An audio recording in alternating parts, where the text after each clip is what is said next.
there. Good edge control as well, not really allowing the Diamond Head to get back up onto level footing there. And you see now he's on that second stock out of 3, best of 3 basically. So as you see, he's got, you can see the health ball is covering the top there. Ninja 11 there. Looking a little dangerous right now, but still pretty much in control on that edge.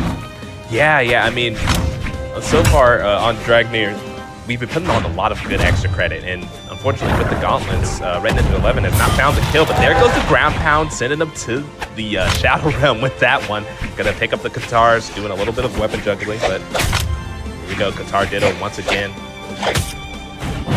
Oh, the Sarah into the N-Sig. Oh, almost ends it off with that down sig there, but not quite. Oh, how they're staying alive here, I have no idea. It's just absolute skill right now, being able to manage those abilities, keep themselves able to jump off that edge and still maintain air dominance here. This is a dangerous spot right here, but he's managed to get back just in time. Only to get eliminated. That one, yep. Just a great sig to kind of cover that anti-air. I mean, a lot of characters have that type of signature move where you cover that anti-air area and with a very sweeping and strong move to take the stock. Absolutely. And here we have 1 stock left. How is he going to play this one here? Because you got to be real, conservative. I think you really have to be on your A game here at this advantage, because he's got a big advantage because he hasn't really done too much damage to that, Dragonir there.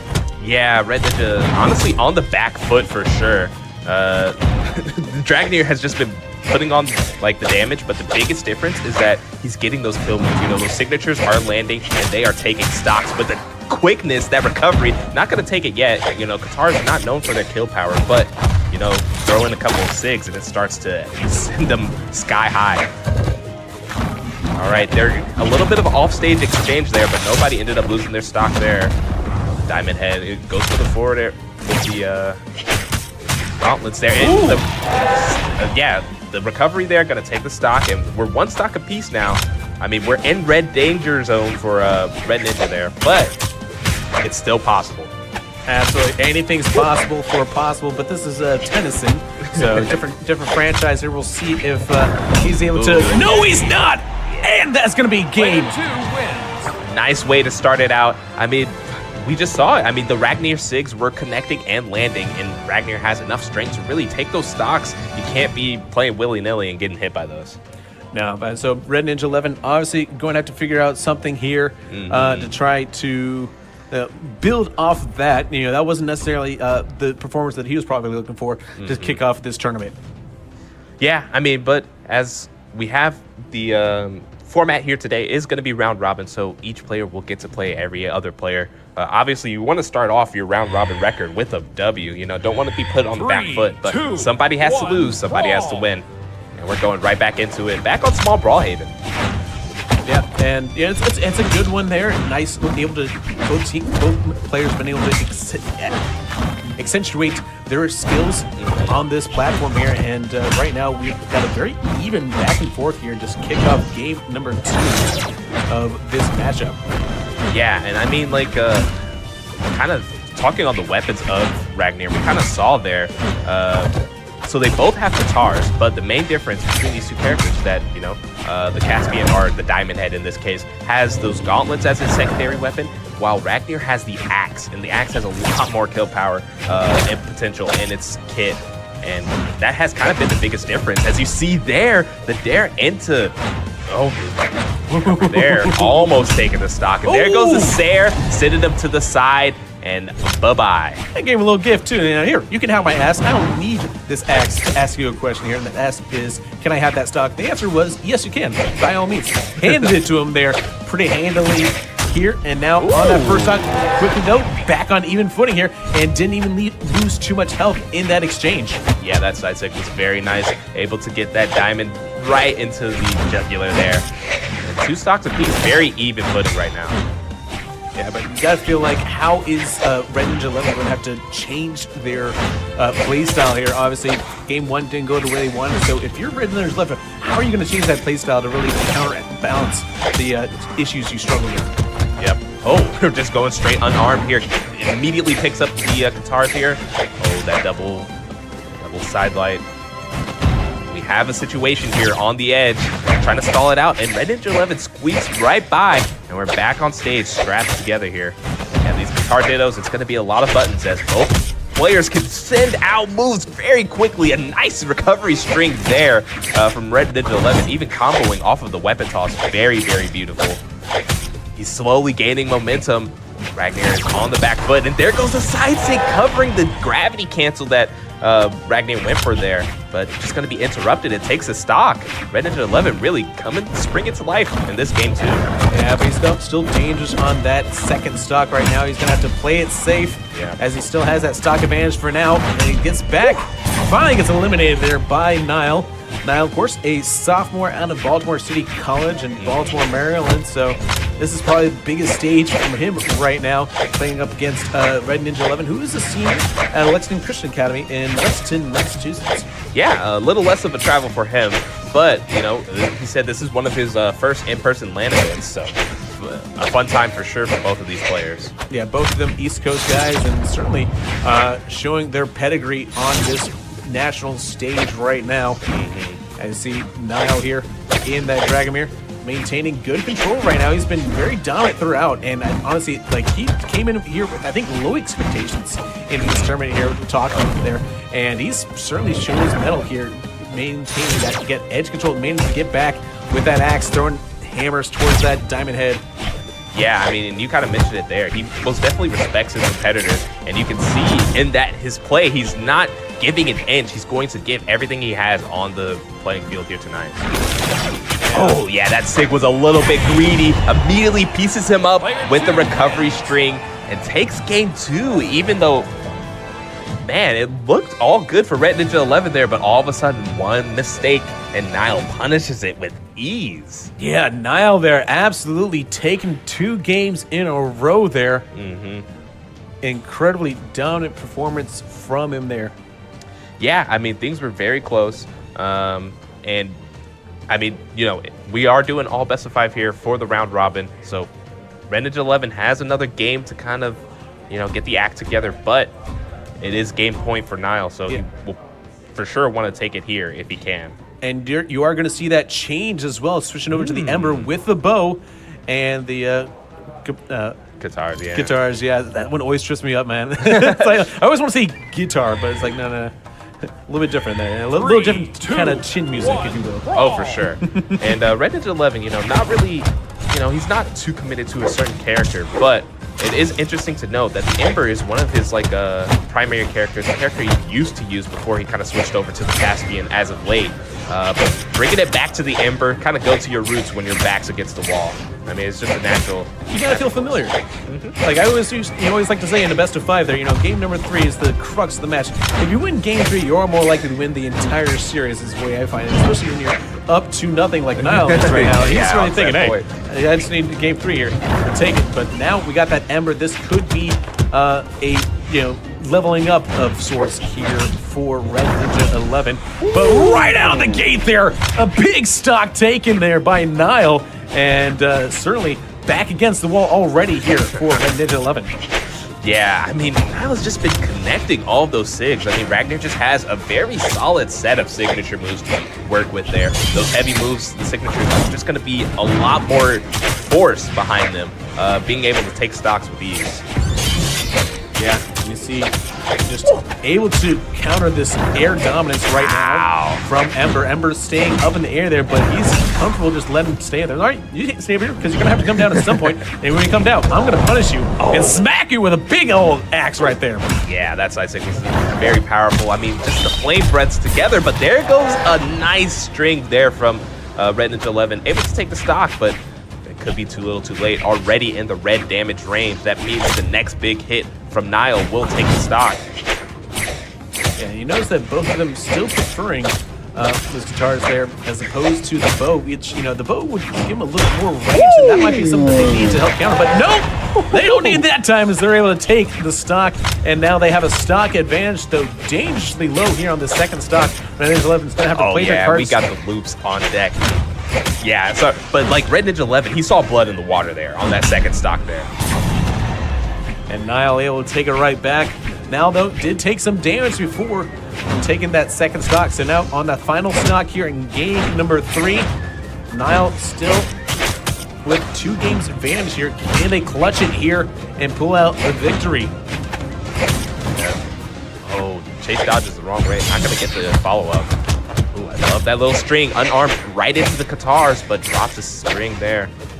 We're ducking and dodging and weaving. Oh, I saw the 6 startup, but it's not going to connect. Just both of these two have, I mean, using the same weapon, they have very fast normals. Oh, the weapon toss into the bow. Not going to connect that new inlight, but... Well, you know Brendan Delins, he's got that pressure on there. Wanted to perform well here at Nationals. Obviously coming in here from Lexington, Massachusetts. His entire family actually took the trip with him there. Oh, yeah. So mom, dad, little sister, all of them here at his first LAN event at this level here. So again, pressure's on here. He wants to make sure he's doing well for his family. You know, there's a lot on the line here for both these competitors. Only one of them can win. And right now, it still has that 2-game advantage, but hopefully... Oh, no, there it is. It's a 3-game sweep for Nile. What a way to send it away there. Right? I mean, we have been talking about it all set. Nile was just able to connect those signature moves. That insig for sure, just very good at anti-airing your opponent, taking them up and away. That flame breath right over his head. Yeah, that was an incredible display there by Nile. Again, came in here, was definitely felt like, yeah, I'm not the best guy out here, but I'm going to try to do my best here. This is the best competition that I've ever come against here. Talking to him there before the matchups there, and really the display that he came out with here, just first one, just boom, boom, boom. Yeah, wild combo here, and you love to see that kind of that's going to be confidence boosting, building into this one coming up here. So really incredible. Yeah, and I mean, big ups to him. Of course, you got to respect your opponents before you, can really go toe-to-toe with them. And we saw that in his play. He's not playing overly aggressive. I mean, there was that one game where he kind of just stood his ground and waited for Red Ninja to kind of commit, show his hand, and then immediately punished it after. It just kind of shows the patience that this kid has. And I'm very excited to see the rest of his matches. Yeah, all right. Absolutely. Yeah, so we're going to cut it to a quick ad, guys, as we are in between games here. But stay tuned as we're going to have more Brawlhalla action.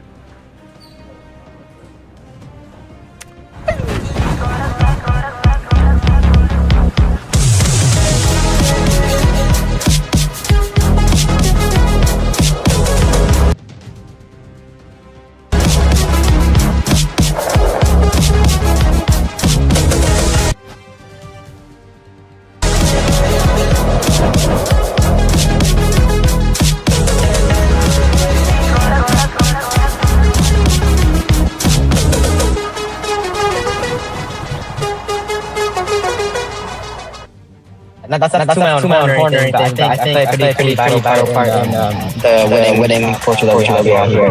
You just won an enormous 9-3 comeback. He ran on comeback. Not giving him a chance. Rhythm, face down.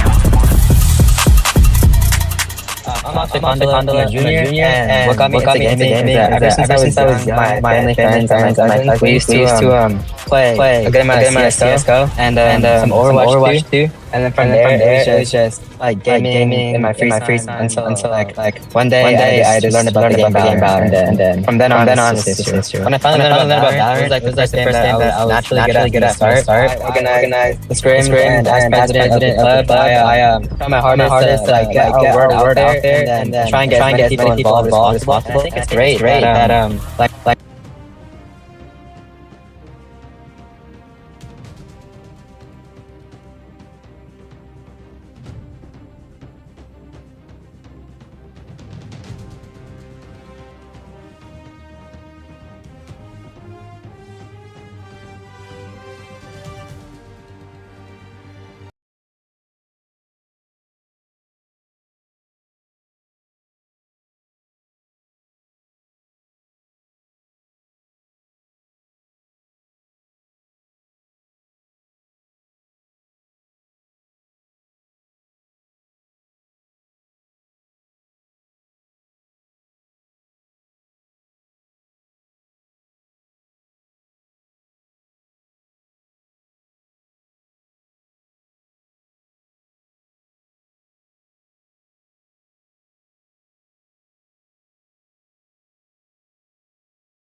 and they're not going to be here a whole lot. So I'm ready to like introduce gaming to the middle schoolers going into high school.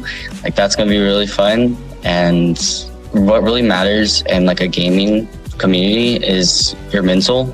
Because if you don't have a mental and you're not happy, you're not in like a comfortable place, then you're not going to want to play and want to get better.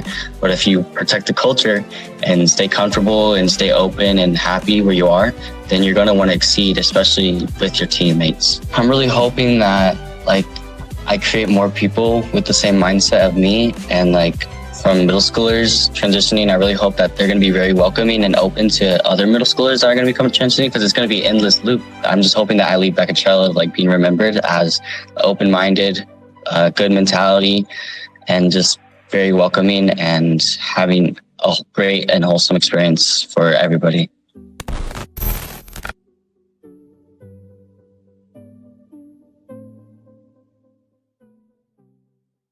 My name is Delina Hun. I am in 11th grade. I like started gaming like when I was like a kid, because I had an iPad, and then I really didn't like start like into esports until like earlier this year. I started playing Valorant in the beginning of the year when I like didn't have an all girls team. No one like stepped up to like, you know, be a captain or like an officer for like esports. I decided to like, you know, try it out. We went to this tournament in December, and I saw like an all girls team there. I was like, I should make one for like our school, because like, you know, it would be fun. Like after school, since we have like practice and things, we would like, you know, sit around, eat, get food, you know, talk about our lives and things. I think it's like my experience has been like great. I think esports like is a good place to like find friends. Even though like we had like some troubles going on, we like overcame, you know, problems to like get better.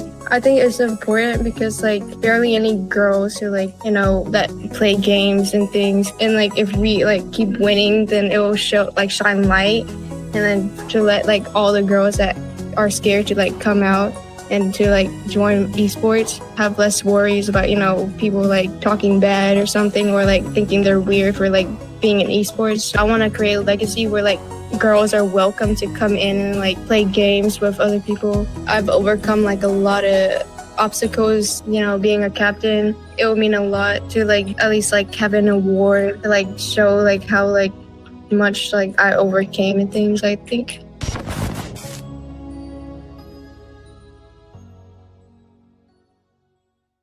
This is actually my first year actually doing any extracurricular activities, like after school activities. So it's just like something that I've really enjoyed.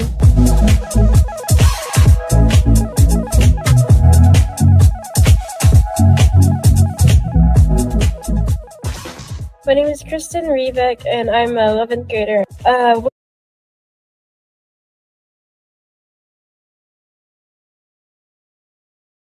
Glorious Kansas City, Missouri. JT displays alongside Big M, where we got our next matchup of the night, featuring Major taking on Bean Soup.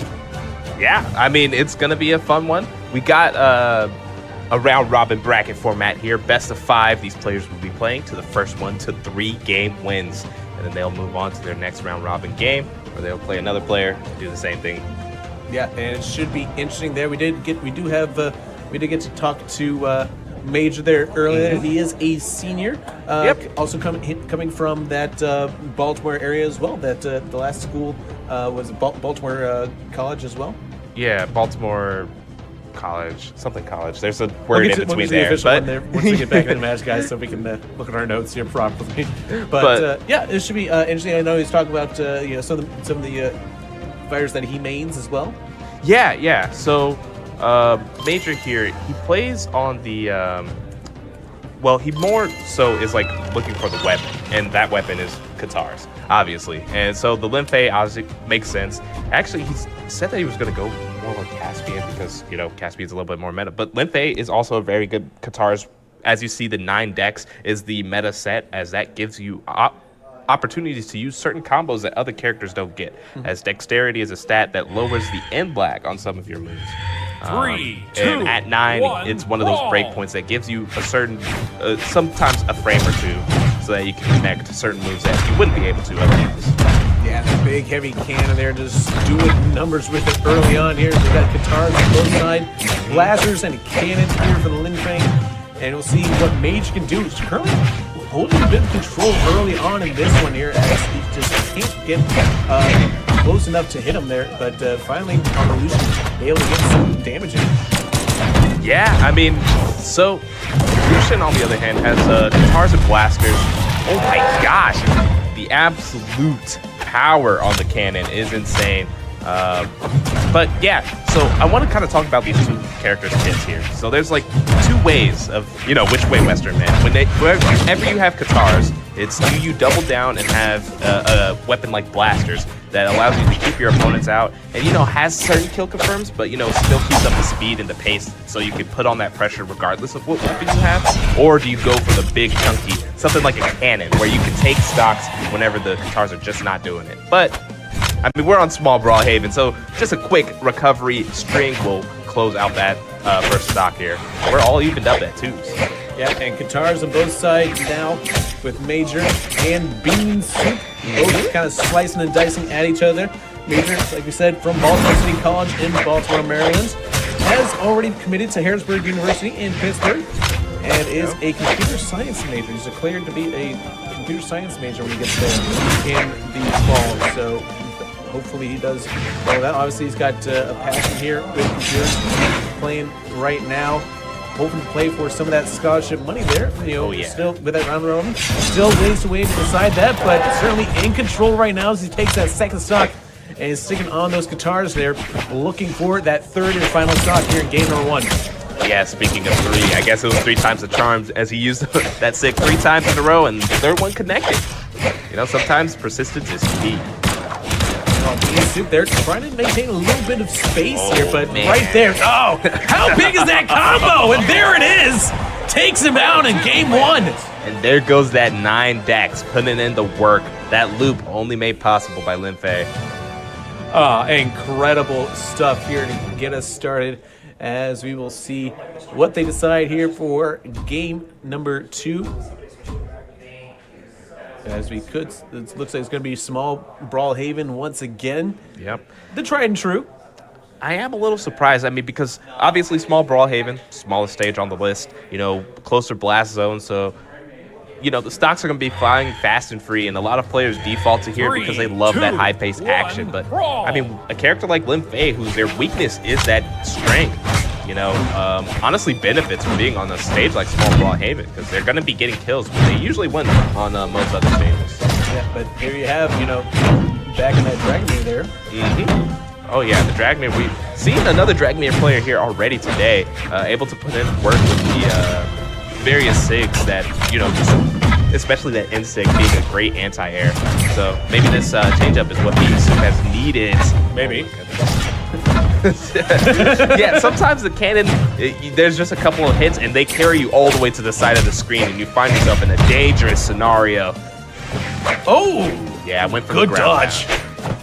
And with the guitars there, again, trying to do what they can here. And yeah, both still on that 3 stock there, but it was interesting, you know, like trying to switch up against with that Dragomir, trying to contend with Linfei and that cannon. That being said, at the end of the day, you're still dealing with a cannon, and that's, you know, like, you know, people try to talk to, you know, some shipmen during the 1800s. You find that cannons are kind of hard to deal with.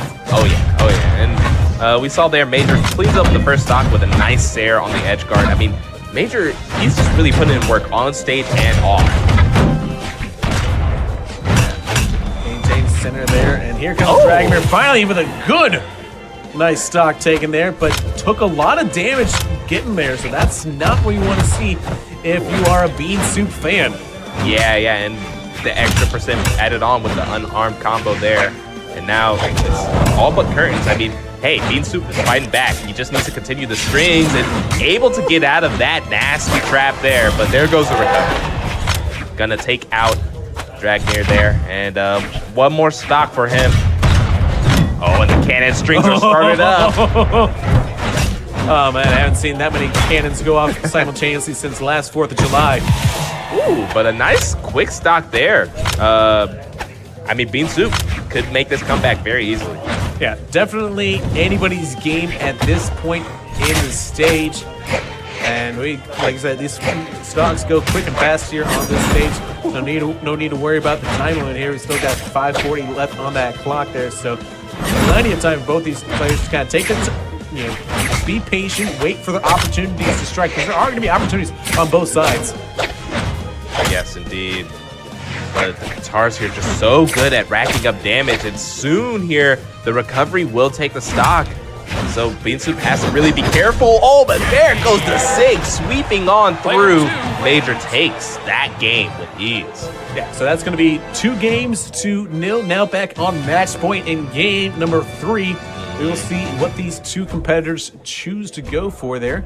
Personally, I wouldn't mind seeing Miami Dome there. It's kind of like I like some of that. I'm a fan of neons. Neon, the vaporwave theming, but Apocalypse. Oh yeah, and we're getting the full counter pick in here. We get the Orion from Beansoup now with the rocket lance and the spear. That's a lot of distance to just kind of poke at from afar. Yep, and to complete the counter pick here, we have a different stage. We're on the clock tower here with that single floating platform. It is a loose platform, so sometimes it will move around, but better blast zones here. I was talking about it earlier. Small Brawlhaven really patches up the weakness of Lin Fei for that low attack, that low strength stat. But here, you have more standard blast zones to live a little bit longer, and I hope Beansoup uses that to his advantage. Yeah, you see quickly moving over to the rocket lance there. Wasn't liking what kind of attack they're getting there with just the spear. As you see, Lin Fei still maintaining a lot of control here, really zoning their opponent, doing a really good job of getting those hits in and not taking too much damage in turn. Yeah, the whole game plan of Orion is to keep your opponent out, but when you have someone as squirrely as Lin Fei, it's really hard to pin it down. Absolutely took advantage of that misplay there. You turned the back to your opponent there. You're never supposed to do that in a fight in the streets, and this might as well be that, because that was absolutely devastating counter move. And an errant dodge sends you down to the Shadow Realm, but unable to clean up the stock there. Major did get major damage there, though. And Lin Fei still on that first stock. Now it's starting to look like they're in a little bit of trouble here, but they still did quite a decent amount of damage there onto that Orion of Beansoup. Yeah, the Rocket Lance seems to be putting in the most work to maybe find the KO here if they find like a Sig connection or maybe a dodge read. Oh, Major in his bag right now. In control, does get the stock taken there, but look at how low that Orion is. Yeah, the red percentage is somewhere where you don't want to be. That red damage means that, the next big hit will probably take you to the blast zone. But if you just continue to string your opponent, they can't hit you. So, yeah, that's it. This rockets on rockets here. The cannon did a little bit of damage here, but the dangerous here. Does lose the rocket lance. Gets it back here. Yeah, that hit was so strong, made him lose the weapon, but able to pick up another, but the firm takes it. Yeah, Beansoup was playing on Razor's edge and ended up falling. Only one stock left. Back to the spear here. Maybe they can have a little more success here on this final stock. As, once again, the guitars there doing so much damage, how quick and decisive they are. Yeah, I mean, Major has just been, like I said, Orion's game plan is to keep you out with those very high distant weapons, and the Insig there able to take the stock. I love that one from Orion. He's such a flashy character. And you see a little bit of a pop from the audience as well here. They like to see that here in person. You see Lin Fei managed to get back there with cannon. Get back and edge control so well from Major here. And now just in complete control. Just needs one more hit. That could possibly do it. Yeah. No. Gonna Hail Mary recovery. Able to get back to stage. Incredible. Yes, there it is. But there goes the GC side sig. Sends us home. 3-0 and a handshake there for Major.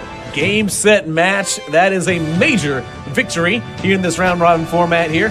Doing what they can, as we will see what we will have to do next. But we're going to take a brief break, folks. When we come back, we'll have another matchup for you guys. Don't go anywhere. What got me in gaming is when I was like 5 or 6, my dad and my mom and my older brother, they all played games together and all that. And I really loved video games and just like it cures my boredom and all that. The one main game I play for the high school lead is Minecraft, and that's something I've been playing since I was really young. Now here I am 17, just still killing it. I'm just trying to show off that most females out there are like not, they can do what guys can do. And joining this program just let me open up more and be myself. Also building teamwork and friendships on the way. So I'm hoping that others around me can, I guess, feed off what I give out and just like try to keep my inspiration going on. If I get this reward, it's just like let others know like how inspiring how I am.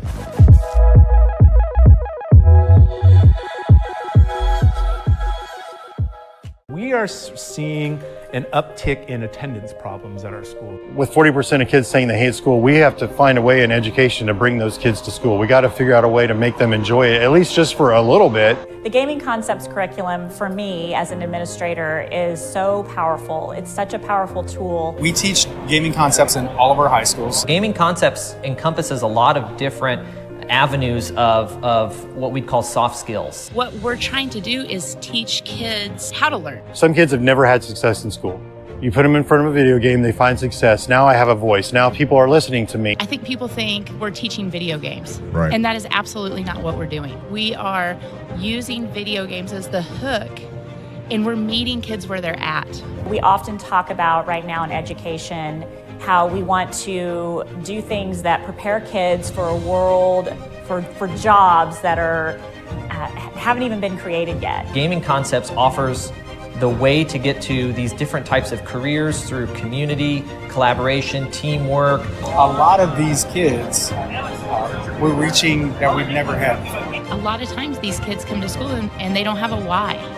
And you have to have a why to come to school. And you know, you're not an athlete and you're not in a band or you're not in drama. Right. And you come to school every day and you really start asking yourself, why am I here? Yep. And does anybody care if I'm here? And I'm sitting there going, you know, this was about the same time that I had a group of kids playing video games in my classroom after school and just bonding and having a great time and looking forward to that time.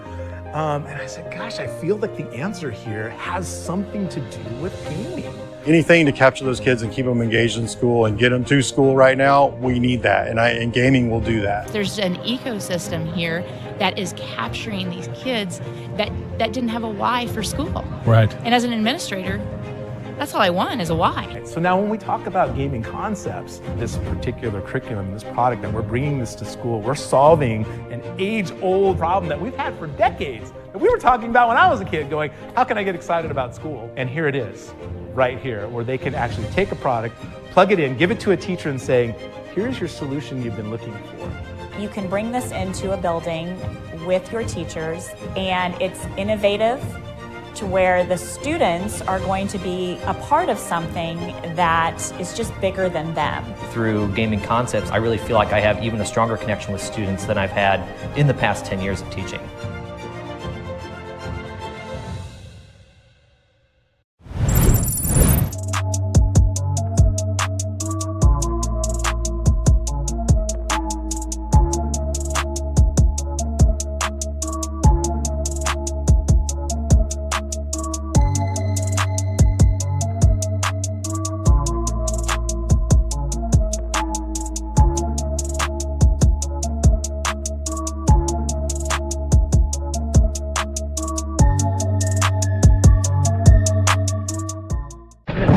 Signature.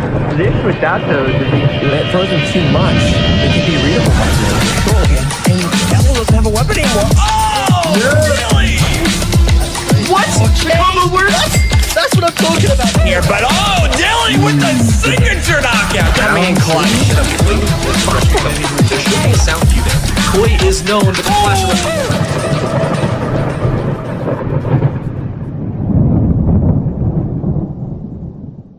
My name is Matthew Biandara. I didn't initially go to Canyon. I transferred because of esports. I wanted to play esports. And so it was this new thing that I was really excited about. And I think it was something that made me feel like I could be part of a group and a community again. It was a way to compete. It was a way to meet new people. And it was a way to just have fun doing something that I love. My goal going in was I want to create a bond and a team that plays well together, that has fun together, regardless of how good individually any of us are, because ultimately none of that will matter if the team itself can't function.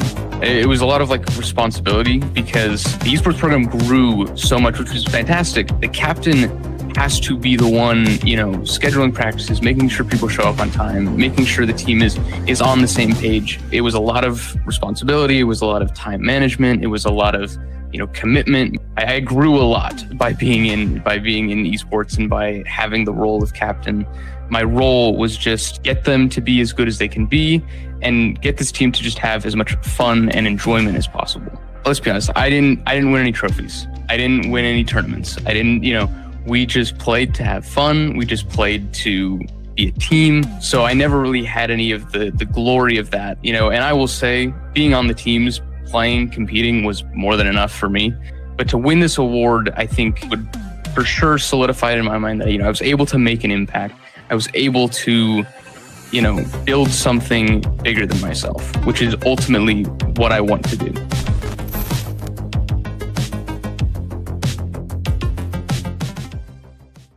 But legacy-wise, I want to leave a team that was a threat, a nightmare for people to play against. You can't throw it off when you get your head lopped off by the chalk man. Keep going, Shields wouldn't even fully recharge. They're still going to try and find this out and win. Push out, nicely done. The double kill is a perfect. Lands first. Double there for Chunk Man. My name is Wiley Hall, or you may know me as the Chonk Man. What got me into gaming was just the aspects of games, like single player games, having that story aspect, and multiplayer games having the teammates aspect where you have to comply with each other and able to perform a certain task or beat a certain opponent. So vocal is I'm loud and I'm crazy at sometimes, but certain moments where we've had where you say Generation Esports is your parent company. They did a while back, I think last December, they did a USMC tournament for Halo. We were in that actually, and we placed first. And I remember after that, I was jumping up and down, screaming we were all in our little voice call. We were all having some time.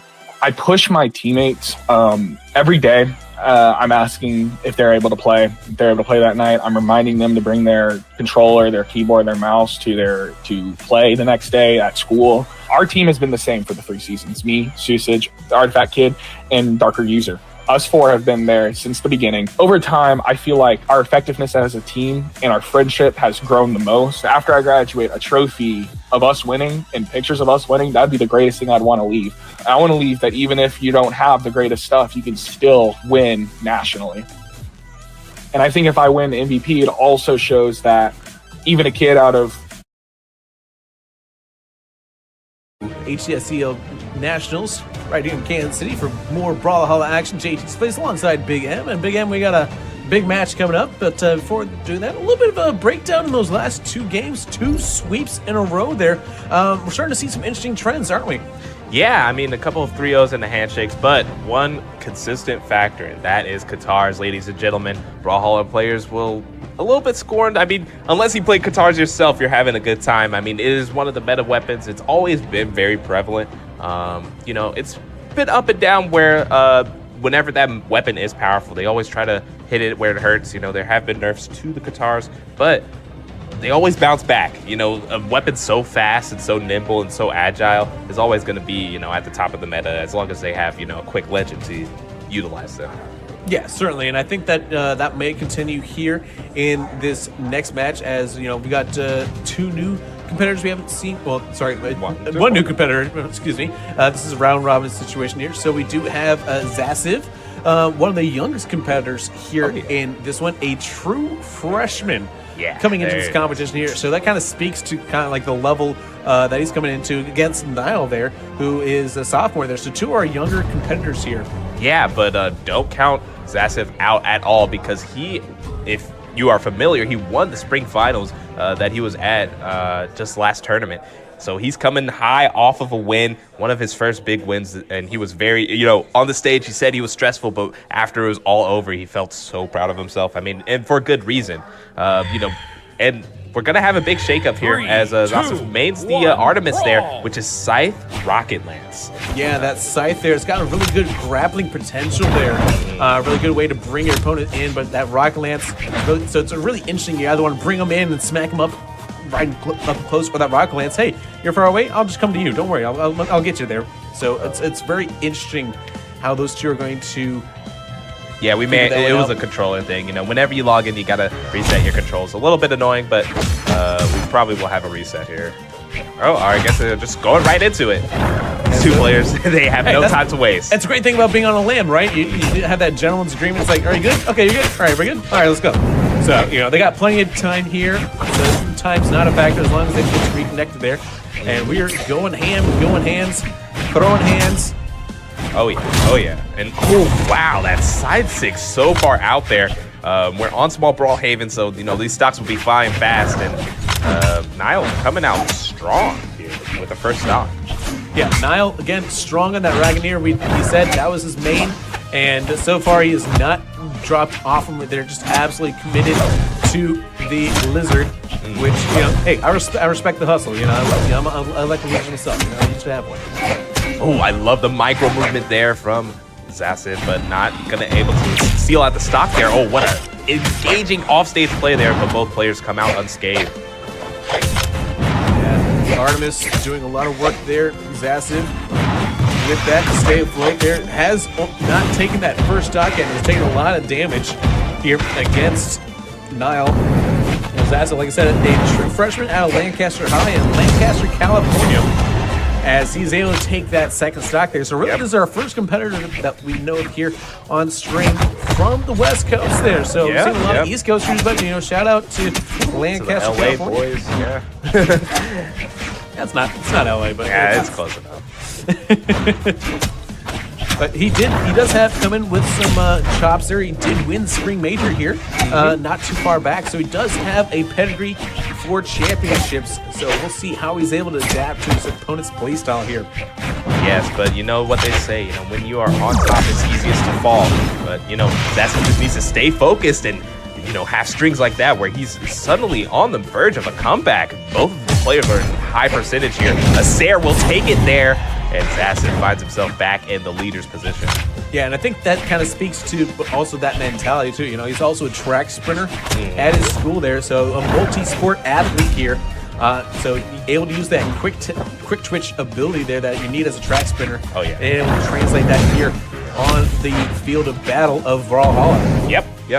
And he personally loves to utilize that side, but so far the Rocket Lance has been putting in the work.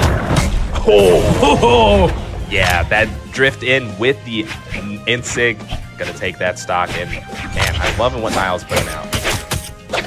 Yeah, those guitars there absolutely doing so much work against that Scythe. That Scythe just doesn't really have much to answer against them. Yeah, and you saw there, Nile went for it all, but unable to connect the ground pound. But this is one stock apiece, so that's how you know Nile is out for blood, as he almost tried to end it all there. But here comes some side strings going back and forth here. Yeah, he's finally getting some good licks in here, and now has high damage potential here onto the Dragoneer of Nile. Can Zasif finally come back from this one here after getting that early stock taken from there? Oh, gets yoinked there with that down air. Yeah, that Rocket Lance trying to get the knockout punch, and that will do it for game one. What a great call out from Zasif there. So able to use the gravity cancel mechanic, which is if you use a dodge and use a grounded move, it allows you to use that grounded move in the air. You use that on the end light there, able to combo into that Sair. What a nice way to end it out for Zasif. Absolutely, and they are happy to stick it on to that small Brawl Haven there. Same map again here, so he likes that potential there.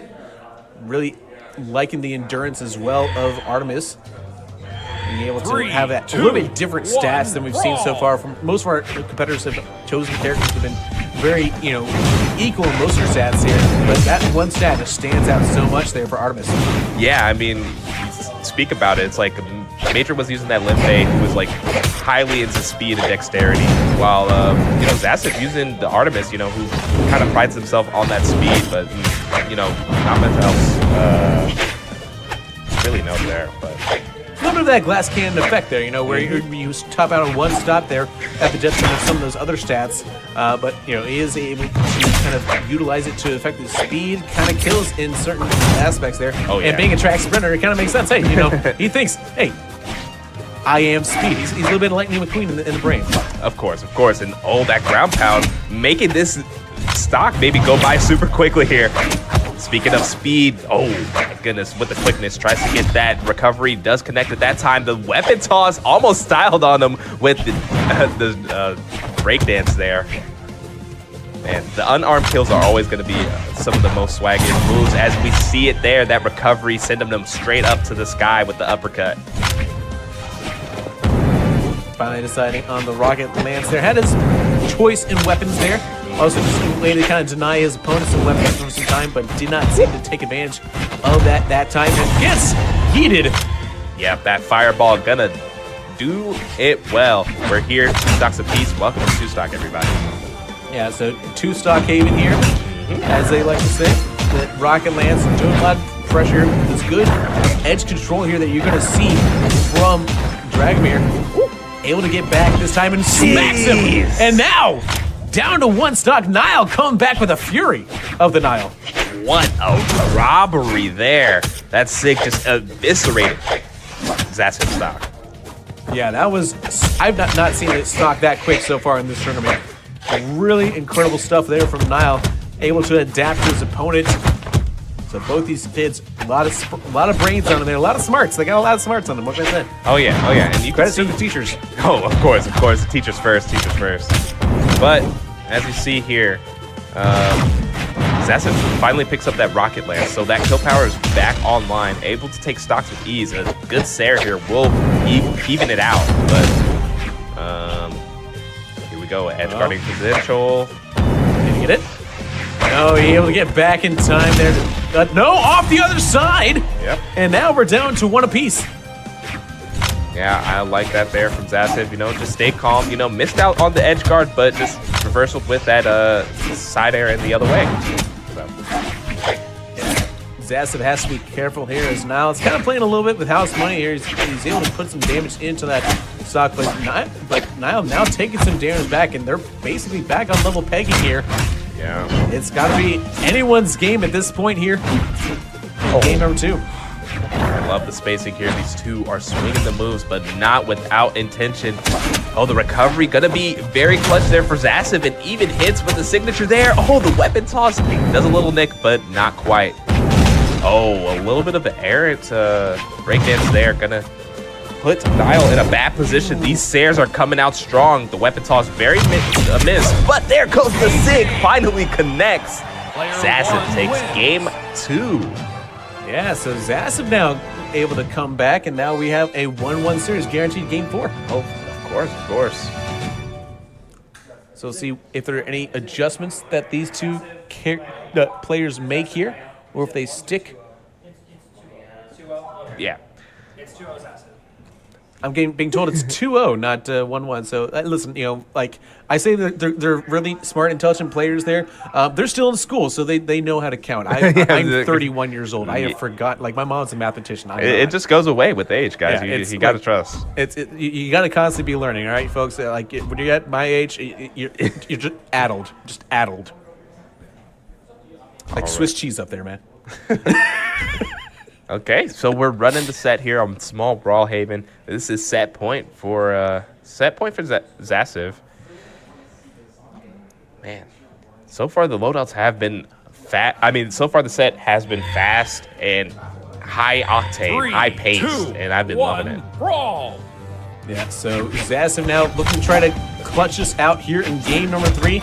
Nile needs to show something here after having such a dominant game 1 performance here. Now on the back heels, sticking with the same small brawl haven here, so no change in this. And do you think that's an advantage towards Zaciv? Potentially. I mean, it's tough. Whenever you have these like comfort stages for most players, it's hard because like you have it in many other fighting games where it's just a default run back stage, you know? People usually don't consider the advantages when running into small brawl haven. They just want to scrap. Yeah, and you do see that they're just ready to get back into such spaces there quick in this one here. Right now, Zaciv maintained that advantage with Artemis again. That speed is his main point of action here.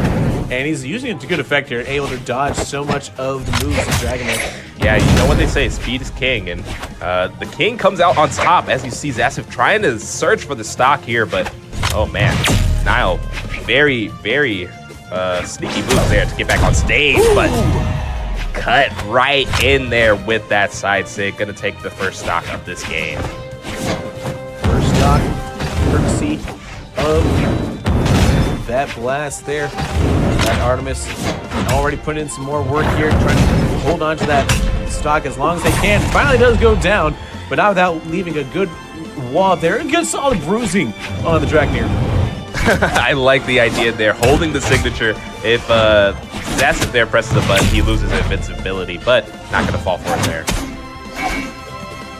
Oh man, we're dancing on the wall. Gotta love these predicaments. I always love to see how players will go about recovering, because if you choose the same option every time, you're going to get sent down to the Shadow Realm very early. Well, yeah, you got to be careful with, like, you know, that all that wall dance there. You know, starts end up looking like a homecoming there. You know, where everyone's just kind of like hugging the wall there, not really getting to engage with your opponents too much, not engaging with the other person out there. You know, when they're saying, "Hey, let's dance together." No, I like this wall right here. Sometimes you got to be careful because that can really backfire on you there, as it backfired right now.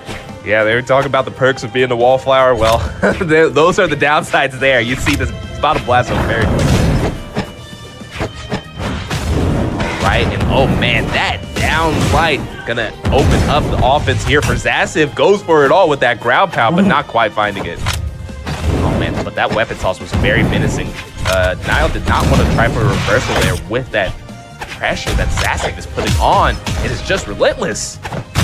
Yeah, honestly, it kind of reminds me of the Bounty Hunter Dirge from the Star Wars saga. Do you remember the original Star Wars Clone Wars back in the day? Yeah, where you had that, you know, that sort of lance against Obi-Wan there. That's kind of reminds me of right there, and certainly just as deadly and effective there, as that is going to be GG game set match in a sweep. Zaciv taking that one.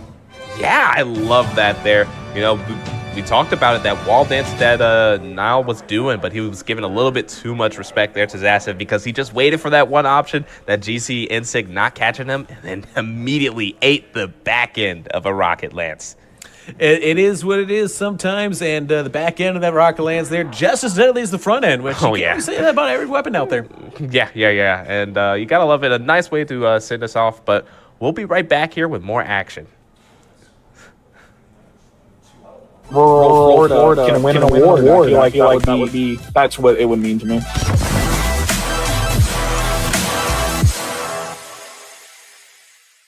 Hello and welcome back, folks. High school came now with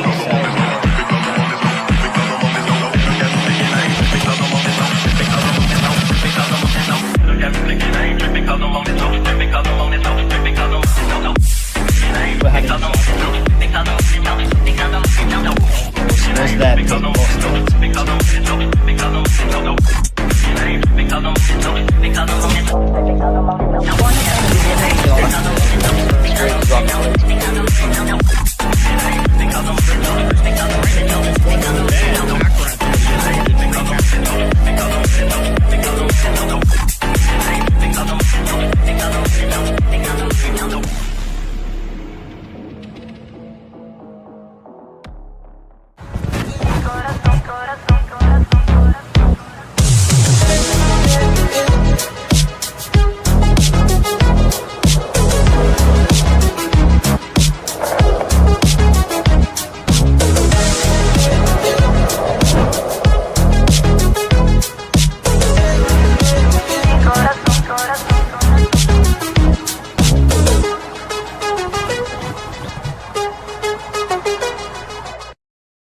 That's to my own horn or anything, but I think I play a pretty vital part in the winning culture that we have here at Hebron. You just won an enormous 9-3 comeback. Hebron on the comeback. He's not giving him a chance. It's this rhythm. They shut it down.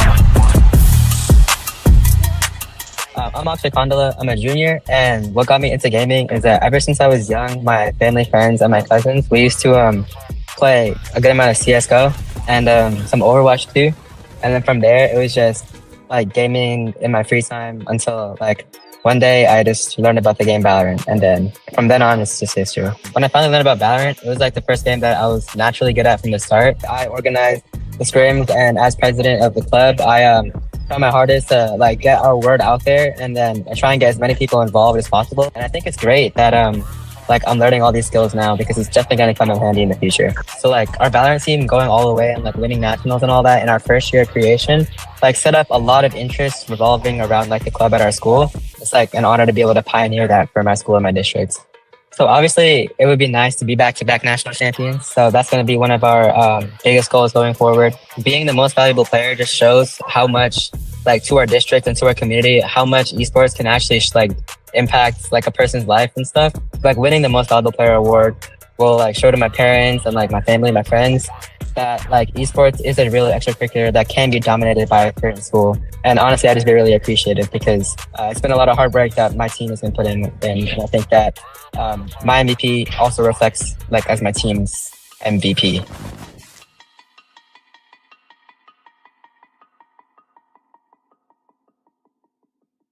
My name is Braden Shaw, and I'm a student at EIA Academy. My siblings, they would play a lot, and I'd kind of just be sitting in the back. They would pass me probably the broken controller. I just watched. I haven't really got the chance to actually have a whole gaming thing to myself yet. And so I started going to EIA Academy High School, and I started like coming to school every day and playing on their computers and having fun with friends and stuff. And gaming really helps some people just get away from certain things. I've met so many people, so many awesome people. Before I was a little bit of an introvert, and once I started going to this, like kind of like got out of my shell, and like I started talking to more people, making more friends, and it helped me a whole lot. Words can't really like fathom like how grateful I am for this opportunity. I'm looking forward to seeing us succeed more, and I know like the juniors are going to be going in the seniors year, and they're not going to be here a whole lot, so I'm ready to like introduce gaming to the middle schoolers going into high school. Like that's going to be really fun, and what really matters in like a gaming community is your mental. Because if you don't have a mental and you're not happy and you're not in like a comfortable place, then you're not gonna wanna play and want to get better. But if you protect the culture and stay comfortable and stay open and happy where you are, then you're gonna want to exceed, especially with your teammates. I'm really hoping that like I create more people with the same mindset of me, and like from middle schoolers transitioning, I really hope that they're gonna be very welcoming and open to other middle school. And welcome back, folks, to more Brawlhalla action here at the HSEL Nationals, right here in glorious Kansas City, Missouri. JT's plays alongside Big M, where we've got Bean Soup back on the stream alongside HP LaserJet Pro MPF Printer, or some of you just like to call him just Printer. But hey, you know, listen, you gotta get the full branding in there. You know, some people have short branding like JT displays, nice, concise. Some people have longer branding that requires a manual, and you gotta check the drivers online. You know, but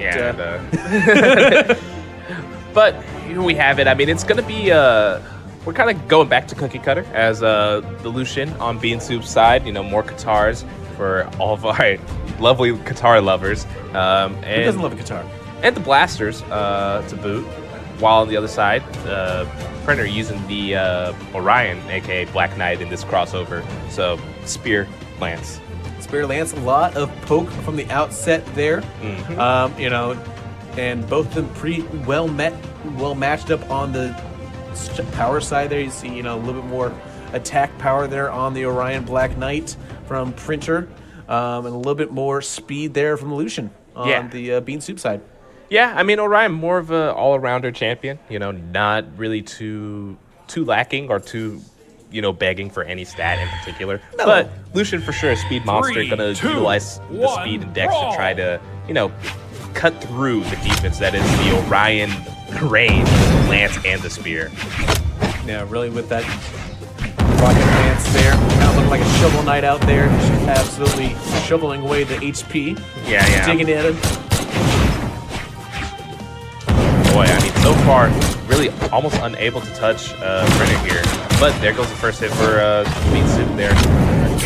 Not a big string, but pulls out the guitar as the main weapon for Lucian here.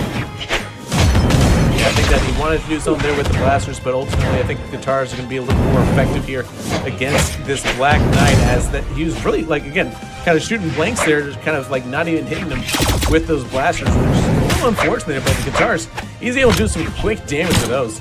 Oh yeah. They'll get back into this fight a little bit more. Ooh, wow. The rocket lance went shooting out from that weapon toss, did not get the KO, but there goes the spear strings we all know and love. Side light, down light, there. Beautiful. Then he says, go fly a kite there as a way to say, get off my stage.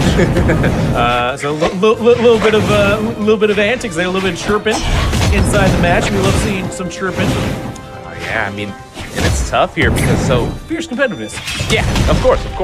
But how Printer is playing it, it's just like there's a impenetrable wall that Bean Soup has to look at every time before he tries to approach. And every time he does approach, it makes a misstep. He gets hit with the backhand of a spear or a lance. Yeah, and it really does seem like he's using that rocket lance there to really kind of soften up. And then he uses that spear to go in for that killing blow. That time, does it unarmed, and so now it's 2 stocks to 0.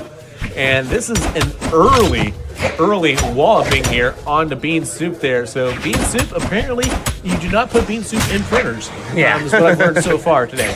You know, no matter how hard you try, it's just not going to work out in your favor. Ooh, but I do love the down sig there. Lucian has a pretty decent down sig. It has, you know, formidable kill power, as you saw there, taking the stock. But you know, it's quite a big hill to climb here as Printer put themselves in a good lead position for those first 2 stocks. Bean Soup, meanwhile, threw away their weapons and then got rid of it there and then lost out that first weapon that came back up that spawned to Printer. And Printer there, like, again, back to the dominance here. And they've taken 1 stock here, but I don't know. It's a hard hill to climb here for Bean Soup. And they're going to try to get back on level begging. Yeah, I mean, Lucian for sure has ability. Yeah, I mean, Lucian has the tools for sure to kind of make this comeback. Bean Soup is just going to have to find the strings and, you know, kind of pull out those stops. Ooh, I do love that weapon toss there to try to open up the offense. Man, but you can see Printer's just playing safe rather than sorry. Oh, but it goes for the side stick there. Not a big punish, though. Like, Printer's looking like Neo out there right now, just absolutely dodging everything here, and then some. Now able to get in some big licks. Now going to come back in, loses, drops the spears. Now goes for the lance. Ooh, trying to close it out with the DC downlight there, unarmed. That usually combos into either a recovery or something of the sort. Oh man, but Bean Soup trying to punish here. Trying to, you know, utilize the extra time that he's getting with this match. Oh, but there goes the DC downlight into the recovery, sending us home for game 1. Yeah, game 1 there, dropping the Uncle Iroh GG, which, you know, we always appreciate. We always love some Uncle Iroh content here. Of course. So I do appreciate that. We'll see if he's able to adjust Bean Soup as we do move on to the first time seeing this map. Yep, at least on stream. Yeah. I believe we went small Enigma, right? 3 platform, tri-plat. Yes, yeah. Indeed. 3, so, 2, 1. You know, as the name suggests, it's, you know, smaller blast zones, but you know, you got the tri-plat layout. As Brawlhalla is a platform fighter, we'll have some unique interactions with the platforms. You know, being able to dash off of them, extend combos off of them, use them as safe haven. Just it's a like lot. An onion. Yeah, it's got layers, you know, like parfaits or ogres or onions. And we'll see. Hopefully, those layers can aid Bean Soup. As certainly he was getting mollywopped in the first game. And certainly does seem like they're a little bit more on level footing here, despite the unevenness of the different levels in the map. Of course. Yeah, so far, you know, the platforms have only been an aid as it gives Bean Soup those other perspectives of attack, able to go from the top of the platform, go straight through, or maybe just, you know, use the top platform to kind of bait out an option. Just kind of opens up the game plan a lot more and confuses, but the big risk it all ground pound got answered with a down air. That being said, he was still able to put some good looks there, Bean Soup, before going down, and now Printer already in dangerous territory of losing that stock and going back on even platform. You see them now doing some wall hugging here, trying to dance around each other. Yeah, gotta watch those lance strings. You don't want to get too much damage racked up onto you without taking the stock. Okay, does get the down life. Sair, not the killing blow that you want to see there. The back end of the lance on the ground pound. And Laser Printer is up. 3 stocks to 1. You know, we were talking with some of our competitors here, and that was one name that did come up a lot, was Laser Printer. Yeah. Absolutely was one of those names that everybody that we talked to, I think, had definitely had some respect for that name. It was like, hey, listen, this guy's no joke. Yeah, I mean, he will make you remember the HP LaserJet Pro. You know, his name's not forgettable because of the length. It's unforgettable because of the talent. It's from style points to absolute mastery of this Orion right now. Really loving his, again, just so masterful, knowing when to put in the attacks, which attacks to use. Yes, indeed. Oh, tosses away the lance. Oh, gets ground pounded, but able to recover back. Okay, we're scrapping, fighting back and forth, trading blows, but this all goes in negative favor for Bean Soup because trades are not what you want to see as you are down an entire stock here. Oh, there goes the down lights, but double down light into the down air, but not finding the killing blow with that. Finish it without a weapon? Yes, indeed. That Waver's seems to be a play.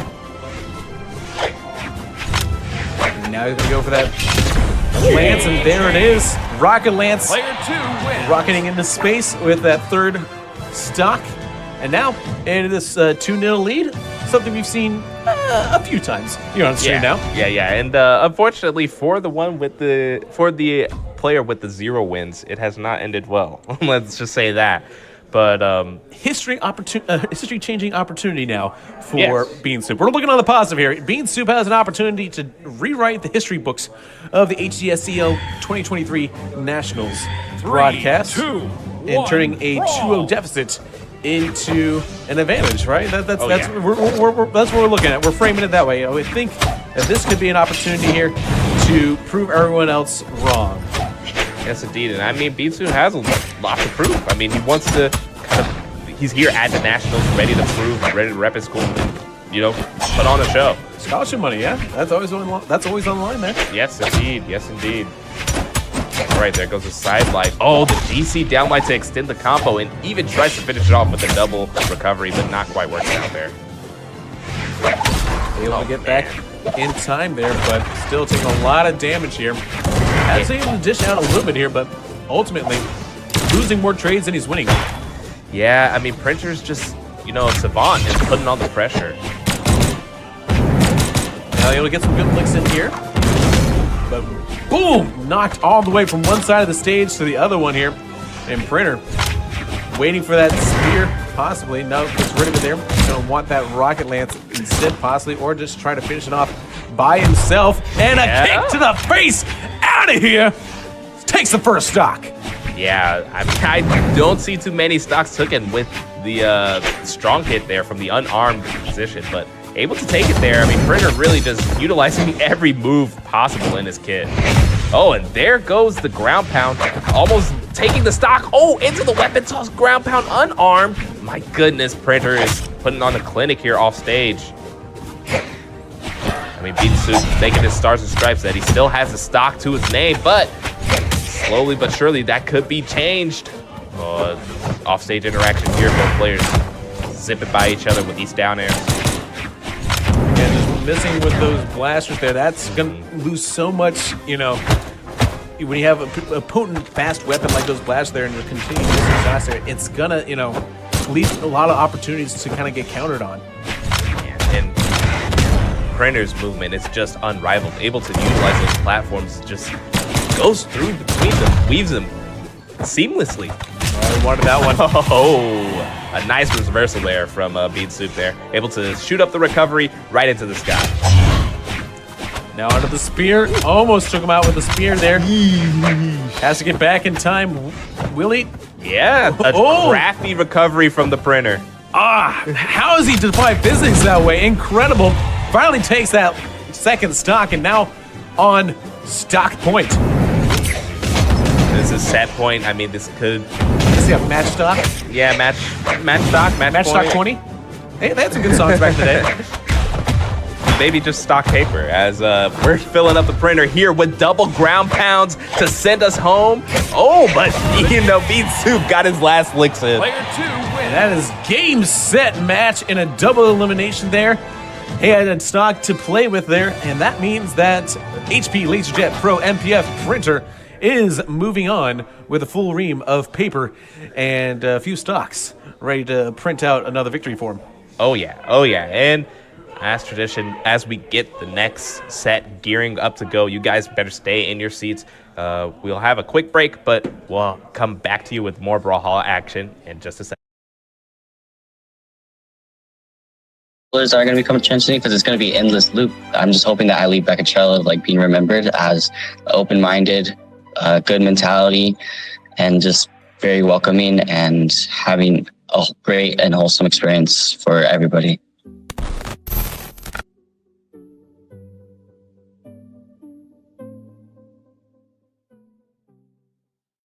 My name is Delina Hun. I am in 11th grade. I started gaming like when I was a kid because I had an iPad, and then I really didn't start into esports until earlier this year. I started playing Valorant in the beginning of the year when I didn't have an all-girls team. No one stepped up to be a captain or an officer for esports. I decided to try it out. We went to this tournament in December, and I saw an all-girls team there. I was I should make one for our school because it'll be fun. After school, since we have practice and things, we would sit around, eat, get food, talk about our lives and things. I think it's my experience has been great. I think esports is a good place to find friends. Even though we had some troubles going on, we overcame problems to get better. I think it's important because barely any girls who that play games and things, and if we keep winning, then it will show shine light, and then to let all the girls that are scared to come out and to join esports, have less worries about people talking bad or something, or thinking they're weird for being in esports. I want to create a legacy where girls are welcome to come in and play games with other people. I've overcome a lot of obstacles, being a captain. It would mean a lot to at least have an award to show how much I overcame and things, I think.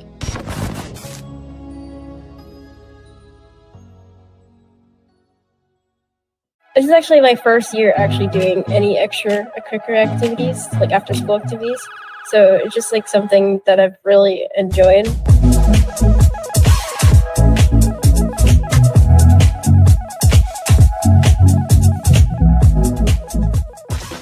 My name is Kristen Rebeck, and I'm an 11th grader. What got me in gaming is when I was 5 or 6, my dad and my mom and my older brother, they all played games together and all that. And I really loved video games, and just it cures my boredom and all that. The one main game I play for the high school lead is Minecraft, and that's something I've been playing since I was really young. Now here I am, 17, just still killing it. I'm just trying to show off that most females out there are not, they can do what guys can do. And joining this program just let me open up more and be myself. Also building teamwork and friendships on the way. So I'm hoping that others around me can, feed off what I give out and just try to keep my inspiration going on. If I get this reward, it's just let others know like how inspiring how I am.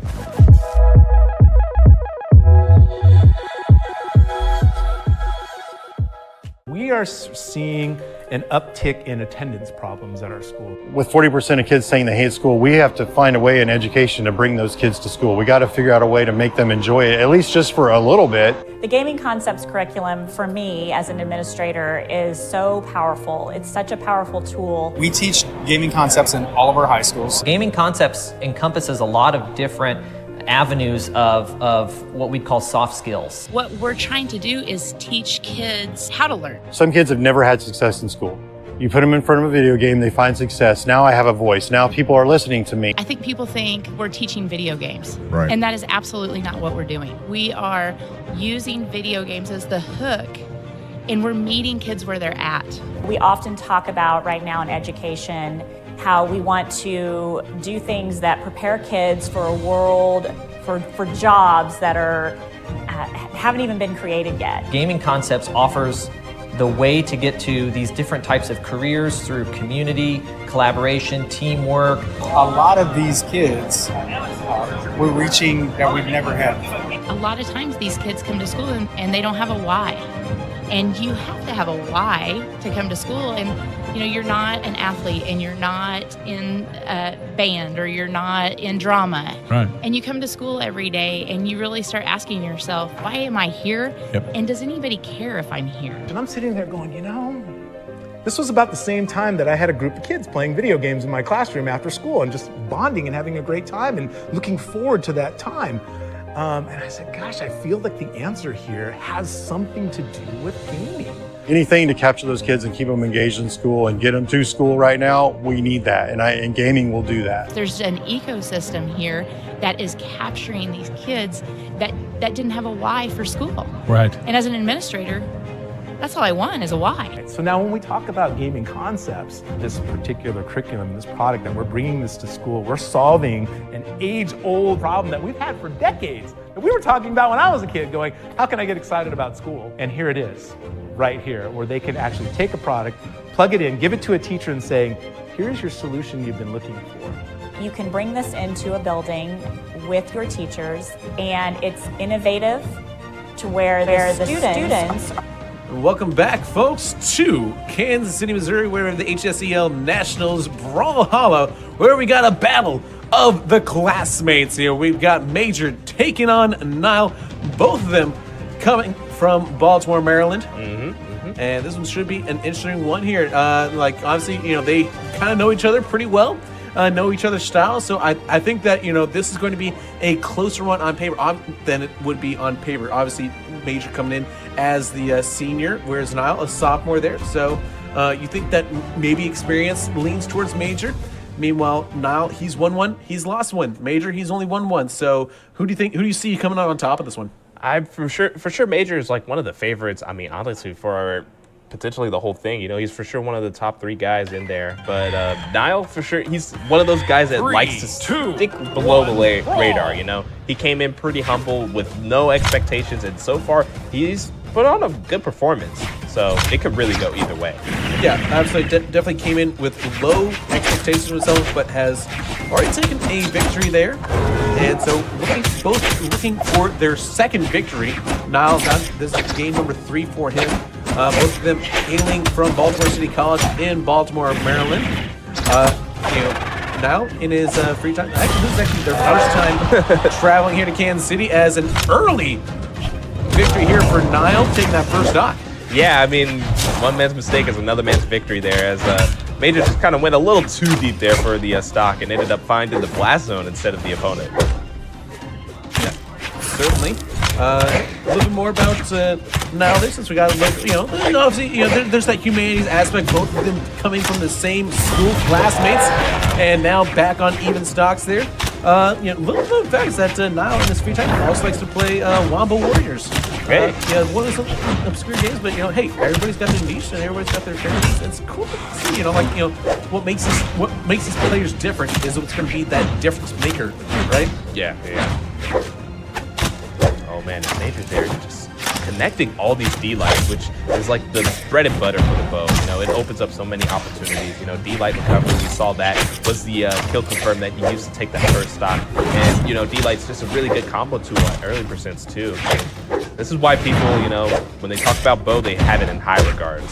Yeah, we were talking earlier, it's definitely been one of those known meta weapons, so to speak, there, where they, you know, it's been strong for a long time and people know it's strong. So, you know, they tend to get good on it there, and that's a real get good move there. Yes, the side sig on Kaya, very good. Just like a very good whiff punish option. You know, your opponent misses a little bit of a move too hastily, and you can send them to the skies there with that sliding side sig.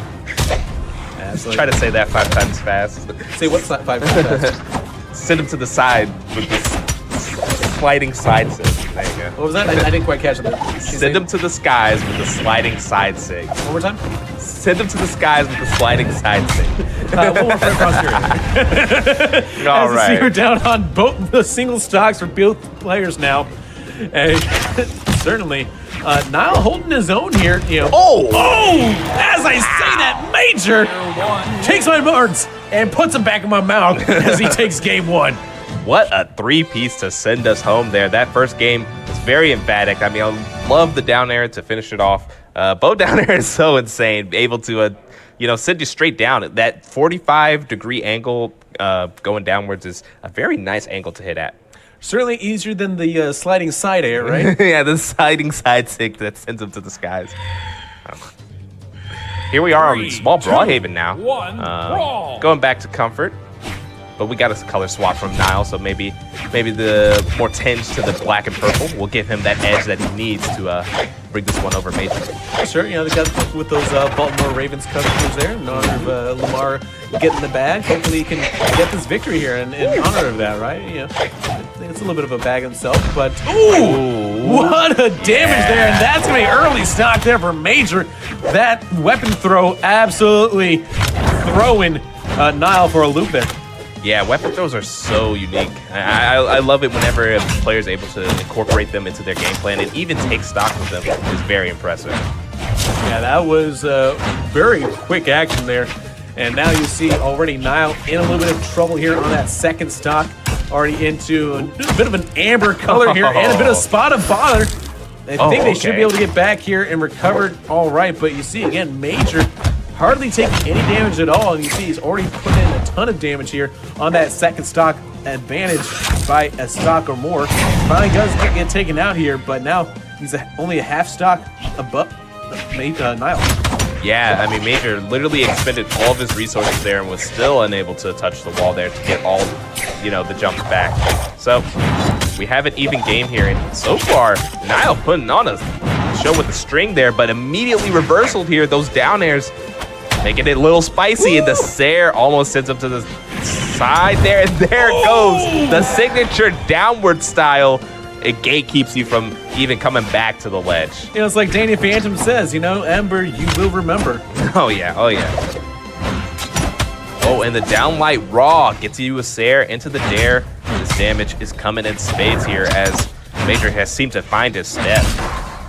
Ooh, the weapon drop there. And yeah, you can see Niall sees blood in the water as he's trying to connect that instinct. Goes for the side one there, though. Takes that stock, and we're evened up.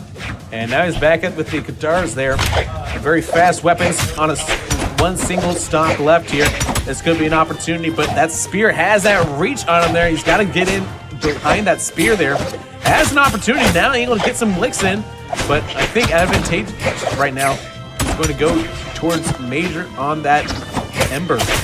Yeah, I mean, the movement is just so clean from both players. They are putting themselves in positions I didn't even think was possible. And it's just amazing. Able to connect the neutral sig there, but not much afterwards. Oh, there goes the sliding down sig. Another great pickup there from Major. And so Major now up 2-0 as you've seen a few times in this stream, I don't know if you're aware of that we had we've had a few 2-0 heading into game number 3 there. It's happened a couple times. I don't know if you're aware of that, but it's happened a couple times. So far, each one of them going towards the victors of the previous 2. So Niall has an opportunity now to change history, as we love to say. We love seeing game changers here on stream, and hopefully we can see a game changer. Ragnar and Kaya keeping with the same once again here, and certainly 3, 2, neither 1, brawl. Both sticking to their guns, right? Neither one wanted to change their styles at all. Yeah, I mean, you know what's crazy about this is that this is the second character that Major has brought out in Bracken, and he's seen success with the Kaya, and at first it was the oh man, I'm having a tough time remembering. I think it was, I'll remember later. But alas, the Kaya's putting in work right now. Certainly, Kaya doing a lot with that bow right now, and this could be an early stock here if he's not careful. Oh. He is not careful, and the stock goes to Niall. Yeah, put it all on black there. You know, got that 1 ground pound and saw blood in the water, but it was actually red food coloring. So ended up losing the stock there. Hey, listen, red and black, we can't really talk about, red and black. We're not streaming on Kick right now. No, of course. We're not owned by a company. This is family. This is educational here. Yes. Oh, the big call out there from Niall. He was like, you hit me with that down sick way too many times, and immediately retaliated. But players find themselves back on stage here. But oh, you see Major is looking for that stock to go. Now comes in with the axe and immediately takes the stock. And now Major is down on stock there. Has to be careful, as he's not taking a single stock here yet from Niall. This is a change of strategy here. He will finally take that stock, but now Niall has an entire stock to play with there, and it can really play as cautiously as he wants. Doesn't have to get into scraps if he doesn't want to. Really take his time to take this final stock here from Major, unless Major comes back with a flurry of arrows right now. Oh, and that it's putting in so much work for Niall. The Flame Breath, very good at anti-airing. Oh, but the recovery makes Major's path back to stage very safe. Oh, that's a good read on the dodge in, and now Major's attack is going full force. Oh, in the reverse, the active input on that down sig almost takes the stock there, and the GC downlight into the Nair. Major is blowing my mind here as he's trying to mount this comeback, but the composure can be knocked away with one single Sair or Sig from Niall here. Yeah, Niall with the Kataras now. We're going to try to finish this, and that will do it. We have finally a game 4 on stream. Good stuff from Niall to kind of stay composed there. I mean, we had Major, commit an accident, losing his stock to his own devices in the first game, and he was able to clutch it out. But Niall, this time, he was like, not going to happen twice here. I'm going to take that lead and push the advantage, and he did just that. It was savvy. We love seeing that, an opportunity here. Looks like we may see a change of characters here. Looks like Major swapping it up there. Yeah.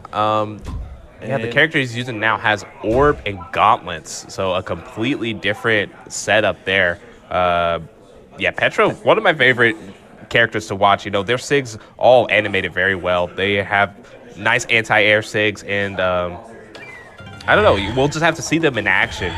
And a new stage too. It's a really pretty stage there. Really, I always love some of the artwork here in Brawlhalla, and there's a testament to that. I think the artists are just fantastic there. So shout out to the artists of Brawlhalla. They make it look pretty good, guys. Of course. Yeah, but here we have it. Oh, Petra with that giant Spirit Bomb Sig, able to cover the entirety of the wall there. Give me more of that there. He almost took that first stock by force. Ooh, I love the dodge read there. And able to get the recovery, sending them to the skies there. Major on this Petra, already coming out swinging. So much speed there, especially with these brawlers. They're able to get those nuts, and just says, hey, try to buck this, because these nuts are in your face. Yes. All right, Swinging tried to get the ground pound there, but Niall a swing and a miss. But not going to take too much punishment for it. There goes a Sair, but it's not enough to KO. Ooh, that recovery just missed, but Major's still on the offensive. Now gets some damage in, and Ragnar takes a stock off Petra. Yep, Niall, very good string there. Just kind of doing the bread and butter to take the stock with the recovery there. But, you know, Major has something to say as he gets the side light into the side air. Oh, but we're getting some unarmed scrapping right now. Love good scrap there. Oh, and there goes the bread and butter for the orb. Side light, side air. Almost always true. Able to close out stocks at later percents, but man, Niall has something to say as he is putting on this damage. Woo! Okay. And out we go. Niall now down to his last stock. We've got Nux on Petra there. Niall back on the guitars. So both of them with very fast weapons. Oh yeah, those gauntlets. Kind of strength on strength. Yeah, the gauntlet's a very great offstage weapon. That Nair drags your opponent right back down to reset these strings, and then the Dare, a multi-hit, tries to hit him with the Shoryuken, gravity canceled, but not gonna connect. And there goes the N6, sending Major sky high there. And we have one stock apiece, ladies and gentlemen, but the damage percents are nowhere near even as it gets lit up with that N-Seg. How did he stay alive there? Oh, but doesn't have the resources to make it back to stage. So goes out on an anticlimactic note, but you know, Major played it really well and sends us home with the set going 3-1 Major. 3-1 Major victory, but still very impressive there from Niall. Able to take it to game 4 there, so almost had a potential comeback coming on there. Ultimately up a cul-de-sac, and we will have to move on. He now has 2 losses in this round-robin format here, so now a little bit in a precarious situation, similar to the way Bean Soup is. Yeah. Kind of sitting down at the bottom of the bracket right now, but as always, there's still plenty of time to turn fortunes around here. But we'll have to wait until after this break here. We'll be right back, folks, with more Brawlhalla right here at HSEL Nationals. Are going to be a part of something that is just bigger than them. Through gaming concepts, I really feel like I have even a stronger connection with students than I've had in the past 10 years of teaching.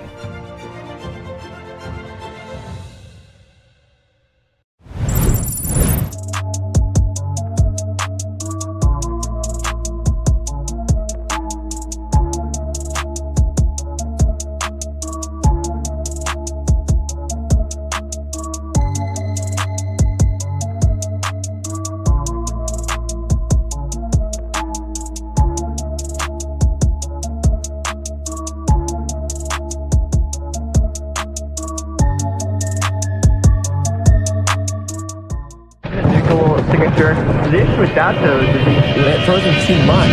It can be readable by the control again. And Devil doesn't have a weapon anymore. Oh! Really? What? Combo works? That's what I'm talking about here. But oh, Dilly with the signature knockout. Coming in clutch. There should be a sound cue there. Koi is known for the flash of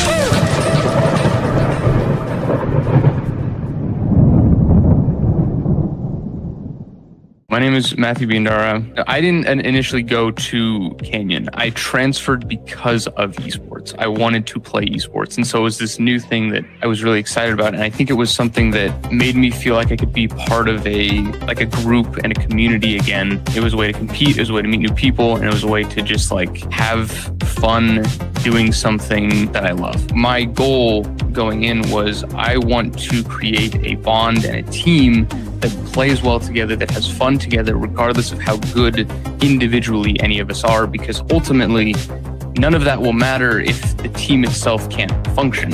It was a lot of responsibility because the esports program grew so much, which was fantastic. The captain has to be the one, scheduling practices, making sure people show up on time, making sure the team is on the same page. It was a lot of responsibility. It was a lot of time management. It was a lot of commitment. I grew a lot by being in esports and by having the role of captain.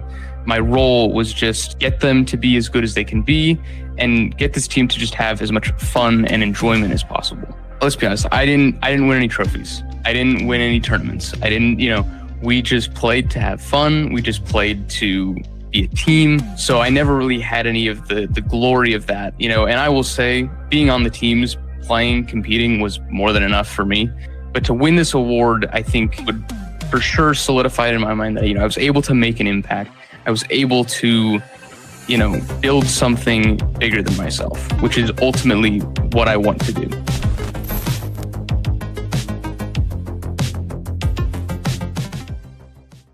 But legacy-wise, I want to leave a team that was a threat, a nightmare for people to play against. You can throw it off when you get your head lopped off by the chalk man.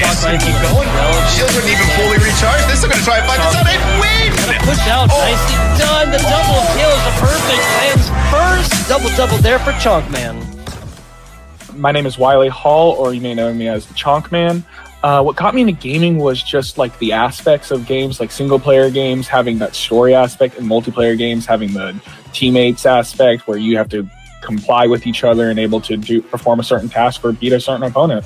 So vocal is, I'm loud and I'm crazy at sometimes, but like certain moments where we've had where you say Generation Esports is your parent company. They did a while back, I think last December, they did a USMC tournament for Halo. We were in that actually, and we placed first. And I remember after that, I was jumping up and down, screaming, like we were all in our little voice call. We were all having some time.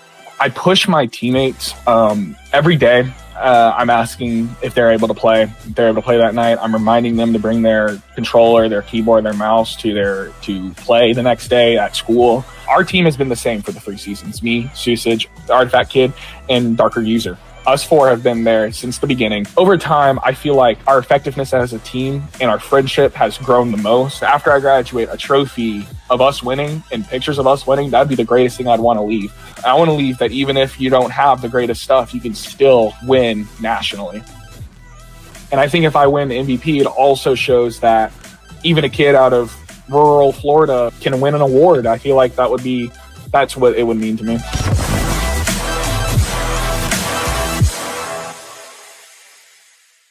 Hello and welcome back, folks. High school came in now.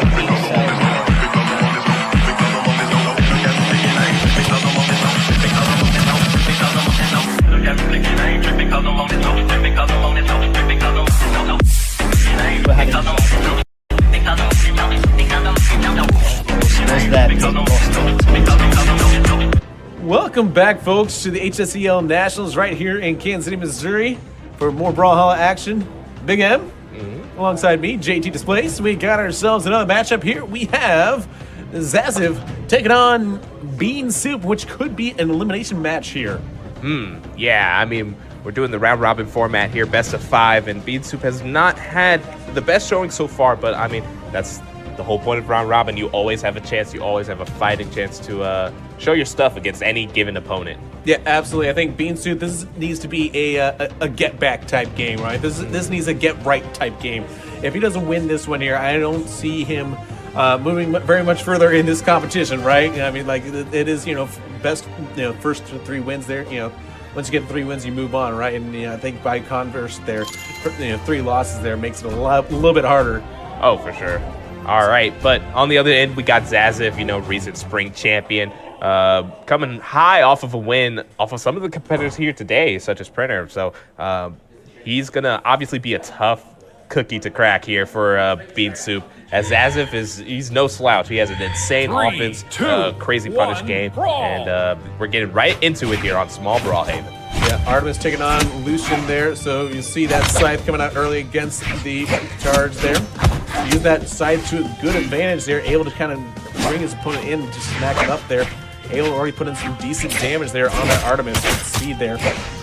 Yeah, we are most definitely playing a lot more of a patient game here. These two are just dancing back and forth, but the immediate ground pound speeds up the pace as we have a stock already gone with that less than 30 seconds off the clock. Yeah, and I don't know if that was a bit of a misplay there by Bean Soup there, just allowed himself to get knocked out so early here. Now he's kind of fighting down in a stock hole. Taking 2 stocks hole there. That is a quick 1-2 combo here, which, I mean, it is kind of speaking to, like I said, Zazif had that impressive victory in the spring major there, coming off a win off of Printer, where, like, I believe in the grand finals, he was down 3 games to nothing in that best of 7. Yeah, I mean, very impressive stuff. And yeah, Zazif just kind of showing why he is reigning champion. And so far, unfortunately, Bean Soup has not been able to put up much of an offense and really show what he wants. But, you know, Zazif is not going to let up and give you that opportunity. You're going to have to make those opportunities for yourself. Yeah, and Zazif not really showing much opportunity. Finally, seeing an opening here for Bean Soup trying to get back into this one here. Does take his first stock of game number 1 there, but it looked ugly there quickly for him. But now seems to be on a little bit more sure footing here. Has an opportunity here potentially to take a stock here. He has to be mindful with that powerful rocket lance there of not having that able to get the range on him. Yeah, we haven't seen the lance at all during this game. It's all been scythe, and the lance is just as deadly as the scythe. If you were not aware, Zazif really knows how to man this one. And there goes the Sayers, just sending you coast to coast there. Oh boy. Oh, I do love the down sig there. Not as powerful as it used to be, but still puts Zazif in a bad position. But the double recovery, you know, sometimes you gotta punch up. This is going to be dangerous here. He's got to be real careful. He's on high damage potential right now as he gets knocked out. Game 1 going to Zazif. Yeah, able to send it home there with just a simple side air, you know. I mean, the damage that Zazif was able to build up throughout the entire game there just came to a hold there. Was only needed that one love tap to send game 1 in his favor. Yeah, and we'll see what kind of changes have to come out. Obviously, I think you're going to want to see some changes if you're being Soup there. I think we are going to get changed to Orion, indeed, against that Artemis there. So a little bit more defensive-minded against the speed of Artemis. Yeah, I mean, Artemis and Orion in the lore, they have a bit of a backstory with each other, as you can kind of tell they have, you know, two sides of the same coin, you know, one's heads, one's tails. Yeah, we'll see what happens here as they get taken care of here with this game number 2. See if Artemis can defeat Orion here. And Zazif is able to defeat Bean Soup as he currently has a bit more of an advantage to him here. We'll see if clearly had to make that change off of his comfort pick there. I think Orion, it something feels more of a counter pick there to try to get some sort of tactical advantage that he didn't have in the first one. You see again, Rocket Lance on Rocket Lance. Yes, indeed. And yeah, the Rocket Lance did a little bit of a perplexing one, you know, because they both have insane range. That side air is gonna, you know, position them in different ways. You can see that Bean Soup just opts to switch over to the spear, giving him a little bit more maneuverability. Ooh, and doesn't look like it turned out well for him there. But we appreciate the attempt to change up the status quo there. But you gotta love Orion. Orion's got a really fun moveset there, and I think having that defense makes him a little bit sturdier there, a little bit harder to really knock off that stage. But with Artemis, that speed, that lethality coming out there, really able to put the hurt on and take that first stock. Yeah, that downlight just sending you to the side. Bean Soup looking in dire straits here. I mean, you still have that second stock, but the side strings are coming at you. Able to get back to stage, but man, the offense is not over yet. But there goes the downlight into the DC downlight. That's Sarah gonna send us home. Yeah, absolutely. So now we have 2 stocks apiece. Bean Soup getting back into this one here. Clearly, the switch over to Orion paying off for him early. Oh yeah, oh yeah. We love the Orion gameplay here so far. I mean, I always love a nice spear, but the Rocket Lance seems to be a good glue for Bean Soup. But man, Zazif just tearing the adhesive apart there with that quick stock, sending him to the bottom blast zone. Yeah, now that Scythe dragging him in here. Scythe on spear action there. Ooh, spear winning that trade there only temporarily because again, Zazif so quick, so maneuverable, just stomping on him there. Nasty work. Oh, this is the last ground pound there, but it was just enough. Didn't meet the third. nasty work from Zazev there. Oh, just put in so much work then. In the end, they just both, neither one could grab that edge in the end. But it didn't really matter. But you see, we'll get another change here over to Dragoneer on the Bean Soup here. So again, he wants to go more defensively heavy, and he didn't like the matchup of Rocket Lance on Rocket Lance. So maybe, the guitars and the axe. Again, everyone loves the guitars there. So trying to go with something more comfortable and still maintain a little more defensive, advantage there. That might be the move for him here, and he needs it as he's again looking at match point. Yeah, and I mean, we're seeing a unique map here. We're on the dual flats, something we haven't seen at all during the nationals here today. It's been a lot of small Brawlhaven, but this is a nice change of pace. I mentioned it before. Brawlhalla is a platform fighter, so this adds a lot of layers to the gameplay. Yeah, and definitely, you don't have to worry about Sparky Boom Ma'am snacking it in your party. Yeah. Just clear the southern air there. Yep. Love to see it there. Love seeing the Avatar Last Airbender references right now. Of course. It's played, it's great in the game here. They did a really good job representing it. Oh yeah, the backgrounds are always nice and animated. But speaking of animated here, Zaz's offense is coming to life, but Bean Soup's striking right back. As he good little smack off the side here, and it is going to be first blood for Zaziv here, looking to try to finish this off in a sweep. It's hard to sweep, effectively with the scythe, but I think it's a little bit easier to sweep the floors than with other weapons. Oh, of course. Some bristles on that.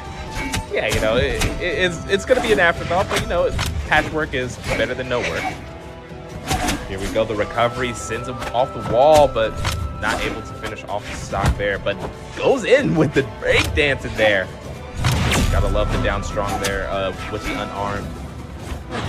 These two are whipping off stage, but that may be your last whiff. The down air almost double dipped, but not able to find it. Boy, we are playing a dirty game off stage there, but Bean Soup wanted nothing to do with it, just tried to get back on stage, but immediately dives right back into the lion's den there with that ground pound, but comes up empty. Yeah, now you've seen Zaziv there really trying to hit him out with an unarmed attacks there, trying to knock him out with the unarmed specials. Right.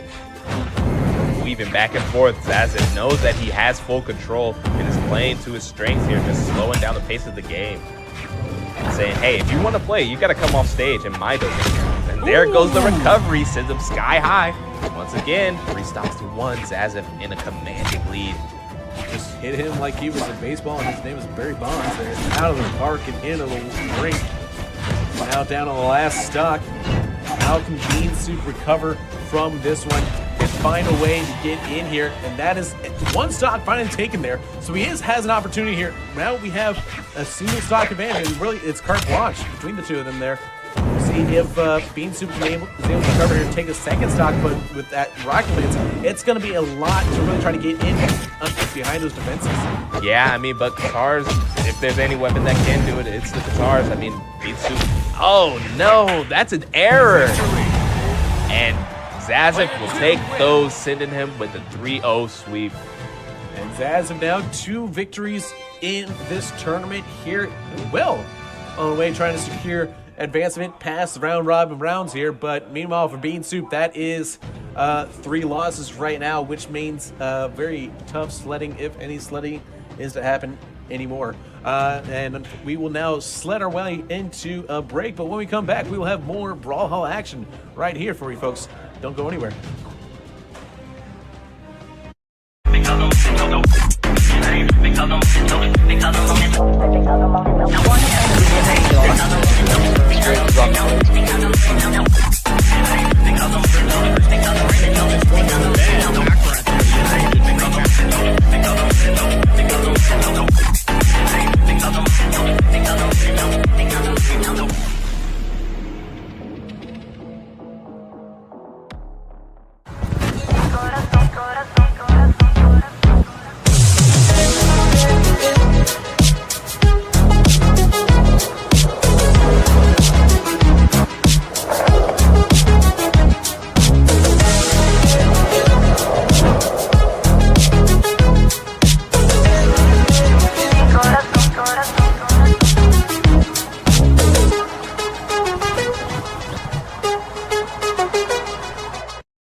that's not to my own horn or anything, but I think I play a pretty vital part in the winning culture that we have here at Hebron. You just won an enormous 9-3 comeback. Hebron on the comeback. Not giving them a chance. It's this rhythm. They shut it down. I'm Akshay Kondala. I'm a junior, and what got me into gaming is that ever since I was young, my family, friends, and my cousins, we used to play a good amount of CSGO and some Overwatch too.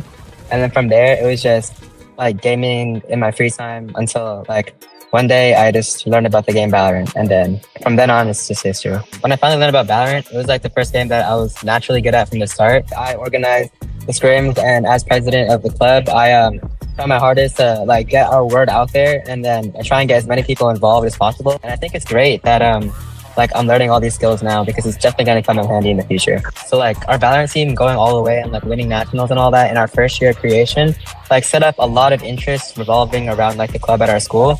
It's like an honor to be able to pioneer that for my school and my districts.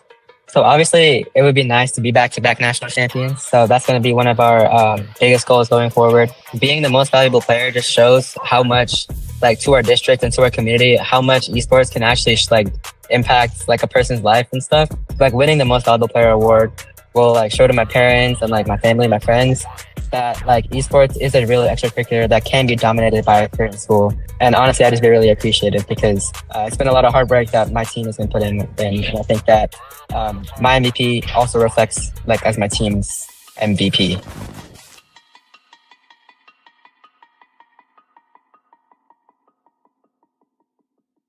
My name is Braden Shaw, and I'm a student at EIA Academy. My siblings, they would play a lot, and I'd kind of just be sitting in the back. They would pass me probably the broken controller. I just watched. I haven't really got the chance to actually have a whole gaming thing to myself yet. And so I started going to EIA Academy High School, and I started like coming to school every day and playing on their computers and having fun with friends and stuff. And gaming really helps some people just get away from certain things. I've met so many people, so many awesome people. Before I was a little bit of an introvert, and once I started going to this, I kind of like got out of my shell, and like I started talking to more people, making more friends, and it helped me a whole lot. Words can't really like fathom like how grateful I am for this opportunity. I'm looking forward to seeing us succeed more, and I know like the juniors are going to be going in the seniors year, and they're not going to be here a whole lot, so I'm ready to like introduce gaming to the middle schoolers going into high school. Like that's going to be really fun, and what really matters in like a gaming community is your mental, because if you don't have a mental and you're not happy and you're not in like a comfortable place, then you're not going to want to play and want to get better.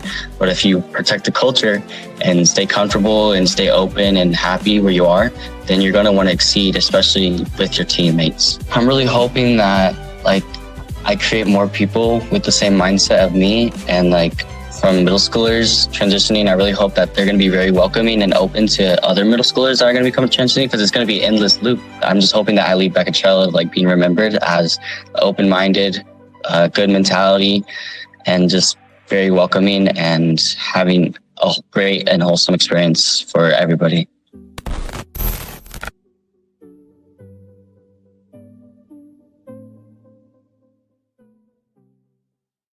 My name is Delina Hun. I am in 11th grade. I like started gaming like when I was like a kid, because I had an iPad, and then I really didn't like start like into esports until like earlier this year. I started playing Valorant in the beginning of the year when I like didn't have an all-girls team. No one like stepped up to like, you know, be a captain or like an officer for like esports. I decided to like, you know, try it out. We went to this tournament in December, and I saw like an all-girls team there. I was like, I should make one for like our school, because like, you know, it'll be fun. Like after school, since we have like practice and things, we would like, you know, sit around, eat, get food, you know, talk about our lives and things. I think it's like my experience has been like great. I think esports like is a good place to like find friends. Even though like we had like some troubles going on, we like overcame, you know, problems to like get better. I think it's important because like barely any girls who like, you know, that play games and things. And like if we like keep winning, then it will show like shine light, and then to let like all the girls that are scared to like come out. and to like join esports, have less worries about, you know, people like talking bad or something, or like thinking they're weird for like being in esports. I want to create a legacy where like girls are welcome to come in and like play games with other people. I've overcome like a lot of obstacles, you know, being a captain. It would mean a lot to like at least like have an award to like show like how like much like I overcame and things, I think.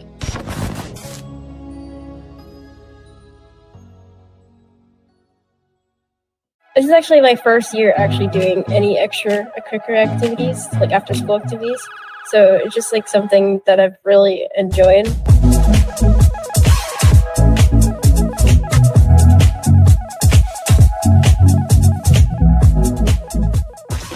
My name is Kristen Riebeck, and I'm an 11th grader. What got me in gaming is when I was like 5 or 6, my dad and my mom and my older brother, they all played games together and all that. And I really loved video games, and just like it cures my boredom and all that. The one main game I play for the high school lead is Minecraft, and that's something I've been playing since I was really young. Now here I am, 17, just still killing it. I'm just trying to show off that most females out there are like not, they can do what guys can do. And joining this program just let me open up more and be myself. Also building teamwork and friendships on the way. So I'm hoping that others around me can, I guess, feed off what I give out and just like try to keep my inspiration going on. If I get this reward, it's just. Welcome back, folks, to HSEL Nationals right here in Kansas City, Missouri. JT displays alongside Big M. And we got ourselves our next matchup here. We have Red Ninja 11 coming off that opening loss there, taking on HP LaserJet Pro MPF Printer. Of course. There, who had a pretty dominant win there over Bean Soup there. So these two 1-0 versus 0-1 there. A bit of a tough matchup there for Red Ninja. That opening match there, he now has been cooled off and sitting there waiting for his opportunity here now. So now has to go off against a pretty dominant performance from Printer there in the last matchup there. That feels like a tough matchup for him. Yeah, it's for sure one of the favorites, but you know, Red Ninja has the gumption. He for sure could be able to pull it out. Is just gonna have to, you know, understand the task that's ahead of him. You know, you don't want to underestimate, and you don't want to overestimate either. Yeah, and absolutely, like certainly Printer though looked so dominant, so in control on that Black Knight, which we're gonna see here again in this opening game 1 of this best of 5 matchup between the two. Diamond Head, that's in favorite of Red Ninja there. That Ben 10 evolution there. Yep. Is the evolution is a fusion? It's been a while since I've watched Evolution. Crawl. They're just aliens. Yeah, they're just aliens. It's just an alien. You know? He's just a little guy. You know? He's just a little guy. He's an alien guy. All right. Oh man, so far Red Ninja coming out swinging with those gauntlets. Gauntlets for sure a flashing weapon. That neutral air, you'll see a lot. It kind of drags your opponent right back down to the ground, so it sets them up for another combo. Certainly stylistically very different between the champions here. While, you know, Red Ninja has that rocket lance, which is a lot more akin to a weapon, you know, keep your opponent at the distance and just poke them with a big sword. Ooh, a nice launch there. Almost sends his opponent flying there. You see that Black Knight, he's got some trouble. Oh, but can Diamond Head get back? He will not. And Red Ninja 11 there. First stock taken down there, courtesy of Printer. Yeah, how the turntables have turned, you know, Red Ninja just, you know, kind of extended a little bit too far there and found himself on the receiving end of a weapon toss. Meanwhile, Printer, he is going to get back here and just kind of hug that wall there. Nice little edge guarding, doing his best. Yeah, avoiding all the little crystals and diamonds that Diamond Head loves to send at his opponents when he's looking for that KO. Now Diamond Head getting bodied a little bit here by Black Knight. Oh, the slap! Almost had an opportunity to take him there. Will this be another stock? Yeah, even was able to get the weapon off of Diamond Head's hands, but actually that probably was better for Red Ninja as he was able to get the KO with the unarmed haymaker, and Printer sends back one his way. And now it is once again a full stock advantage here for Printer, as that Black Knight still doing work on that rocket lance against the guitars of Diamond Head. All right, here we go. And Red Ninja so far able to like bounce up good offense, able to hit that down sig there, but sends the ground pound. But actually, we don't. Not able to make it back. Simply the thought of getting ground pounded there was enough to scare him off of the side ledge and use all of his resources.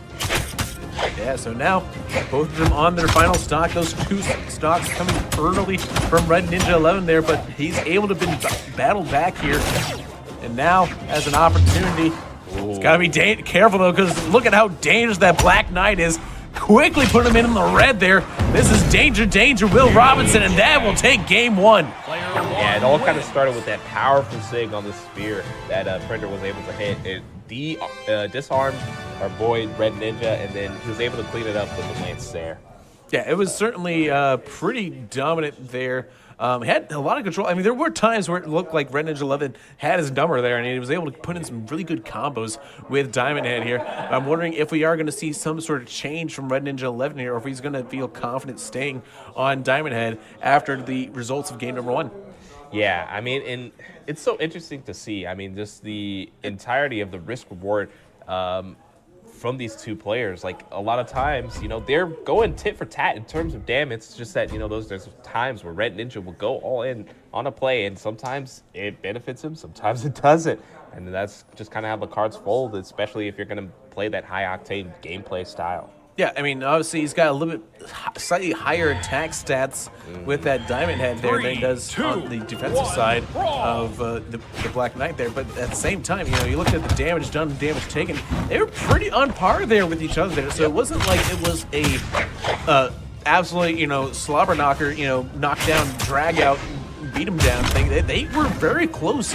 So it doesn't really surprise me too much that he is going to stick with that Diamond Head here, because again, it was a relatively close battle. When you look at the actual stats of the things here, and I think that's going to be something that we have to look for, see if he can find an advantage here. But right now, it is all Black Knight early in the early goings here, as he is keeping weapon control here, finally able to get the cutters to try to put some damage down. But oh man, that shovel absolutely just digging a hole into his forehead. And give me a triple there with the pogo sticking, using that shovel, the spade of the shovel, to send the stock to rest. But no way, Red Ninja, resilient as ever. Diamond, one of the hardest minerals found in natural earth, but gonna fall there. Found the weak point with that recovery there. Printer finds himself up one stock. And got that nice little cameo of Vilgax. Again, just little details of this game that's just so chef's kiss, you know? Fantastic. I am inclined to agree. And man, Printer went for it all there. It does get the sig off the stage. That one has a two-parter. You know, the slamming hitbox is a spike, so really sending him home with style. Oh man, now all of a sudden that is a deficit you do not want to be looking at. If you are a competitor there where you have a 2-stock deficit, and he still hasn't even really put in it's more of an orangish red than it is a true, proper, deep, dark red there. It's not even the most dangerous level here, so finally we'll take the first stock here and try to gain back on, but again, he's already taken some damage on his final stock here. Yeah, I mean, Red Ninja has just kind of been sticking with the guitars, and it works when it works, but sometimes Printer's just able to make these plays and put the momentum so heavily in his favor. Be able to get back behind him there, put in some damage temporarily. And you gotta be careful about, you know, those powerful moves from that Rocket Lance does lead to opportunities for counterattack that those guitars can really exploit. But you see just how much power he's able to exert with that spear there to really dunk on him. Yeah, that dare, it looked kind of bad, but man, one more strong Sair like that, and it will be curtains for Red Ninja, so he's going to have to literally play perfect here. Oh my goodness, for the recovery. The alley-oop under the stage, and sends him home with the delayed weapon toss into the recovery. Yeah, you look at the damage done, damage taken there. Much different story this time around. Almost 550 damage done by the Black Knight. Printer absolutely laying the smackdown here in game number 2. Game number 3 is now a very, very critical point here for Red Ninja 11. Yeah, that game 2, that was a deflator game. There was a lot of big swing momentum plays that Printer was able to do that will go on the highlight reel for sure. And Red Ninja being on the receiving end does not spell good for Game 3. But if you can compose yourself, you can really make anything happen. More deflating than the footballs that Tom Brady likes to throw. Potentially. So we'll see. You know, they'll tell you that that's a legend. He may be retired, but he still gets, you know, we still get those callbacks. You know, we all love it. Digs. You got to get him. You got to get him. So we'll see. Looks like we are going to get a change here from Red Ninja 11. He's going to move off the Diamond Head onto the Ember. Yeah. Meanwhile, Orion coming out here for Printer. So changes on both sides of the battle lines. Yes, indeed. And we haven't seen Printer's Orion, but I mean, he's already. Oh, I mean, we have. It's the crossover. So he just wanted the skin change. It's basically all it is. Oh, true, yeah, because Black Knight has the same skill set as Orion, just, yeah. Ooh, but just a little bit different, a little bit more red. What is for sure different is the offense that Red Ninja is putting up with the bow. One of the most powerful weapons in the game right now. I mean, just able to, you know, close out edge guards like that. That down air, able to send at that 45-degree angle, which is very, very nasty. Yeah, absolutely, and certainly saw a slightly different result here. Able to take that first stock, and that is a huge, I think, momentum win for him there. I mean, you got to, you know, win your battles there, and wait for the war to swing in your favor there. I think that was the first battle that really went Red Ninja's way there, but right back at him. We have now the same stock numbers on both sides of the battle lines. Yeah, that was a big sig for Printer to get because, you know, Red Ninja was kind of running away with momentum, but if you are able to take that stock back with a powerful move like that, you can find yourself right back into the game. Still getting some good looks in there with that power rocket lance there, excuse me. But the bow and arrow there, we see that bow can do some damage. Again, that is one of the most powerful weapons in the game. Everyone here at the land we've spoken to has said some version of that. It's like, hey, bow be OP sometimes. Something's, you know, very in that. Oh my goodness, what a combo from Printer there. Finishing it off with that down air, and the resources are running thin for Red Ninja, but able to squeak right by. Woo. Somehow survived that one there. I thought for sure it was going to be a curtains situation there, but nevertheless, they persist. Oh, and the Sigs both missing somehow there. And these two are now swinging for the fences as they're both in the red percent. A good hit from either party will spell the stock. Ooh, wow. Weapon toss there.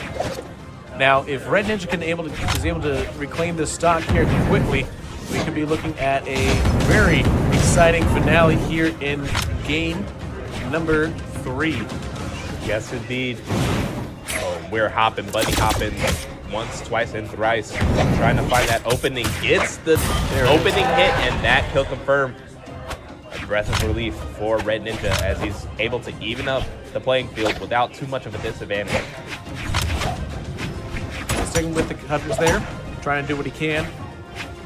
Moving quickly here with that, but again, that spear. Uh-oh, that could be dangerous, and there it goes! Baited him off the edge! And I believe that is 3 in a row. Oh, victory for Orion and HP LaserJet MPF Printer. Yeah, a little bit of a tragic tale there for Red Ninja as he went for it all there. That ground pound, he thought he saw the opening to seal it out with one fell swoop, but instead actually ended up being on the receiving end of a spear hit. And sad way to go, but...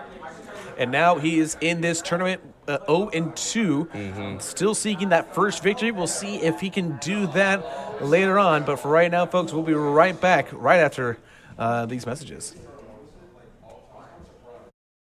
Like, let others know like how inspiring how I am.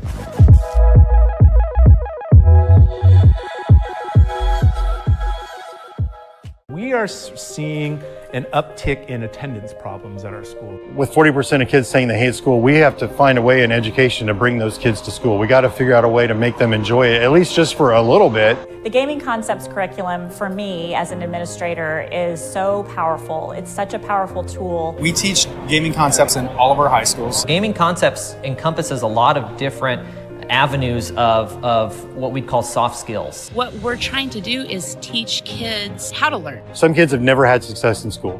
You put them in front of a video game, they find success. Now I have a voice. Now people are listening to me. I think people think we're teaching video games. Right. And that is absolutely not what we're doing. We are using video games as the hook, and we're meeting kids where they're at.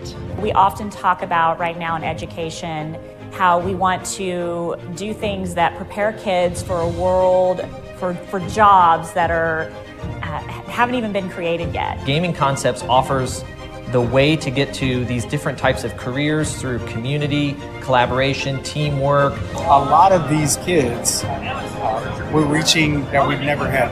A lot of times these kids come to school and they don't have a why. And you have to have a why to come to school. And you know, you're not an athlete and you're not in a band or you're not in drama. Right. And you come to school every day and you really start asking yourself, why am I here? Yep. And does anybody care if I'm here? And I'm sitting there going, you know, this was about the same time that I had a group of kids playing video games in my classroom after school and just bonding and having a great time and looking forward to that time. And I said, gosh, I feel like the answer here has something to do with gaming.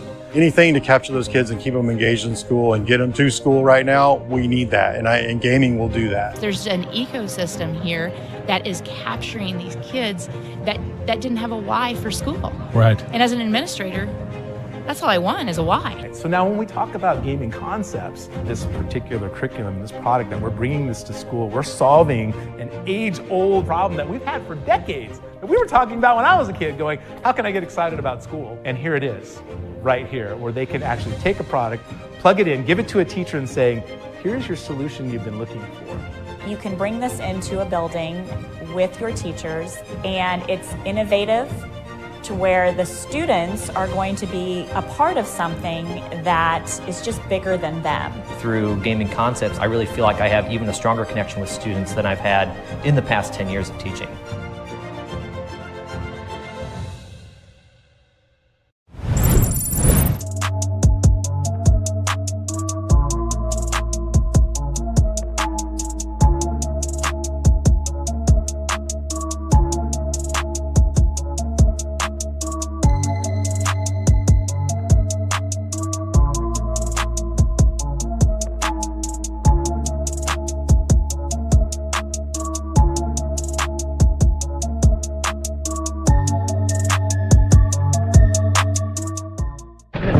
Signature. The issue without those is it throws them too much. They can be readable by the and Devil doesn't have a weapon anymore. Oh! Really? What? Combo words? That's what I'm talking about here. But oh, Dilly with the signature knockout. Coming in clutch. Sound cue there. Koi is known, but the flash.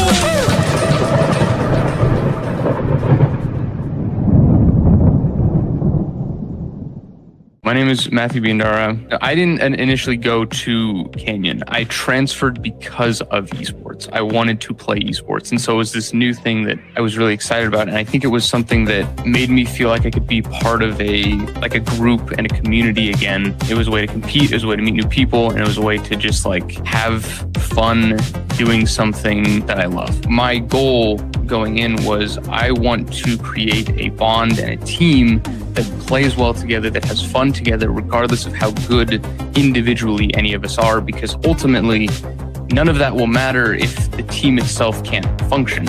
It was a lot of responsibility because the esports program grew so much, which was fantastic. The captain has to be the one, scheduling practices, making sure people show up on time, making sure the team is on the same page. It was a lot of responsibility. It was a lot of time management. It was a lot of commitment. I grew a lot by being in esports and by having the role of captain.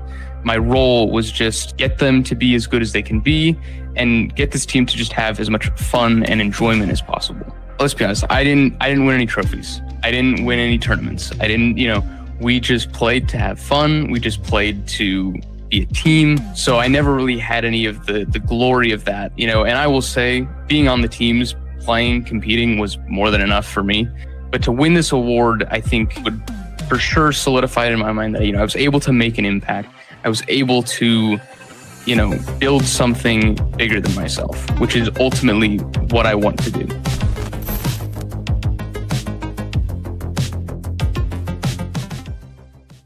But legacy-wise, I want to leave a team that was a threat, a nightmare for people to play against. You can throw it up and get your head lopped off by the chop, man.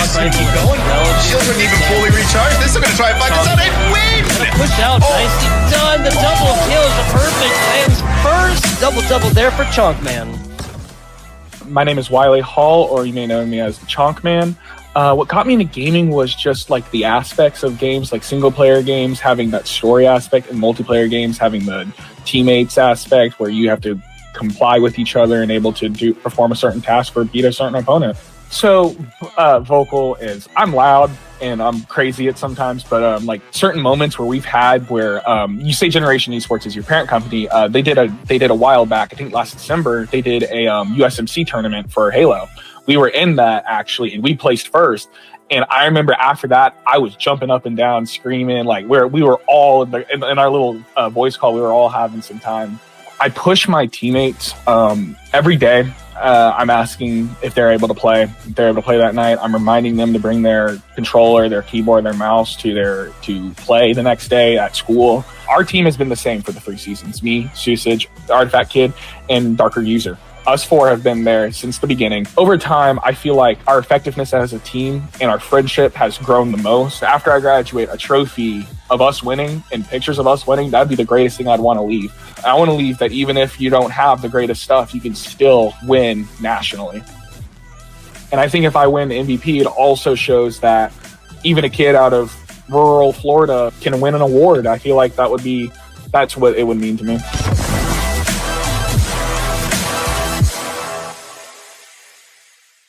Hello and welcome back, folks. High school game now.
That's to my own horn or anything, but I think I play a pretty vital part in the winning culture that we have here at Hebron.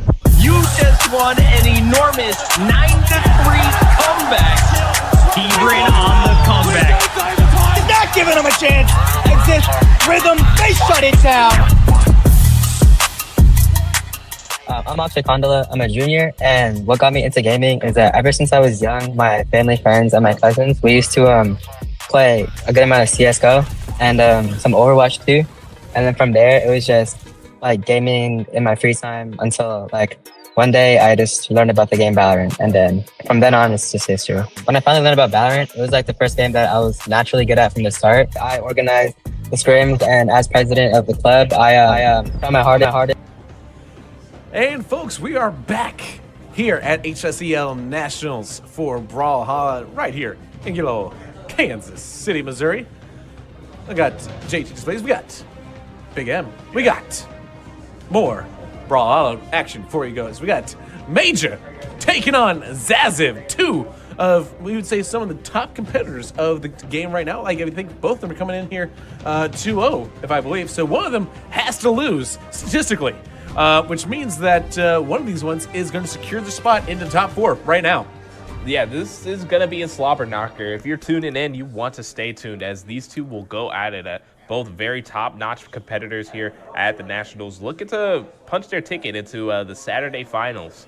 Yeah, and we're seeing something different here from Major coming out with the Chell, as opposed to what we've seen from them previously here. The Chell, we haven't seen that champion out here yet. Artemis, pretty classic here from Zaziv, so we're going to see a little bit different style of play there with the gauntlets there, and I think the high kicks as well. Yeah, the gauntlet battle boots combination is just such a cool combination, and then in tandem with the Sig kit that Shell has, it's just such a cool character to watch it with. Yeah, but nevertheless, here we come with a early knockout there, and here we now see those signature kicks coming out from Shell. Oh yeah, the battle boots, quite the weapon. I mean, a lot of people, had their angst about it when it was released. One of the newest weapons added to Brawlhalla.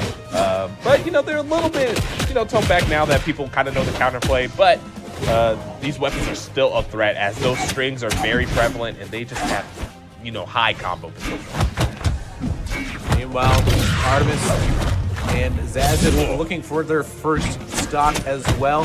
And they have not done nearly as much damage as that Shell on Major has. So Major really having a good tournament. There goes a nice combo here.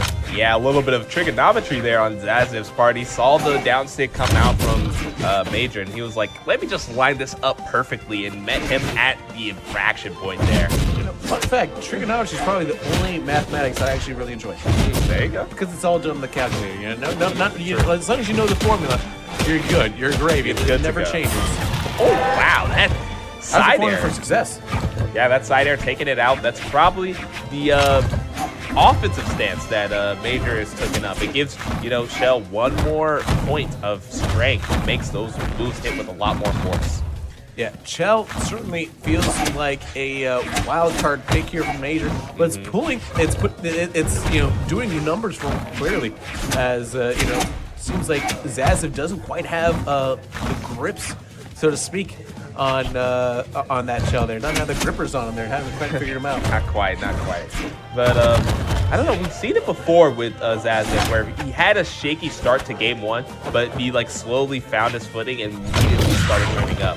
So maybe he's just a little bit frigid and looking for something to heat him up, but L will probably do that, if anything. Yeah, wow, that was an impressive victory there for the Chell on Major. We'll see if Zaziv can counter it here, what kind of choices they go with here. It doesn't look like they're going to change, so I think it's going to be, still Artemis on Chell. They like that matchup there. Chell, a high attack versus a high speed Artemis there. Yeah, I mean, the power behind the power and force that Shell can produce is very big, which is why we're seeing a counter pick away from small Brawlhaven, which has those super close blast zones. We're now on the map here, which has a lot larger blast zones. So hopefully this will, let Zaziv have a little bit more breathing room, not fall into a side air at early percents, and give him that time to kind of heat up. Yeah, a little bit wider space, a little bit more opportunity to kind of use that rocket lance to his advantage there. An opportunity now to see if that stage choice has an effect here on the end product, right? Oh yeah. There's always theory, but now you got to put that theory in action. It's a hypothesis, it's scientific. It's a scientific method, folks. Right? We're all about scholarships, right? That's try true and test it. Can't go wrong. Always keep an education first, right? Oh, there's nice. An education for you. Yep, the ground pound will send you to downtown. I mean, you got to know these things. I mean, there's a we got a pretty vibrant downtown. We got the streetcar. We got River Market. A lot to see down there. But right now they're taking it uptown here. And, you got to educate them, because it's a lot of these young guys. It's first time here in KC. Yeah, so they don't know the way around. As they go uptown, they're going to encounter a lot of construction. Unfortunately, yes. Yeah, every time I'm driving, I'm like, why are they doing construction now? And then I think about it, you wouldn't want to do construction in winter, so. But here we have it. Evening trade there from Major, but immediately hit with the side stick, but actually able to live a little bit chunky on the shell there. Oh, that got a big pop as well once that stock was taken here in the land. Definitely heard some chirping off of that one there. So both competitors fired up now with them on equal footing here, but Shell opportunity now has to stay calm. Major otherwise could be looking at taking another stock here, but fighting back pretty tough here. This is an opportunity now. They're practically on side. You can't really tell much difference between them until that happens. Yeah, the Sair, such a good move for like closing out stocks. It like moves you around, and freaking Lance Sair is the bread and butter. So certainly much. Oh no! Oh, no way! Can he recover? No! Not even gonna get a chance. Major sends you downtown with the ground pound once again. And then there were one. Yes, indeed, and we're really going down to the wire this game. These two competitors have been kind of going back and forth, a lot more competitive than game one. Oh, nice spacing from Zaziv, and the string is starting up. Nice little combo there, Zaziv. Able to put some decent damage there onto Major, and there we go! 1-1! Player 2 wins. That was beautiful from Zaziv. We didn't see many nairs come out from him, but when we did see it, a conditioned dodge from Major, and the immediate active input on that signature move allowed him to send Major to game 3 here. Now we get Azoth on Major there. We got the bow and the axe for him there. Meanwhile, Artemis sticking with that scythe rocket lance there. So it's going to be interesting there. Gave it the government. So, 3, 2, you know, in the community, 1, you know, Azoth is kind of like the faux pas counter to Lance, you know. His axe and his bow just allow him to kind of really punish a lot of habits of Lance players. So maybe the Azoth here is actually as a pretty direct counterfeit to Aziv's playstyle. Possibly, but, you know, you still have to land those hits there. And right now, I think that, you know, there may be some unfamiliarity happening here, or just like, you know, maybe not the prime choice there for Major to see him taking some heavy damage here from that rocket lance, doing a lot right now. And so just because you're counterpicking doesn't necessarily mean you're able to, you know, counterplay. Yeah, and then it doesn't even take into account, you know, Aziv's like really solid side play, but honestly, the lance is still putting in work regardless of what you're doing to try to counter it. Yeah, and I think it's just that back end of that lance will really make it so dangerous up close there, especially against, you know, something like this bow here, because it really allows him to. Oh, you got it close here. Oh, great! I've still got, you know, I'm still gonna burn you in the face. Not that you have much of a face. Yeah, I mean, no more flesh to really burn off there. Oh, dodging the big bow shots there. Oh, tries to go down swinging. Danger, danger! Will Robinson still dancing on the side here. Now he's getting a little tired. He has to come up, and that's going to be punishable by death. Yeah, so you saw those exclamation marks on that UI. When you ever get those 3 exclamation marks, that means you will not be retaining resources whenever you're touching that wall. And it kind of just put Zaziv in a very bad spot. Yeah. Oh, wow. But quickly able to counter here. And now we are back at 2-all. Yep, these two really going at it. Like, quite the barn burner. I told you guys, if you're just tuning in, this is the HSEL Nationals, the high school nationals, and we're here with Brawlhalla Action. These two, Major and Zaziv, going at it. Okay, a little bit of a strike back to keep Zaziv off of you. I like it. Major finding the offense here. Oh, wow, just a switch of positions there. These two doing a delicate dance, but there goes the recovery. Looked like he just took him inside the bow himself and just launched him. That's exactly what happened. Well, recovery is such a really good move for closing out stocks. Absolutely. Ooh, good play here, and now 1 stock for Zaziv, 2 stocks for Major. Yeah, but you spoke too soon there, as the side air sends us to 1 stock apiece. Listen, they just like proving me wrong. I just like to say things, and they said, all right, bet, and then they just, you know, wiped the game slate, you know, clean. So, you know, like, I'll just continue to say things, and they will continue to prove it wrong. Like right now, Artemis and Zazev, they're about to take this stock in a surprise maneuver. Yeah, I mean, hey, it's the Cosmos against you. That's just the commentator's curse, ladies and gentlemen. Regardless of what we say on the mic, it has to not come through. Ooh. Oh, wow, dodging these very big hits. All those green signature moves from Azov are very strong in force. So Zazev has to play perfect, spacing around them. Zazev in a dangerous situation here, able to recover once, but not twice. And now we are on match point. 2 to Major, 1 to Zazev. Yeah, Zazev is playing a little bit spicy on the ledge there. He kind of ran out of resources, and Major was able to capitalize on such. Yeah, meanwhile, Zazev there ends up, sticking with Artemis, not willing to move off of it there, even though we've now seen that Azov's really kind of had his number there just a little bit. So it's a question now as Major gets a little more comfortable on this Azov here. How is he going to be able to counter that counter? Yeah, I mean, listen, we're turning into a full-on kitchen here with so many counters. Indeed. That's the beautiful thing about Brawlhalla, It's not, even though, Azov is like a soft counter to Lance, it's just that, a soft counter. Zazev can totally change up his play style and, kind of reduce the pain that this Azov is bringing. Oh, wow, I love the idea because Major was out of resources, but he's able to dodge the ground pound, and we're back on stage, ladies and gentlemen. Yeah, I think that's the one weakness I would say of the Rocket fans there is that it's just really hard to go with those the down. It's like very to the side, fully fine, but once you get underneath there, it's a lot more vulnerable. Yeah, those vertical, Lances always want you to be on their level, so they're trying to scout out jump and aerial movements, but if you are able to get under them or above them without, taking so many hits, you can really start pressing your advantage. Oh, but so far, so good for Major. After, taking that first stock with the dodge read, really putting the onus on Zazev to even up the game.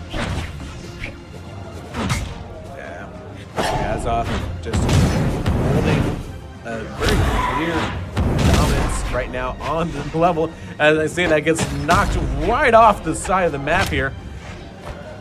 Doesn't recover, and that's going to be now 2-on-2. Side seems to be more effective for Zazev right now, but you have to be careful against that bow because it's just so effective at zoning him off. Oh, a good turnaround there from Major, and he's just starting to send out the kill moves.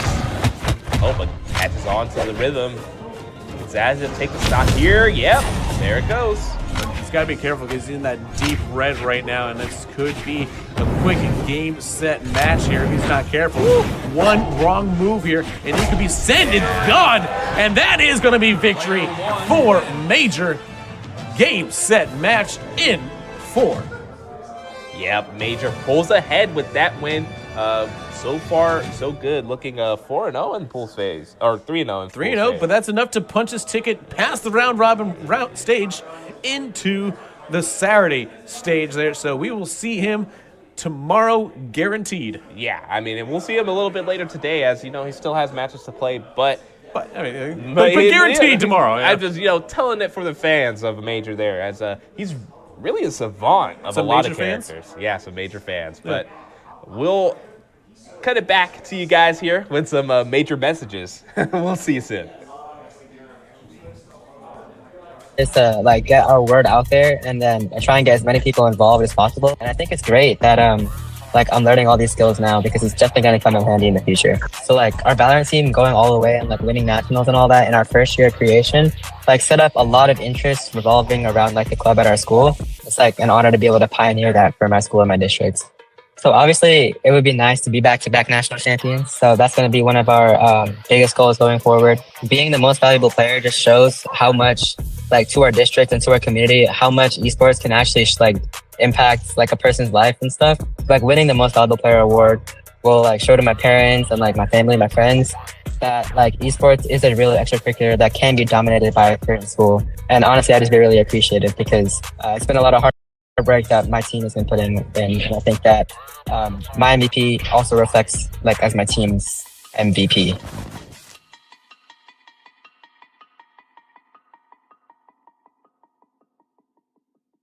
My name is Braden Shaw, and I'm a student at EIA Academy. My siblings, they would play a lot, and I kind of just be sitting in the back. They would pass me probably the broken controller. I just watched. I haven't really got the chance to actually have a whole gaming thing to myself yet. And so I started going to EIA Academy High School, and I started like coming to school every day and playing on their computers and having fun with friends and stuff. And gaming really helps some people just get away from certain things. I've met so many people, so many awesome people. Before I was a little bit of an introvert, and once I started going to this, like kind of like got out of my shell, and like I started talking to more people, making more friends, and it helped me a whole lot.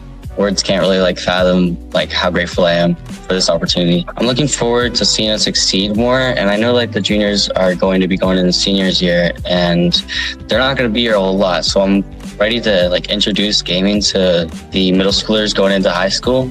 Like that's going to be really fun, and what really matters in like a gaming community is your mental, because if you don't have a mental and you're not happy and you're not in like a comfortable place, then you're not going to want to play and want to get better. But if you protect the culture and stay comfortable and stay open and happy where you are, then you're going to want to exceed, especially with your teammates. I'm really hoping that like I create more people with the same mindset of me, and like from middle schoolers transitioning, I really hope that they're going to be very welcoming and open to other middle schoolers that are going to become transitioning, because it's going to be an endless loop. I'm just hoping that I leave back a trail of like being remembered as open-minded, good mentality, and just very welcoming and having a great and wholesome experience for everybody.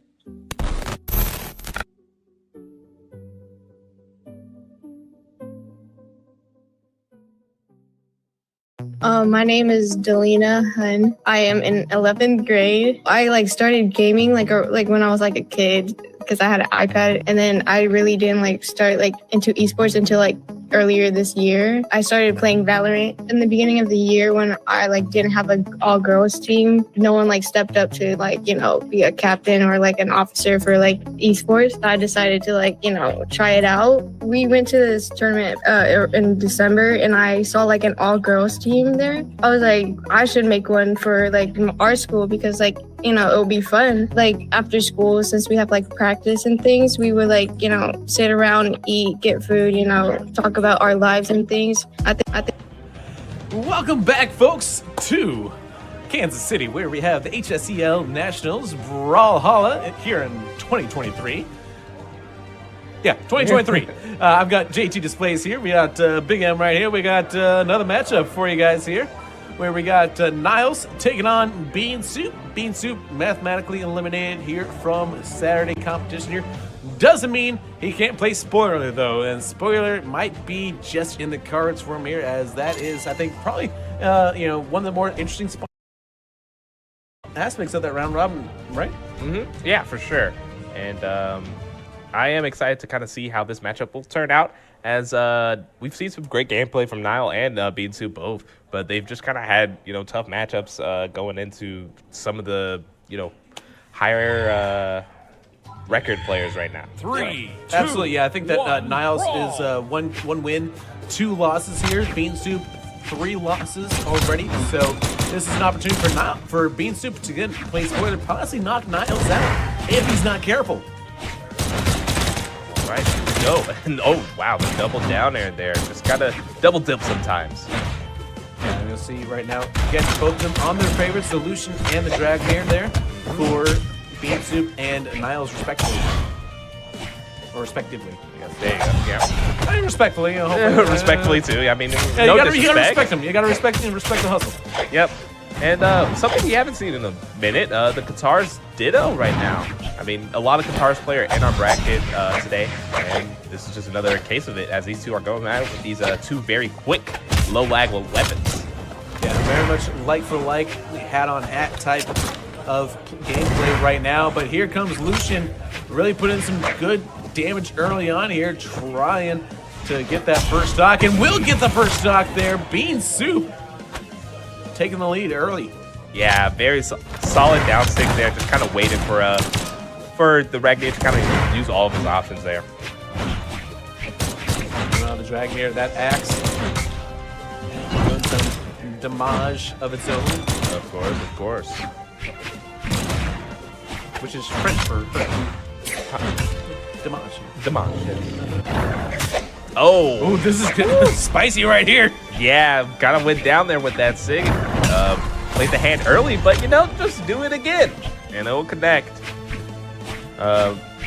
Put on the board there with that stock. We're both at 2 stock apiece, so I'm interested to see how this one plays out. Absolutely. Has Lucian. Bean Soup here. Getting beamed a little bit here by those guitars. Might need to switch over from the guns to guitars himself, and that's exactly what will happen here. Making that weapon switch, as it's going to be like on like. But still, getting the better of him is Niles. He seems to have adapted to Bean Soup's gameplay here early. Yeah, is even able to kind of connect some of these safe moves, and wow, Bean Soup just falls like a rock there, straight towards the blast zone. I do love that little gimmick there that Niles tries to do there with the side sig, but has not caught an unlucky individual yet.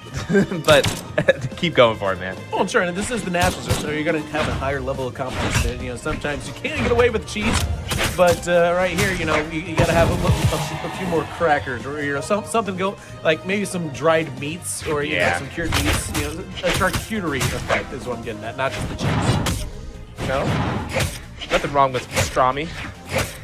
Yeah, it works. It's but maybe need some Ritz, some club. All right, so we're getting classic guitars gameplay here. I mean, once again, you mentioned it that Niles has been coming out on top in the Ditto. So it's on Bean Soup to kind of mix it up by throwing in the blasters, or trying to disarm Niles with like a high force move. Yeah, and he's doing a good job keeping him at bay right now with those blasters. You see that Niles having to force him to retreat back to the sides. They're waiting for a weapon to spawn here. Now he will get that axe, and he's going to axe him a question to the face. Yeah, that axe has a very strong Sair. But speaking of strong, that signature sends us home as able to take that game is Bean Soup, putting himself on the board. I think that's his first game win in the entire bracket so far. Yeah, we'll have to double check the records there, but again, impressive by Bean Soup, as Niles now will be choosing to stay on that same, both of them choosing the same champions here. So it's not like they're feeling in any way disadvantaged with their selections here. So certainly, again, you're going to see those guitars, hat on hat situation there, and I feel like it's a toss up. It could go either way. It almost went Niles' way last one, but ultimately, that last big power move there by Bean Soup gave him that first game one. Yep. And we're here on Small Enigma, the tri-plat layout. One of my favorite for sure, because it allows for such fluid movement on the platforms. It opens up the layers of gameplay, Absolutely, yeah. There's nice different levels here. Allows them to kind of set traps, potentially to kind of bait their opponent in, draw them into where they want to play here. Both of them typically staying on that main level there, but you do see, Niles using a bit more effective use to hop from one side or the other there, but still more damage is being done by Bean Soup right now, as those blasters are kind of a bit of a task for Niles to deal with there, and he calls it up with those guitars. Yeah, I really am liking Bean Soup's game plan. Like, sees that the blasters are working, but knows when to kind of put the blasters down. Even though they're working, doesn't want to get too candid on them, and is able to switch it up on a dime and keep Niles on his toes. Yeah, and I think that's something where you have a favored weapon of the two there, and I think the blasters are certainly more favored weapon. He's being more accurate with them in this gameplay than he was, let's say, against Printer, for sure. Oh yeah. But I think you're right. Being able to mix up those weapons there allows them to kind of throw a different element, a different wrinkle to Niles there, and he has to account for both those there, not just be reliant on just an axe versus blasters gameplay here. And you're starting to see that he's quickly switching it back, and boom, another stock here taken that way. And Niles Again, an early stock deficit, but he should be able to an opportunity to potentially retake this stock. Oh yeah, here we have it, and a good lead for Bean Soup, but it is very fragile. A nice down signature there from Ragnar. Will take it there. The unarmed breakdance move, always a fun one to look at, as they just kind of swing their legs back and forth, send them to the blast zone there. Absolutely, 100%. And now you see both of them back on, carte blanche here. No real advantage has been gained or lost by either side here. So now it's really kind of like who's going to be better at these catters, right? Yep. It's funny, these two, they kind of sync up sometimes whenever they do like D-Light at the same time. It's a little comical when we have these dittos and they kind of press the same button at the same time. Yeah, it's like Taskmaster and Widowmaker, Yep. Or Taskmaster and, Moon Knight. Or Taskmaster and, you get it. You get it. Because Taskmaster, you got me. Okay. Yes, there you go. For those that aren't Marvel. That aren't, aren't in the know. Oh, that was a weird weapon toss there. It looked like Ragnar was facing forward, but threw the weapon backwards. That was weird. But might have missed it. Ooh, the edge guard scenario here. Yeah, Bean Soup didn't really want to let Ragnar back onto stage there, but Niles will take that every day of the week. Ooh, nice hit there, and Bean Soup now trying to take game number 2 here, as he's already gotten 2 stocks. Looking for the 3rd one now. Ooh, nice combo there. Yeah, you just got to compose yourself, young man. If you want to stay into this bracket, you got to find this kill without much issue. But oh my goodness, the reversal. Whew. One more good axe hit here. Will take the stock, but yeah, Niles is on his last stock. Does not want to let too much extra credit go by. Oh, wow, the inlet actually takes it. Nice little ring toss out to the side there. But again, so much damage taken on that last stock to force him to this point here in the match. And now that is a dangerous position here, but now able to really put in some damage to the zone. Able to get behind the defense of those blasters and put in some extra damage. This is good news here for Niles fans here, as again, he does not want to go into that 2-game deficit. Oh yeah, I mean, wow, the inlights are coming out in spades. Both players hitting them and connecting strings together, doing damage. Oh, the weapon toss is a little bit errant on Niles' part. Things are starting to fall apart, but able to dodge the onslaught of moves there. Oh, and the recovery drops, so Bean Soup not going to take the stock, and Niles lives to fight another day. So close on the nice edge, and that could be it. No, he's able to recover. Get back to the side here. Oh, nice. No. Okay, it seemed a little bit dire there as the recovery was stuffed, but Niles still off stage. Oh my goodness, the recovery sends him up in an advantageous position, but for how long? Drops the axe here, trying to go for the cutters there. Can he finish it off? Oh, no! Could go either way. One big hit could do it and send him off to the side and take game 2. Both players in the red. Niles actually in the deep red, goes for the weapon toss, but misses completely and is now unarmed and gets caught up in the sig. And Bean Soup, 2 games to the good right now in this best of 5. Yeah, that was a tough one to lose there for sure, but Niles can bounce back. I believe in him, but Bean Soup has to be happy, able to clutch that one out. And we'll go back once again. No changes from the last matchup here. Ragnar certainly had a little more advantageous positioning. 3, 2, but ultimately 1, could not ball. overcome Bean Soup's solution. Will Niles find his way to drag this one back, clawed back here? It's going to be, it's starting them getting to that mental game a little bit, right? Yeah. All right, I mean, and we see that now we're kind of going back to the axe here. It was funny because like game 1, even a little bit of game 2, we saw that like Qatar is obviously the main weapon, and he's on it now, but the axe kind of did the dirty bulk of the damage at this stop. Yeah, this one seems to like it can do heavier damage, but it does run that risk of just being a little bit slower than those cutters there, and so you have to be careful of that because he certainly has, you know, the speed is kind of like a net neutral, and they're both on the cutters there. Yeah. Oh, went for the risk it all ground pound, but oh, there we go. Yeah, double recovery, zigzag, zoom. That stock left the room. So, Bean Soup getting zooted off that first stock early on here in game 3. A game that Niles needs to stay alive in this matchup. We go back cutters apiece. And now it seems like Niles is really doing well on this edge, but gets countered there. And that's a bit of a wake-up call for him, as that was some sweet chin music to send him flying. Oh, for sure. Oh, but these in lights farming up the damage and then gets the recovery, and now the axe is looking to close out the stock in the red percents without much of an answer back. Woo! Chases him down with that signature.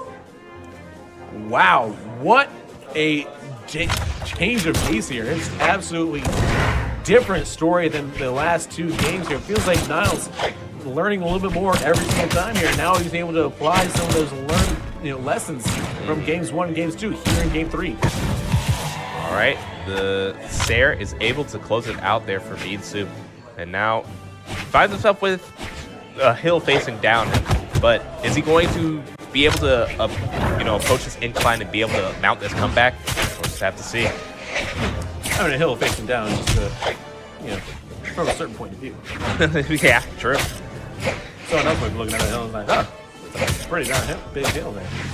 Oh my goodness, and speaking of how big it is, the damage that Bean Soup has been able to put on is huge. Already in the red is Nile, and he has not really even put on any damage onto Bean Soup. Bean Soup not quite able to secure that stock there, but if he is able to take it, now we are talking about a rally here from Bean Soup. Getting rid of that weapon there so Niles can't use it. A little bit of resource control here. Ooh, I do love that combo there to start up the stock. It does a lot of damage, but man, you can't tell me wrong. Bean Soup is running with the momentum here, able to kind of go with unscratched for a long time here, but now he's for sure fighting back. Bean Soup here. A taste of victory for the first time. Does that victory taste like bean soup? But what type of bean soup? Black beans? Pinto beans? Kidney? Baked? I mean, that's just kind of like thing. I don't think you can really have That's like just a like a baked thing, bean. yeah. They're not a type of meat, but... I mean, I think there's like a 3-bean soup there, so it could be like a combination of, of them all. Babe. And you'll need a combination of moves to secure the victory as they're both on a deep red stock here. You go either way, and it will be Niles that sends us to game 4. Yeah, just kind of runs off there and gets that Sair. A nice way to close that one out. Big upset to Niles for being able to clutch it there. But we still have 2 beans in that soup there, so we have to see if we will get a full trace. Will it be Trace Bien? It's a French joke. Oh, yeah, you lost me. I speak American, sorry. Trey Bien, 3 beans, Trey Bien. Very good. There you go. Yeah.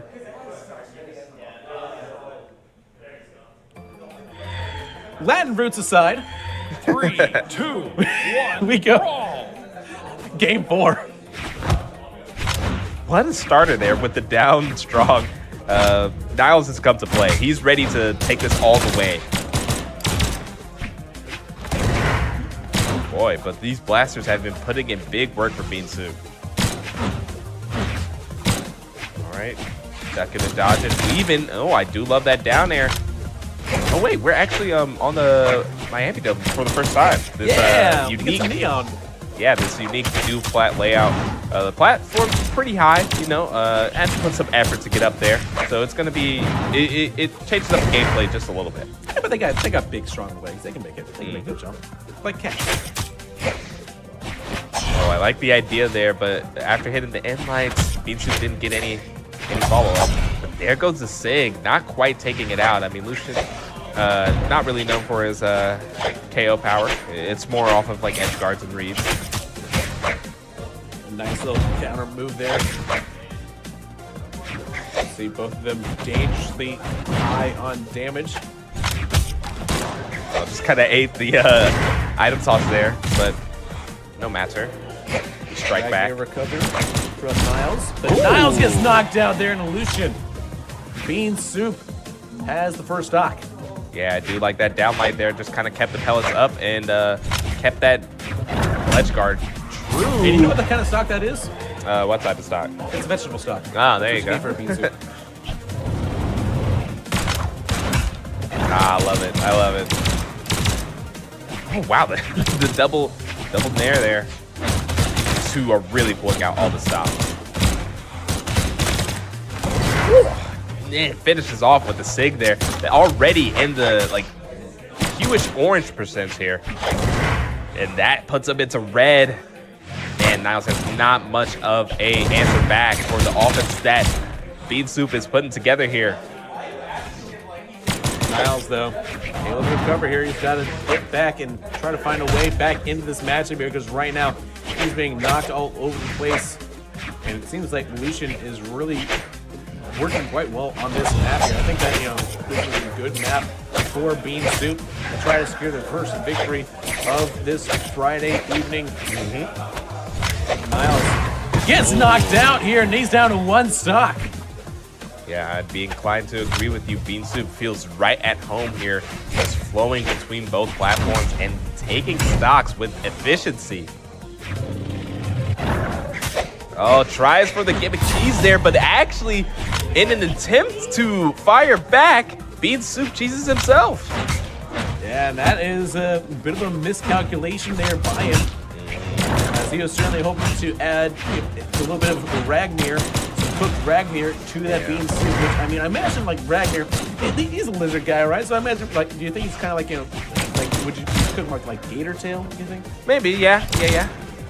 Like how do you serve Ragnar to like the optimal way to serve Ragnar? Yeah, like gator tail, bean soup maybe. Like, I don't know. Like tastes like chicken maybe. Like add a little. What herbs you go? That's for the sure. big question. But Niles does not want to answer that question. He Not wants at all. He says, "Listen, I'd rather take a to-go bag that does not include any soup, please, and instead." He's gonna have to axe you at the window. True. He's gonna have to axe you to recognize that he actually doesn't have a tail. So I actually don't know how you would serve Ragnar. I didn't even. Oh, he does. He has a little tail. It's very tiny though. Hey, as long as it tastes good, and that seems to taste good to Beansoup. As that is the third and final stock game set match, and the pot is boiled over with a victory. Yes, indeed. Good stuff from Beansoup. He's able to. He was simmering for a while there. It took him a while to get that first victory. He was simmering. But that's the thing about cooking. You just gotta let it sit there. Give it time to let all those juices kind of get to know each other. Yes, and if you broil it, that taste will be very savory, just like these messages that we'll cut to. But you guys stay tuned for more Brawlhalla action. I think it's like my experience has been great. I think esports is a good place to find friends. Even though we had some troubles going on, we overcame problems to get better. I think it's important because barely any girls who that play games and things, and if we keep winning, then it will show shine light, and then to let all the girls that are scared to come out and to join esports, have less worries about people talking bad or something, or thinking they're weird for being in esports. I want to create a legacy where girls are welcome to come in and play games with other people. I've overcome a lot of obstacles, being a captain. It would mean a lot to at least have an award to show how much I overcame and things, I think.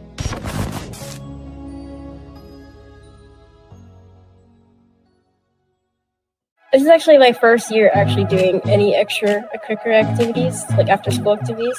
So it's just like something that I've really enjoyed.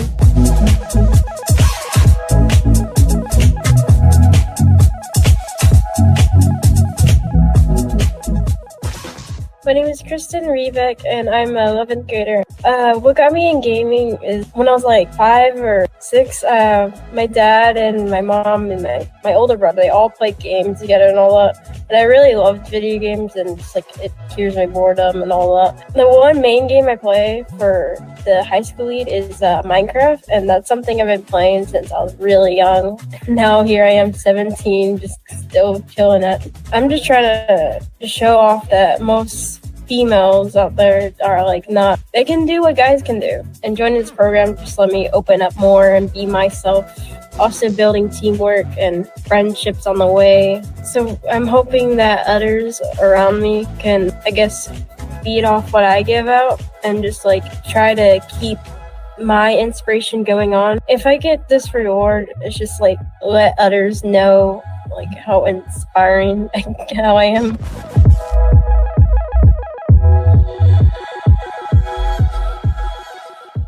We are seeing an uptick in attendance problems at our school. With 40% of kids saying they hate school, we have to find a way in education to bring those kids to school. We got to figure out a way to make them enjoy it, at least just for a little bit. The Gaming Concepts curriculum, for me as an administrator, is so powerful. It's such a powerful tool. We teach gaming concepts in all of our high schools. Gaming Concepts encompasses a lot of different avenues of what we call soft skills. What we're trying to do is teach kids how to learn. Some kids have never had success in school. You put them in front of a video game, they find success. Now I have a voice. Now people are listening to me. I think people think we're teaching video games. Right. And that is absolutely not what we're doing. We are using video games as the hook, and we're meeting kids where they're at. We often talk about right now in education how we want to do things that prepare kids for a world, for jobs that are haven't even been created yet. Gaming Concepts offers the way to get to these different types of careers through community, collaboration, teamwork. A lot of these kids we're reaching that we've never had.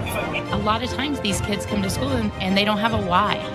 And you have to have a why to come to school. And you know, you're not an athlete and you're not in a band or you're not in drama. Right. And you come to school every day and you really start asking your.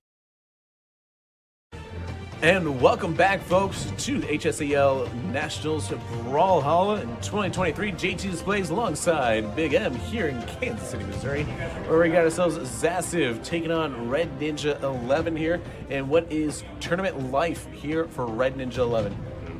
Yeah, and we see that Red Ninja 11, he's actually starting out on the Ember, potentially. He's starting out on the Ember, and previously he had been leading with, I believe, the Lucian? No, the Caspian? The Caspian, yeah. And it kind of got shut down, and so he's going with tried and true, the Ember. Yeah, meanwhile, the Artemis has been Zass's bread and butter there. That's where he's comfortable on. He's not going to change from that for anybody. No way, no how, nowhere. And so we'll see who comes out, on top here. Is this Ember very strong? We've seen here in this tournament already. But that Artemis has been pretty, a hard one to beat. We'll see who comes out on top here. Yeah, hard one to beat, but not unbeatable. Zass is sitting at the 2-1, so there are kind of holes in the armor that you can exploit. Let's see if Red Ninja can find his way, sneak his way into those very shy weaknesses. So you see quickly the edges there really kind of hammering home some damage early on. This Ember needs to probably move on to the bow. Essentially try to counter against that, but here comes the sight. Really putting some grapple in, put some more damage down. Oh yeah, and tried to connect that side stick there with a little drift, but not quite lining it up there. Alright, I'm liking the moves here. Oh, and engages it with these Katars. Red Ninja really trying to find a little bit of a string to even up the damage, but man, that does a lot to him. And there goes the inlight unarmed. Gravity canceled to boot. Gets back. Yeah, the ground pound there was not quite lined up there for Zaziv, but the resources are out and you just need to poke him a couple times. And There's a stock. Zazev is up with an early lead. Absolutely. One of those things where, like, all those resources, you don't know what you got till it's gone. Just kind of paid paradise a little bit and end up getting knocked out to the side. That's one stock done. And not nearly enough damage, I think, on that stock of Artemis here for Red Ninja 11 to really feel comfortable. Needs to get the knockout. Does do it quickly here. And now, taking their time, getting rid of the weapons there. Trying to deny some of the resources. So back on the Rocket Lance is Artemis and 7. Oh, trying to go for the alley-oop under the stage. The resources are low. Oh, but we're swinging right back, but still doesn't get enough, even off of the taste dodges there. Zazev, a little bit of a mistake, but Red Ninja, very good to capitalize and punish it. Yeah, uncharacteristic there, you think, a little bit from Zazev. Just getting stuck underneath the platform right there, and all of a sudden just had nowhere to go but down. And very quickly went from being kind of in control of this match early on to in a hole. Quite a big deficit. Yeah, but there goes the weapon toss. Just a little love tap to finish off the stock. And we have ones, everybody. Let's see how this one comes to a conclusion. This has been high action, high octane. So far, so good. Great. And the side strings are on deck. Always beautiful to see as you see grapples and swings and even weapon tosses thrown in too. And that is some absolute reaping ability right now. Looking like Ichigo Kurosaki out there with how much reaping they're doing. Oh, for sure. A true reaper through and through. All right, side air to Sair. Oh, nice okay. little reflexive counter there. And now going to the bow after staying off of it for so long. See if they can find success now. Oh, and the downlight recovery actually sends us home. A very clutch weapon swap there from Red Ninja 11. I think they kind of like bait him in a little bit for that weapon swap. It was just on the counters there for so long, and just waited and waited and waited and waited there. And then by the time that Zazev had gotten comfortable with seeing those cutters there, switch over to that bow, and all of a sudden it's like, oh, that's right, they still have this other one here. And it kind of, I think it was a bit of a lulled into a false sense of security a little bit there. Oh, for sure, for sure. All right, here we go. We're back on Small Brawlhaven here. You know, tried and true classic. If it ain't broke, don't fix it, as they like to say. And, you know, clearly no duct tape around here, so we go again.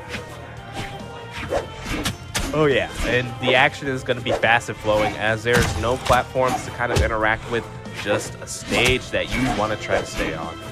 Both of them edge guarding a lot here, trying to get back in time. Not use up too many resources there. Both are able to successfully get back on level footing there. Oh, I do love that lance. Yeah, I love that weapon toss attempt there, but Zazev coming a little bit short. Yeah, Lance uses so much resources up there, but it's just so devastating when it works. Yeah, that was a very nasty down air hit, just so far into the blast zone that it was pretty much curtains there for a Red Ninja as soon as it connected. Zazev taking a loss already here in this tournament here. So looking to try to find some redemption after losing the first game, and now both of them on 2 stocks. Yeah, nice little confirm there. Qatar's recovery, very good at closing out stocks. Kind of a godsend for Red Ninja here as it's able to even things back up. There goes the ground pound, a potential opportunity here to edge guard. Oh, the Sair, very beautifully placed. Ooh, nice, finally able to get up on top there. It's very disadvantaged being down near at the bottom there after so much edge guarding there from Ember. But Artemis able to come back up. Zazev now trying to turn this around here after taking so much damage here. In a very curious spot. And that should be the stock, possibly. Oh. No, gets back. Perfect mitigation of your resources there by Zazev. Able to get back to the stage and have a fighting chance. Deep reds here, though, so literally gonna fall to any strike here that is meaningful in purpose. Yeah, any power, and it's curtains. Now here comes the bow and arrow. See if that bow can do some damage. We've seen it do that. This could be it. There it is. Now down to the last stock here in game 2. Yeah, even on the reversal layer, the recovery from the bow is gonna take it, and Zazev finds himself with the back against the wall. Red Ninja 11 there. They had a bit of a rough start to this tournament here, but now they're trying to stay alive against one of the tournament's best right now, the reigning spring major winner. Okay, a nice in light. Oh yeah, you can see Zazev, you know, he's playing a lot more patient, just letting it come to him as he's able to get that stock with ease. And now Red Ninja 11 is put on notice as he has to close out this game. Trying to close out the game here, trying to find a weapon, but that rocket lance says, you're gonna have to wait your turn here. Yeah, there's a queue, can't see, you gotta wait in line. I'm the front of the line here, I'm not done finished smacking you around with it. Yeah, when you have that big of a disjoint, weapon guarding becomes very easy as you can just kind of swing that thing at the general area. It will make it really hard to kind of pick up a weapon. Ooh, the Nair on the reverse just puts Red Ninja 11 in a sour spot, but able to find a Sair retaliating. Oh, yeah, then just a lot of empty movement for a couple of seconds there. Yeah, it just feels like Ember hasn't really gotten a hit in on to Artemis here for almost a few minutes now, and we'll see if that pays off here. Both of them are now entering the red zone there. Like clearly, you know, stylistically, it does feel like Zazev has control of the match right now. Yeah, a very sneaky recovery here for Zazev there. Just so good at trying to make that recovery as safe and as unpredictable as possible. But speaking of recovery, there goes the bow. Speaking of sneaky, yeah, Red Ninja 11, that is 2 games in a row now where it felt like they were on the back foot and they're able to quickly turn it around there. And all of a sudden, we have changes on both sides. Well, Ember a different, color, but Caspian for Zazev there. So this is the first time we've seen Caspian come out here with those darts and the glaives again, the cutters. Yeah, the cutter. Yeah. 3, 2. I mean, this is the first time Zazev has been swapped off a legend, so I'm very interested to see how this one plays out. Absolutely, and this is going to be a unique type of match because we haven't seen Caspian yet here in this tournament today. All right. Oh, I love the Nair, and even got the ground pound to boot, and resources are gone, and your stock is gone. Man. Yeah, and Zazev on Katars is nothing to be messed with. He's just kind of going insane.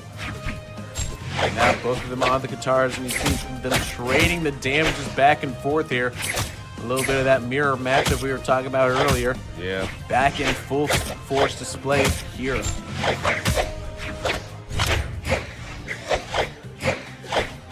All right, ducking and dodging, sending out the knives. Yeah, those knives should be such a wild card there. A little bit of a wild gambit, if you will. Oh yeah, for sure. Yeah, but took the gambit there and ended up losing the stock. Luck not in his favor. So now, 2 stocks to 2 stocks. Zazev with a slight advantage, but it's waning with each passing hit, courtesy of Red Ninja 11. Oh yeah, and the Katars have cooled off on Zazev's side. You know, he had that very egregious opening combo. But since then, I mean, I eat my words as he's able to cap off with a recovery there, taking the stock as he just entered reds. That's a little tough for Red Ninja 11.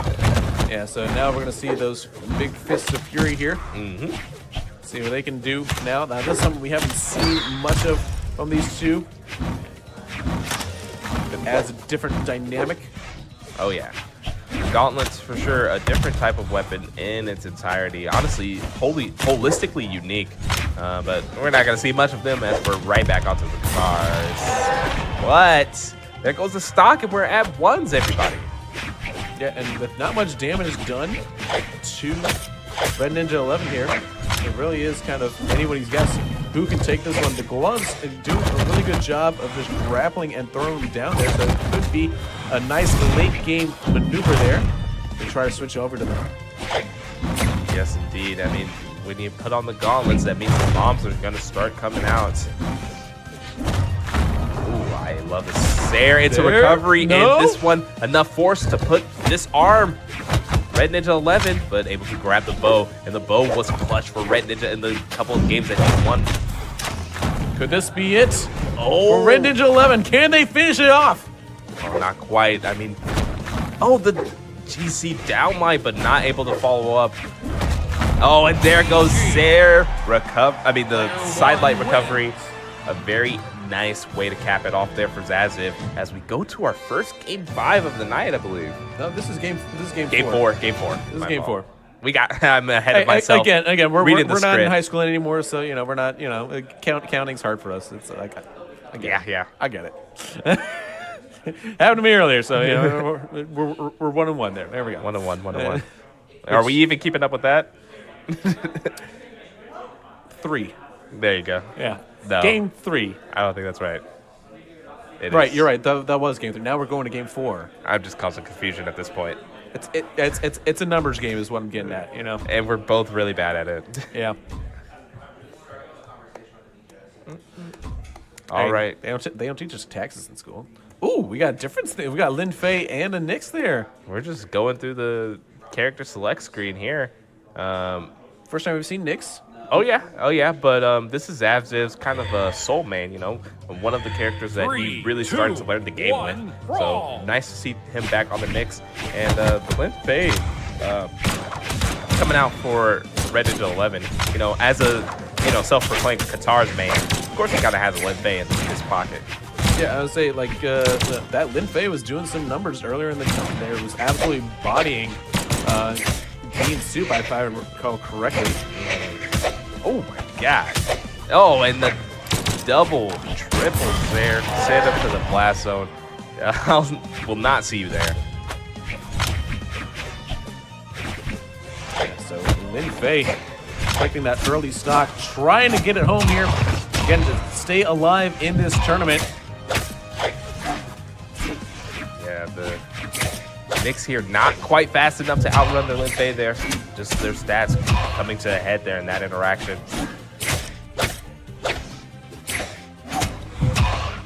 Oh yeah, you can see, try to use that insig to take out the stock, but Zaziv cannot get impatient here. Yeah, absolutely. You can see, ooh, that's a dangerous maneuver there. Could have taken them both out, which, I mean, they've got the stock to play with, so I wouldn't be surprised if they, try to go more risky stuff as they're so close to the edge of this stock here for Lin Fei on Red Ninja 11. Finally gets taken out there, but I like the risky maneuver there.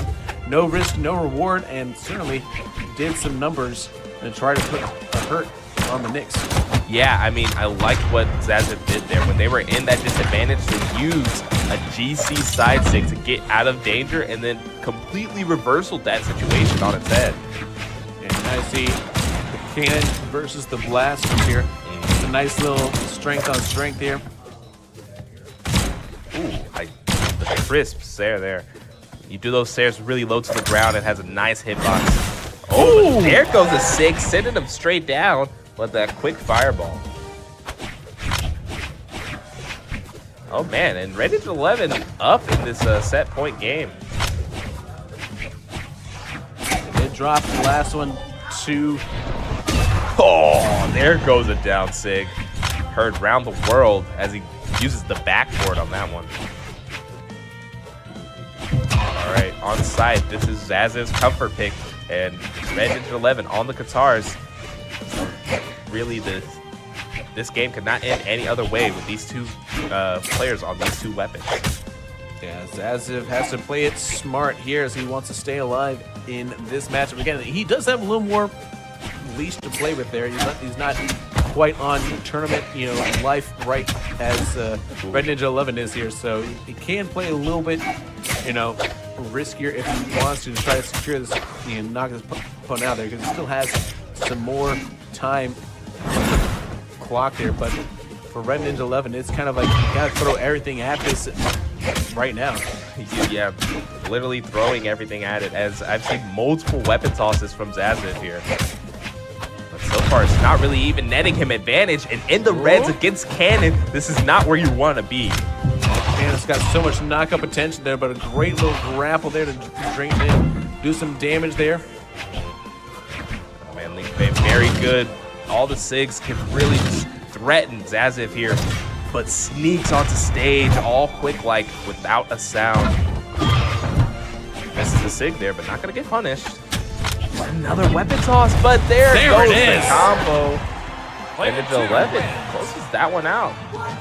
Yeah, Red Ninja 11 now stays alive in this tournament. And Zaziv, an uncharacteristic loss there, I'd say. You know.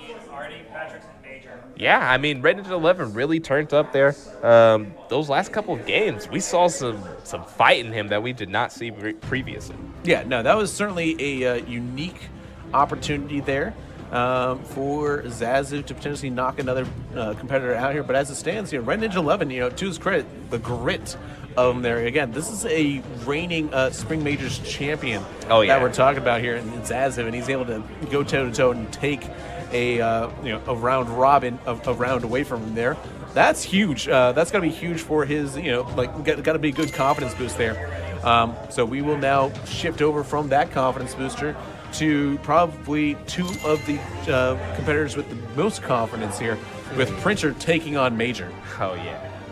And Printer, his name precedes him, as he's really been putting on a clinic so far in the round robin stages, but hasn't played as many games as we've seen from other competitors, so I'm excited to see more action from him on that Orion, aka Black Knight, in this case with this crossover. Yeah, and I think that it's one of those things where he's got that Black Knight, so it's one of the and the Orion. It's the same thing, just different skin, and he's going to continue to lock that in until somebody beats him, and nobody's been able to rise to that occasion. I think if there's anybody out there, it could be Major. Potentially. I mean, this is another one of the two Titans coming at it, and obviously they were going to have this matchup, and I'm excited for it. Could this be a precursor, perhaps, to the grand finals?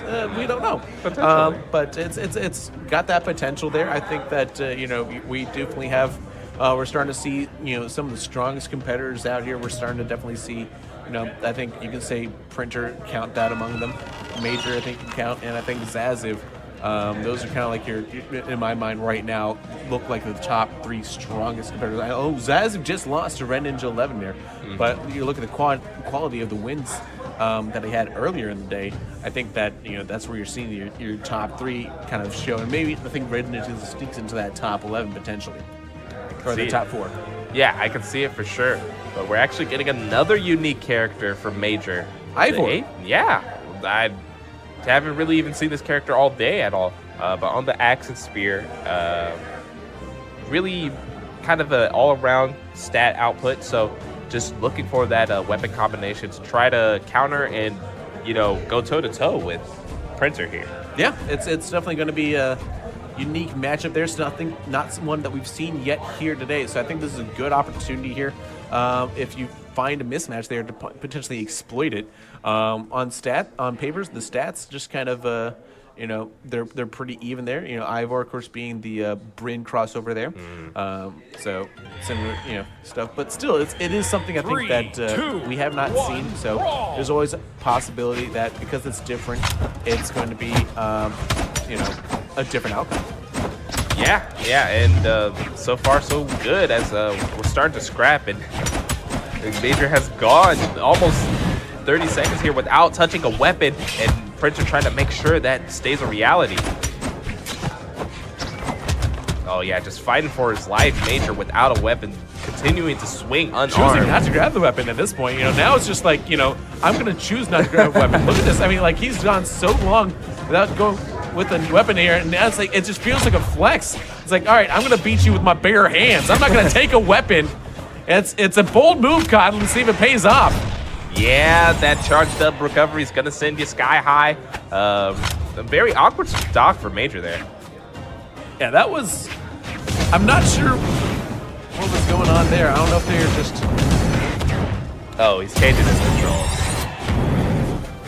So I guess his controls were off. Maybe he was trying to pick up a weapon, but I guess his button to pick up weapons was off. I mean, that's one way of looking at it. They're sure. Like I like my answer, which was you know, he had so much confidence that he didn't need a weapon there. Personally, I really like that answer. So that's the answer I'm sticking with because it just adds to the legend of Major, right? Sure.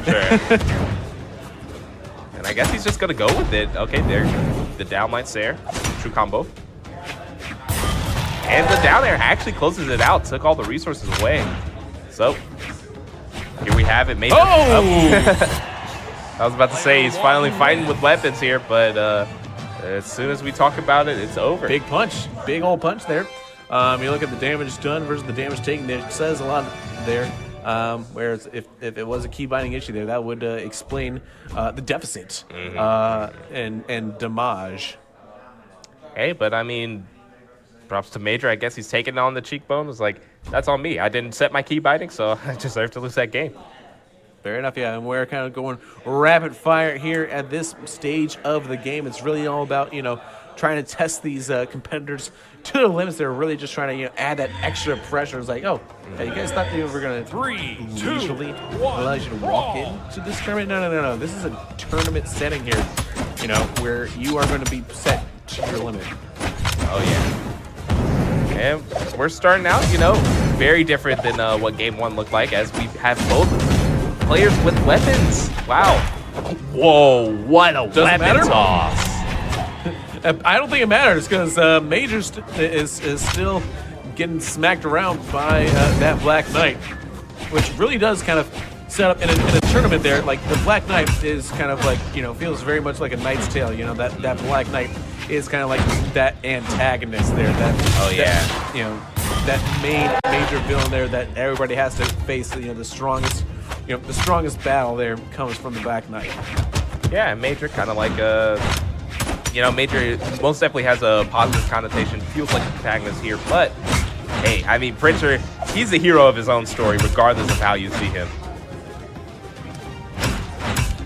All right, here we go, the down air. Oh, and the down light air. This is gonna set up for good damage for Printer here. All right, nice there, combo, and there it goes down to the final stock here for Major in game number 2. Wow. Printer is taking no prisoners here.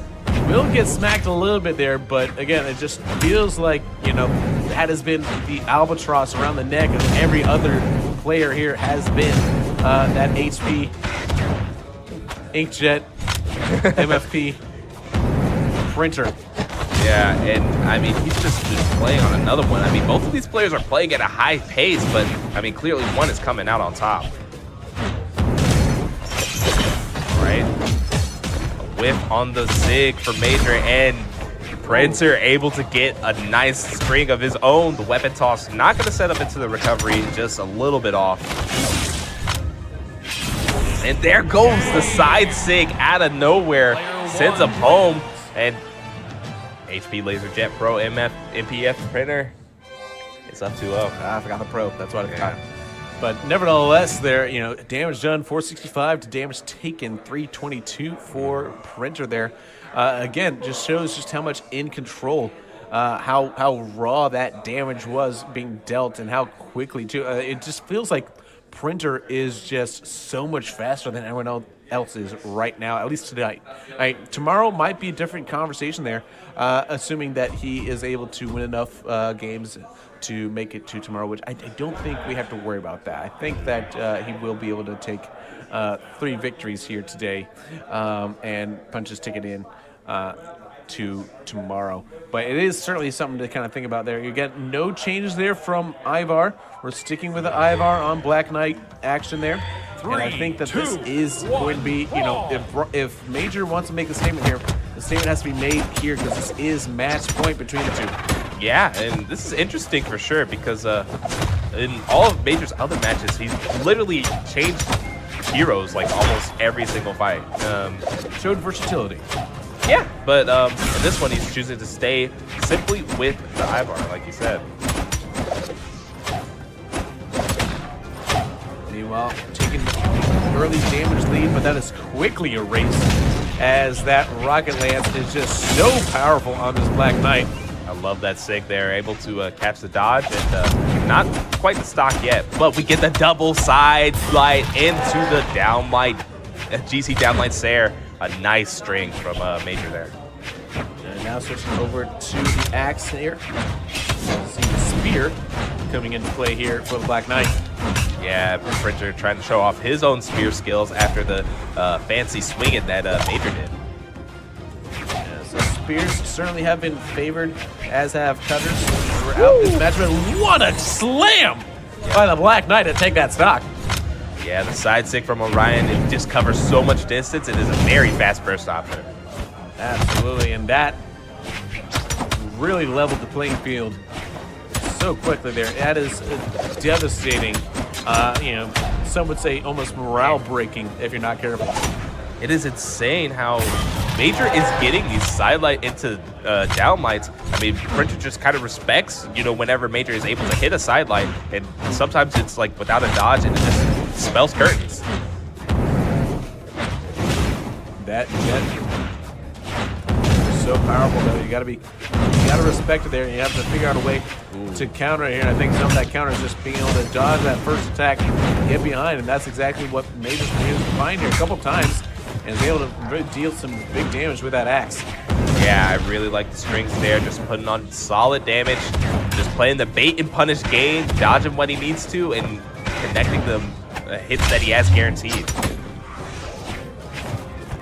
Still putting in a lot of damage here. What a sneaky recovery on this last stock here. So really just trying to do everything they can. I think that Major knows that he's going to lose his stock here, but he's going to try to do as much damage before he goes down to try to take out the Black Knight and take this round. Not quite enough movement there to get back to stage. All right, last stock for both players, but immediately scooped up by the downlight into the ground pound.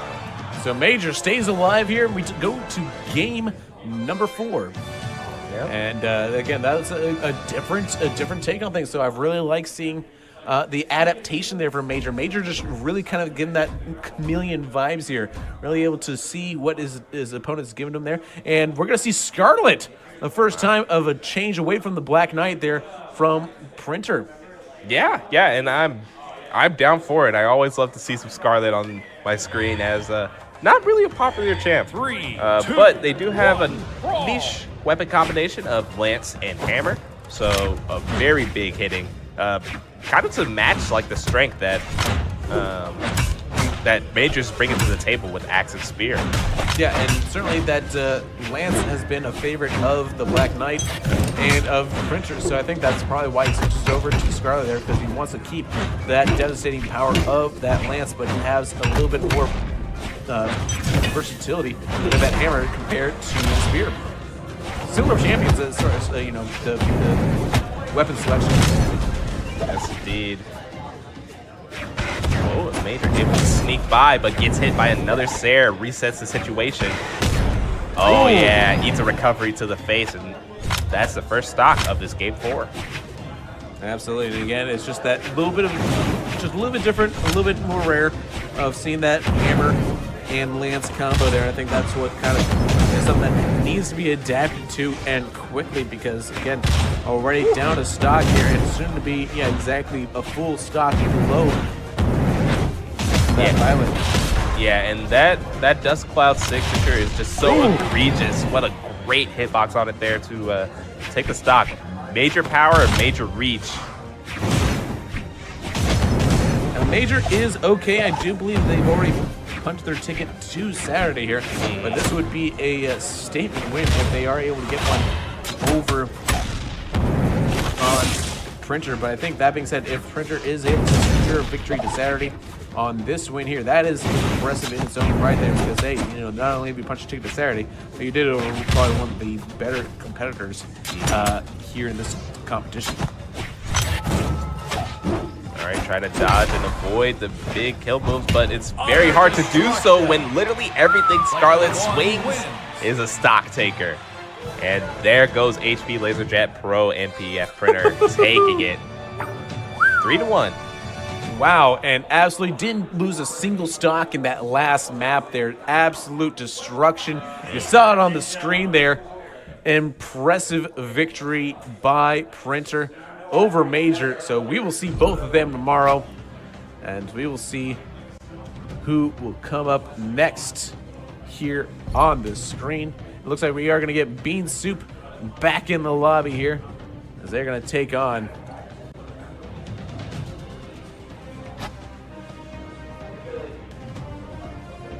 see exactly who they take on here. I believe it is going to be Red Ninja 11. So Red Ninja 11 still fighting for her life here, but Bean Soup can play spoiler, as they are both, actually I think they both have similar records there, so it's possible if if Bean Soup beats Red Ninja 11, it's possible that they could both end up 2 and 3. And then to secure top 4, we might need to do a tiebreaker. Yeah. I mean, hey, round robin shenanigans. We'd love to see it. Ooh, so this is a big matchup coming up, folks, because, again, it's one of those things about the round robin, like you said. I think Red Ninja 11, to kind of avoid that fate, the best way to do that is to win this matchup right now. Yes. I mean, obviously, of course, the age-old, the catch-all, to get out and be in Saturday is just to win, of course. Just win more games. That's the all I gotta do. Just win more games. Yeah, yep. That's all it is. That's all it is. Best way to win is just to win. I agree. Do you not? Yeah, best way to win is to win, guys. So it might be controversial, might be a hot take, but yeah, but I put out the spiciest takes, as everybody knows. So It is what it is. We're going to go right into it here on HSEL Nationals Brawlhalla 2023. This round robin continues, and I think we might have one more matchup after this one. Yep, we are for sure in the latter half of the round robin bracket as things are starting to shape up, but we keep chugging along as we have Red Ninja 11 versus Bean Soup. Let's get it. Bean Soup here. The Lucian. The tried and true. Don't know if it's always the best option here, as it's kind of trained him a couple times, but this is an opportunity here to kind of reset the record on things. Yeah, and Red Ninja 11 has kind of settled back into the Ember being the comfort pick for sure. He's found some success with bow, so it kind of makes sense, but it's for sure a tough legend to man as you have very low defense. It's really got to play around. And right now, Ember's done a really good job with that bow now, putting in some big damage. Yep, to take this first stock. Yep, another scoop with that end light. And then close it out with an air, but no, not able to squeeze in. Just kind of sends out a lot of bow shots. I mean, any of these bow shots can connect into another hit that will confirm the stock, but Lucian is doing very well for himself right now. See, and there goes the Sig to just fight back. Tries to go for the down Sig that would, seal the stock if it was to connect, but not quite. Oh, I do like the shot down, but not gonna find the mark. Oh, and there, finally the Nair takes it, and Red Ninja 11 finds himself at the first strike of this set. Yeah, Red Ninja 11 able to take that first stock, really critical here, as again, they are really trying to fight to avoid the same fate that we saw from Red Bean Soup and from Niles there. Really kind of fighting down in the bottom half of this tournament so far. It's really going to be kind of a precarious situation that he wants to make sure that he's, kind of his head above water from both of them. Ultimately, it could go any which way here in this tournament still, as we still have quite a few more matchups to play through yet. 3 more games after this one, folks. Oh yeah, to decide who goes on to Saturday. Oh yeah, it is coming down to the wire. So these competitors are probably going to give it their all, as they want to be able to give it all here today and then give it all again tomorrow. But only a select coveted top 4 will be able to fight for that final cut. All right, there goes the signature to send. Another one down there, was trying to avoid it for as long as possible there. Yep. Yeah, but those guitars there just doing so much work. You see why it's so popular for so many of these competitors here. Look at this combo. Yeah, that was interesting. Never seen the double D-light to kind of scoop him up there. Utilize that platform to its fullest extent. Oh, the dare get back and stays up, and that could do it. Yeah. Game 1. That was a smooth, unarmed finish there from Red Ninja 11 to kind of disarm himself, go for that dare to really seal out the stock and make sure that even without the resources that Bean Soup couldn't come back. Very, very solid. Absolutely. That was fantastic maneuvering there. So we'll see what adjustments these players make here. Will Bean Soup be forced to go off that Lucian there? I think at this point, it's very possible that we do see a change from the Lucian as we are getting the picks and bans in on the maps. And it looks like will be Orion taking on that Ember. All right. Rocket Lance and Spear. Yeah, decent matchup. We've seen a lot of Orion, but it's mainly been from a Printer. But so it'll be interesting to see Bean Soup's take on the character right now. If you can't beat him, join him, right? No, for sure. So that Orion, also known as the Black Knight, they have the same moveset there, but a little bit different look, a little bit different aesthetics, but the damage remains the same. All true. Very painful. It hurts a lot. yes. Ooh, errant ground pound there. Red Ninja 11 going to take the brunt of the Rocket Lance there, but not losing the stock, so still able to fight back, but that Sam's going to take it. And that is the first stock there. Going in favor of Bean Soup here as they try to lessen the deficit, make this score tied up. Yeah, the Rocket Lance put in major work, so this counter pick already doing, paying dividends. Absolutely. As Ember's having a tough time finding a foothold here, getting dunked on, smacked down, grabbed, and just shaken, moved all over the place here. Yeah, but using a lot of resources just to avoid getting hit. Yeah, I mean, Red Ninja 11 being extra careful as already down in stock, do not want to give up too much momentum, but this is the type of string that would do exactly just that, and wow, sent to the heavens there. So quick there. Just, as soon as they got the Rocket Lance, all of a sudden it was just, it's game on. It just quickly laid out Ember there. Yeah, you gotta like it. All gas, no brakes when you have that Rocket Lance. All gas, no brakes. Yeah, that's how we like EDM. Yeah, I can see it. We get the Sig there to take, Red Ninja's first stock take in this game. Yeah, it's interesting here. Red Ninja 11, he's, like you said, he's a guitar's main through and through, has not really used much bow here.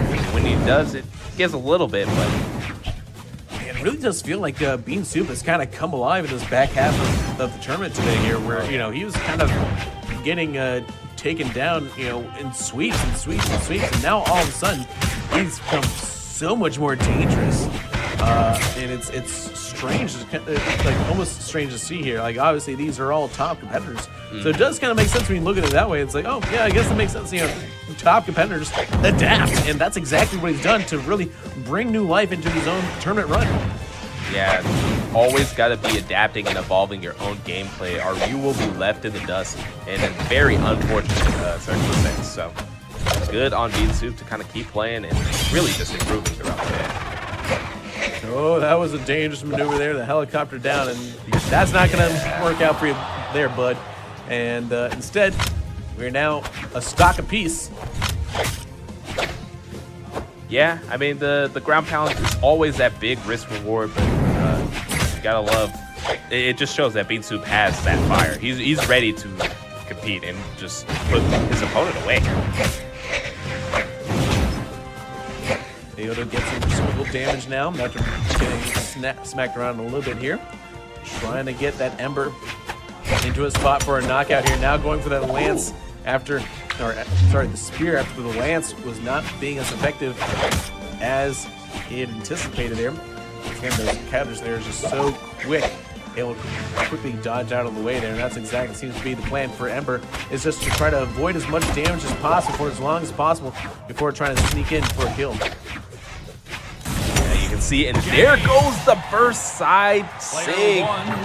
Able to take that stock and the game. Bean Soup puts himself on the board. Yeah, so going into game number 3, if you're Red Ninja 11, do you switch characters? That's a good question. I mean, it feels right, you know, as Bean Soup was able to do the same to you, swap characters and take a game. But we do. We were. Looks like Jin Lee?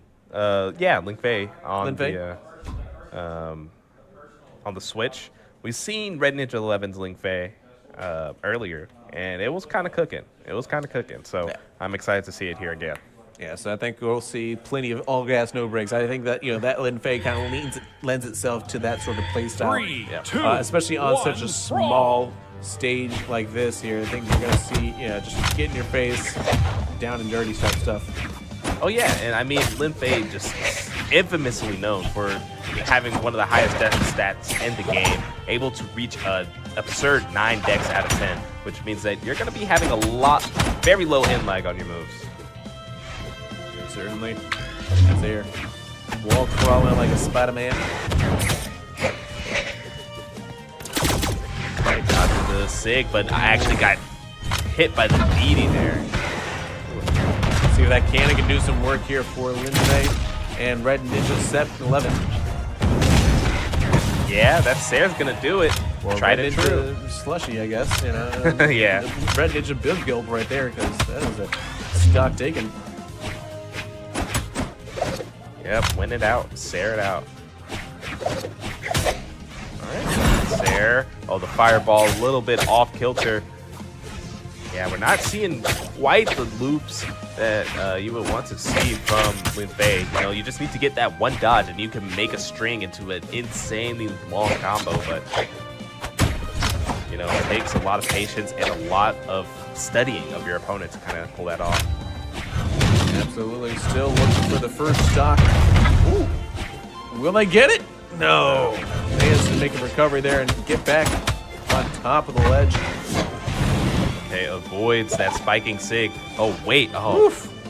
Able to touch the wall there. That was a very spicy scenario for Bean Soup to find himself.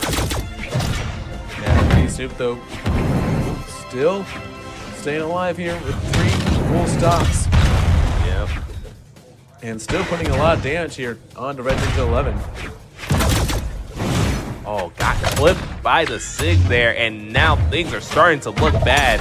Just everything is going Bean Soup's way, and another sig.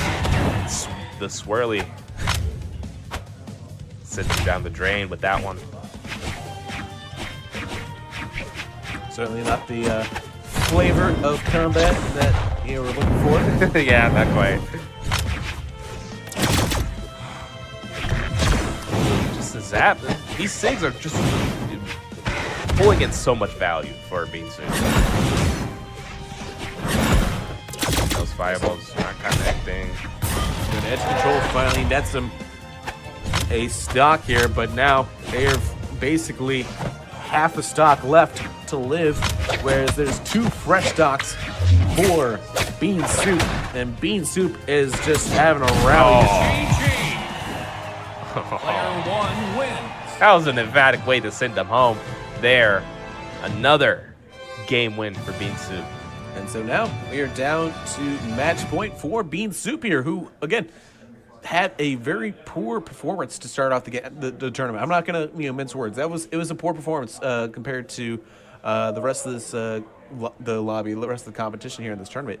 And here we are. That's the thing about these tournaments. It's you never know when all of a sudden your luck is going to change, and the competition just gets a little bit tougher, a little bit bigger.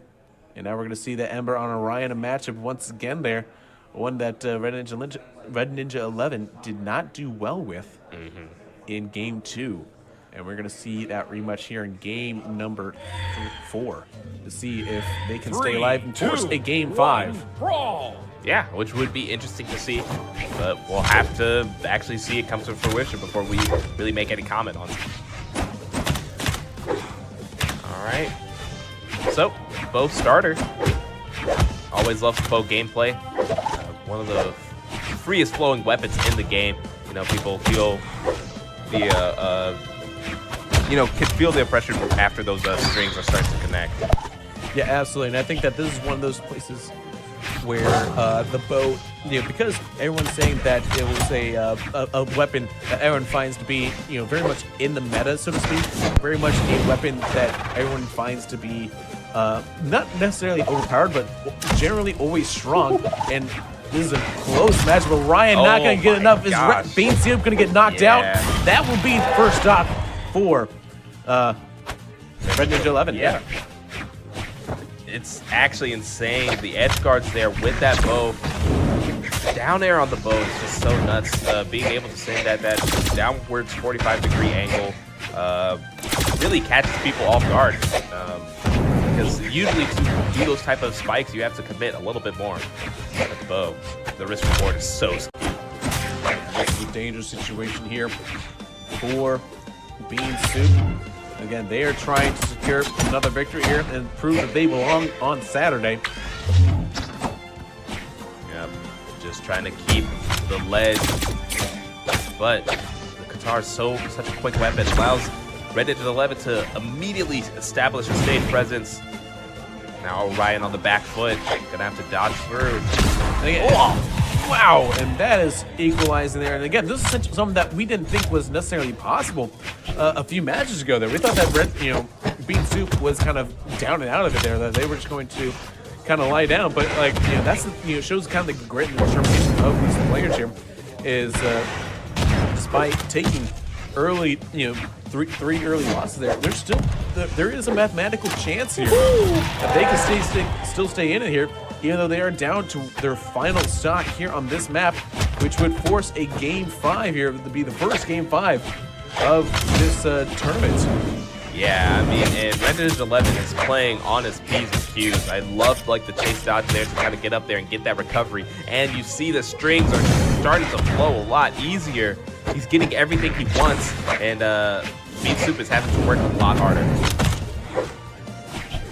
Yeah, this is certainly not what we expected from this matchup here, but we're getting quite a banger. As absolutely, you see Bean Soup trying to take that stock quickly here, but no! Yeah. Will it be enough? Oh, not quite. What a recovery. Yeah. Nice conserving your resources there. But that is only the first part. You are still a whole stock down against Red Ninja 11 on the bow. Okay. That was a good sig.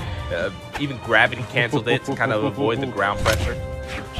Choosing the spear here to try to stay as away from them as long as possible here, because they're in that red, and now gets the cutters. I think this is an opportunity here for Game 5. Calling the name of Red Ninja 11. Will Red Ninja pick up the phone and respond? Oh yeah, just kind of faded out some sigs, but no! Game 5! Aaron's gravity cancel signature is gonna send us to Game 5. Yeah, I'm just as excited as you are here. First Game 5 on the stream, folks. This is incredible here. This has been a back and forth battle. We're gonna stick with the Orion on Ember matchup for these two players. They say we go again.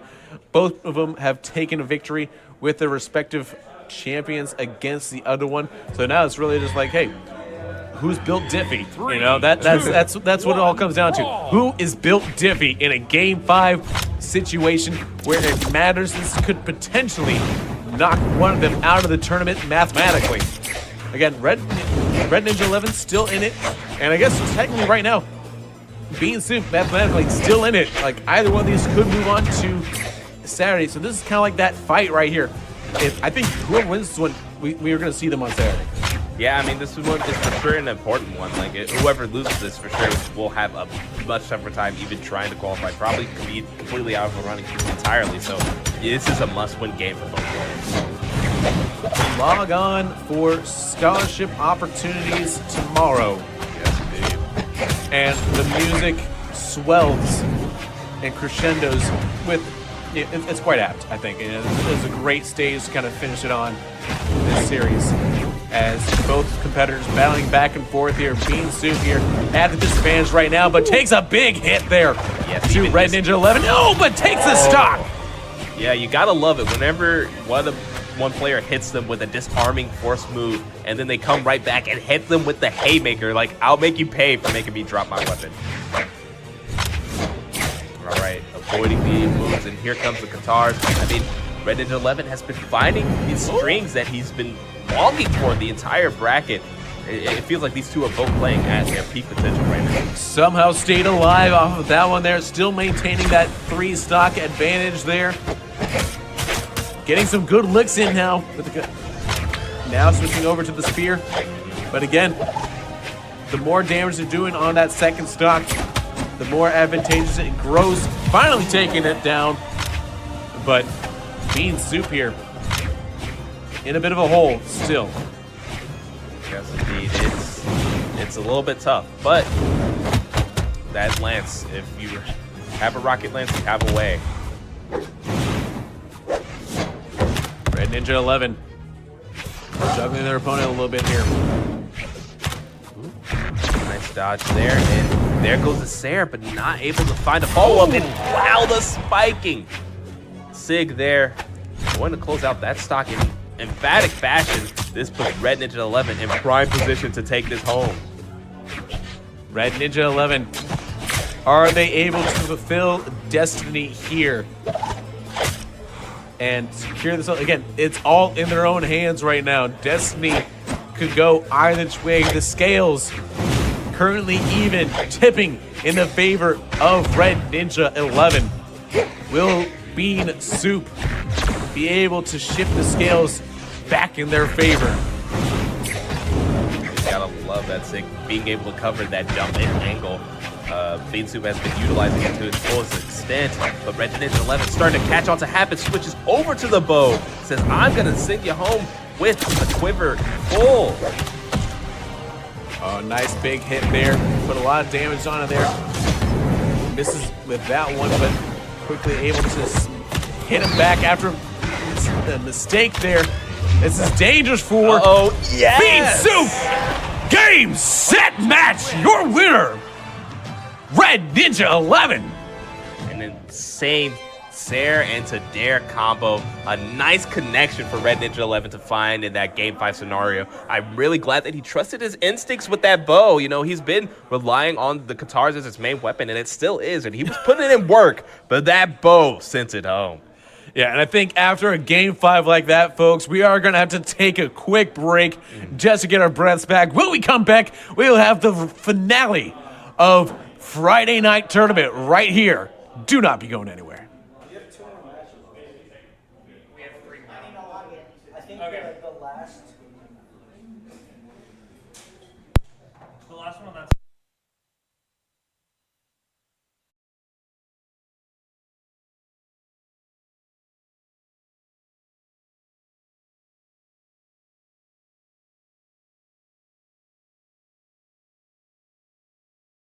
Yourself, why am I here? Yep. And does anybody care if I'm here? And I'm sitting there going, you know, this was about the same time that I had a group of kids playing video games in my classroom after school and just bonding and having a great time and looking forward to that time.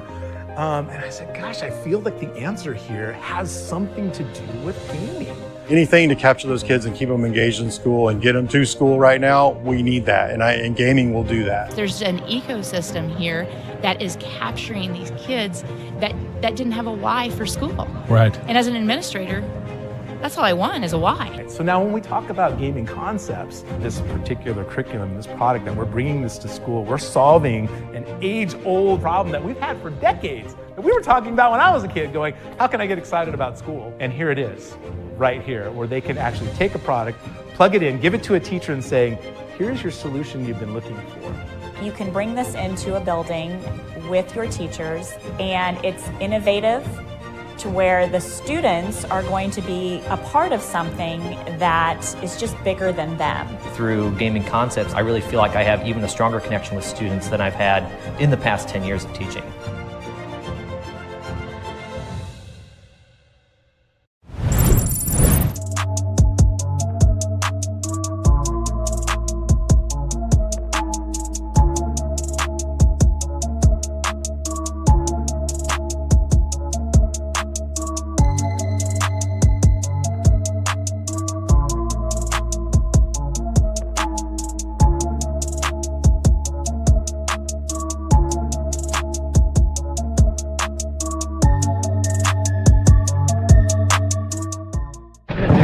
Signature.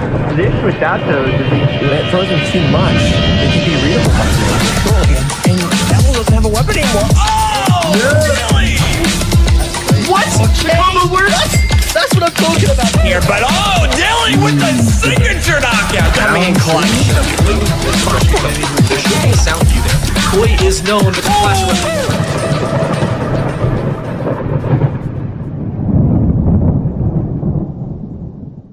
My name is Matthew Biandara. I didn't initially go to Canyon. I transferred because of esports. I wanted to play esports. And so it was this new thing that I was really excited about. And I think it was something that made me feel like I could be part of a group and a community again. It was a way to compete. It was a way to meet new people. And it was a way to just have fun doing something that I love. My goal going in was I want to create a bond and a team that plays well together, that has fun together, regardless of how good individually any of us are, because ultimately, none of that will matter if the team itself can't function. It was a lot of responsibility because the esports program grew so much, which was fantastic. The captain has to be the one, scheduling practices, making sure people show up on time, making sure the team is on the same page. It was a lot of responsibility. It was a lot of time management. It was a lot of commitment. I grew a lot by being in esports and by having the role of captain. My role was just get them to be as good as they can be and get this team to just have as much fun and enjoyment as possible. Let's be honest, I didn't win any trophies. I didn't win any tournaments. I didn't, we just played to have fun. We just played to be a team. So I never really had any of the glory of that, and I will say being on the teams, playing, competing was more than enough for me. But to win this award, I think would for sure solidify it in my mind that, I was able to make an impact. I was able to, build something bigger than myself, which is ultimately what I want to do.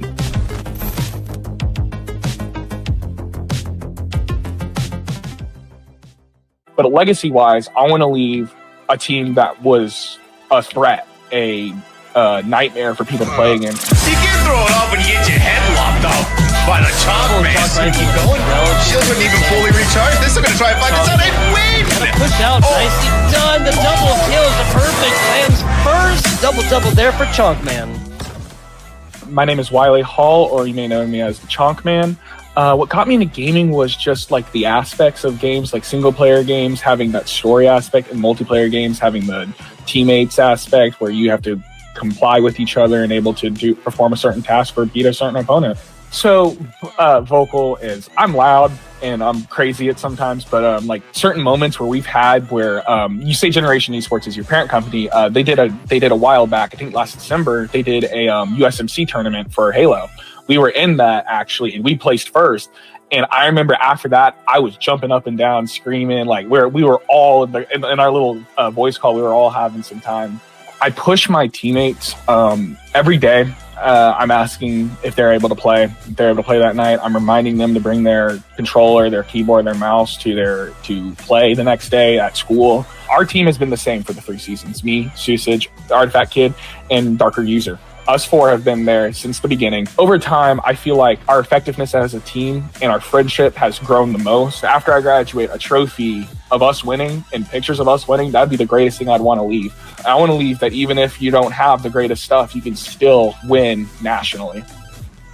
And I think if I win the MVP, it also shows that even a kid out of rural Florida can win an award. I feel like that's what it would mean to me.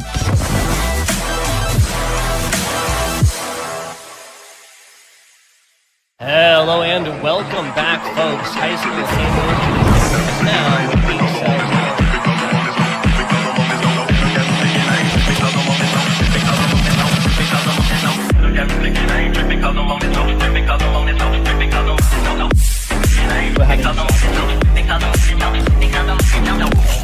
was that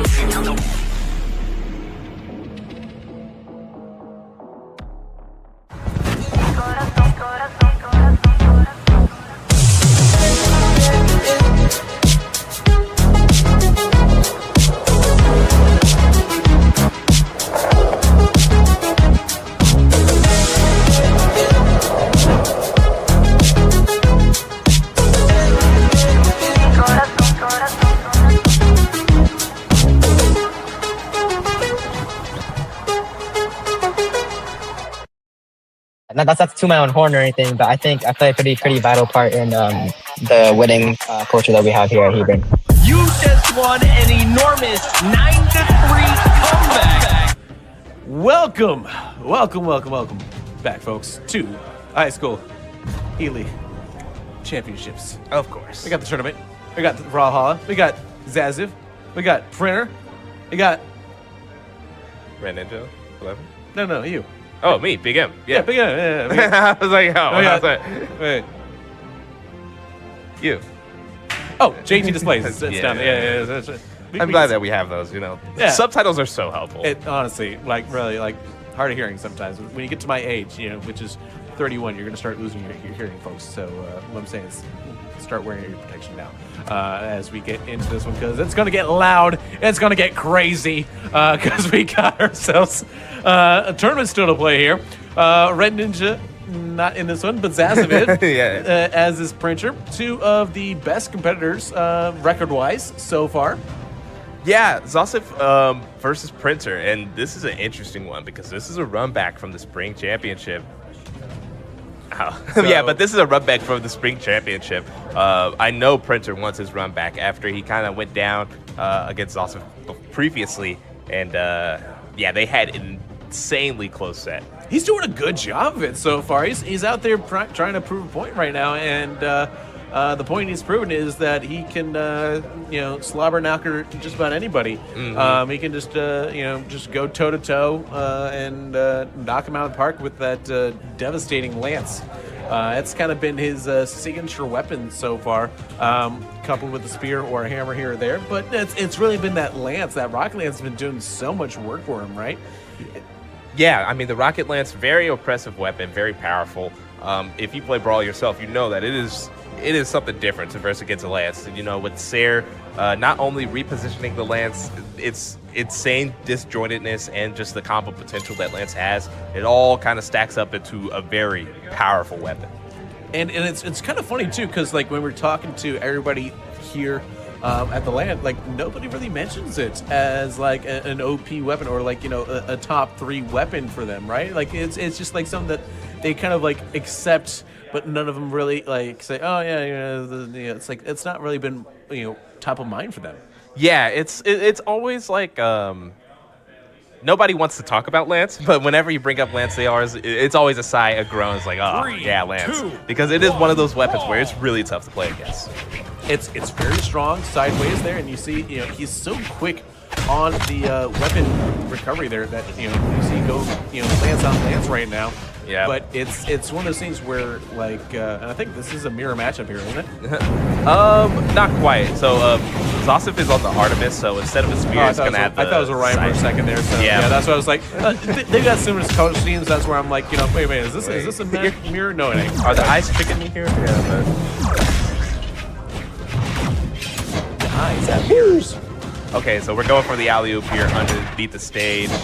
A very tricky recovery from both. Yeah, these two clearly, you can just kind of see the joy that they're playing right now. They both have a lot of fun just showing off with each other because, again, like they've played finals matchup, in the spring major there. So this is something where they're both like, all right. Now they're just like, hunting for the golden snitch.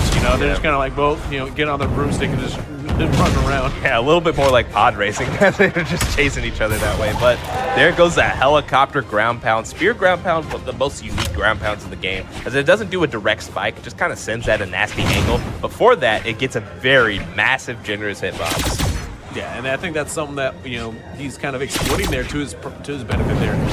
Just having that ability to have such a weird hitbox on that. Yep. So here, Zasif already playing down. Printer staying in the lead, which, I mean, if you're looking at the favorites, at the standings, Printer has been playing out of his mind, currently undefeated in the standings. So for sure has been on one this entire bracket. Yeah, and Printer right now, I'd say, even though he did lose that spring major, he seems like the most dangerous competitor so far. Zasif has already lost one to, I believe, Major it was, but Major lost to Printer. And Printer, again, has not lost a single stock yet here in this matchup here. And now we have 2 stocks gone, both of them from Zasif. Yeah, I mean, that Spear stock was just insane. I mean, it's crazy because people always know about the downlight Slayer stuff that Spear can kill off the side, but it's also a great laddering weapon with that recovery. But speaking of laddering, the Scythe will send you right down with those spikes. A nice stock for Zasif. Well, and like Zasif is kind of a player that likes to kind of get things going, and it takes he's more like built like a diesel engine. He's sometimes a little slow to get going early. Yeah. But very strong near the end. You see him building up a little bit of strength here. We remember that spring majors final that we keep referencing there. He was down 3-0 here to Printer. So seeing them just kind of slowly build back up and able to reverse sweep them, it's kind of impressive there. It's kind of how he's built and designed, like how his playstyle there is to not necessarily do a show of force immediately, but sometimes it's just bunny hopping over your friend a little bit. Yeah. It's going insane here, and honestly, this game is super close because of the wild play that Printer went for, but ended up getting the ground pound in center stage to close it out. Once again, that bigger ground pound hitbox helping out the Spear. Nice use from Printer there. Yeah, and I don't see that them changing off their respective champions here for a while, unless something drastic were to happen here. I think that Zasif though does have to be careful. Already having that loss to Major, I think another one there you start running the risk of is he going to drop down and possibly miss Saturday? I think we've kind of talked about it as he's a spring major champion. This should be a foregone conclusion. It's not a foregone conclusion. This is a live active tournament here. If you don't perform in a tournament there, then you don't just get handed a piece of paper. By the way, you just go ahead and go to tomorrow. No, it doesn't work. No. You have to play your way in, and anyone on their feeling themselves on any given day can go in and disrupt any sort of predetermined, on paper bracket. It's not, the game ain't played on paper. Yeah, it's not a game played on paper for sure. And in this round robin format, you play for your seed. And man, Printer is playing out of his mind. If you could give him a seed 0, that's what he would be earning right now, because that spike on that last stock is insane. Seed 0, Gundam seed, don't matter, man. The dude is just built different right now. He is on a level. He has taken almost every single stock that he's. I think he's only lost like one map so far in this entire tournament, which says so much.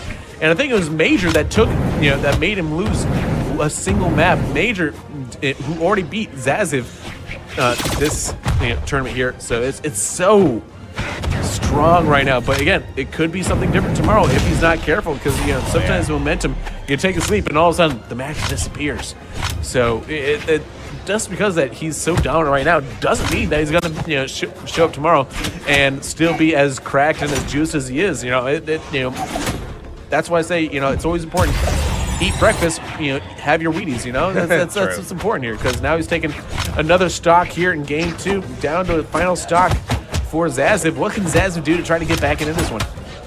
Yeah, so far it is not looking good for Zaziv. Like, if you wanted to kind of mount the comeback, you're going to have to play pretty flawless here because Printer is going to take any monochrome of damage that you give to him. You know, you let him get one hit, he's going to take it as far as possible, and that makes it so much harder to, you know, mount the comeback.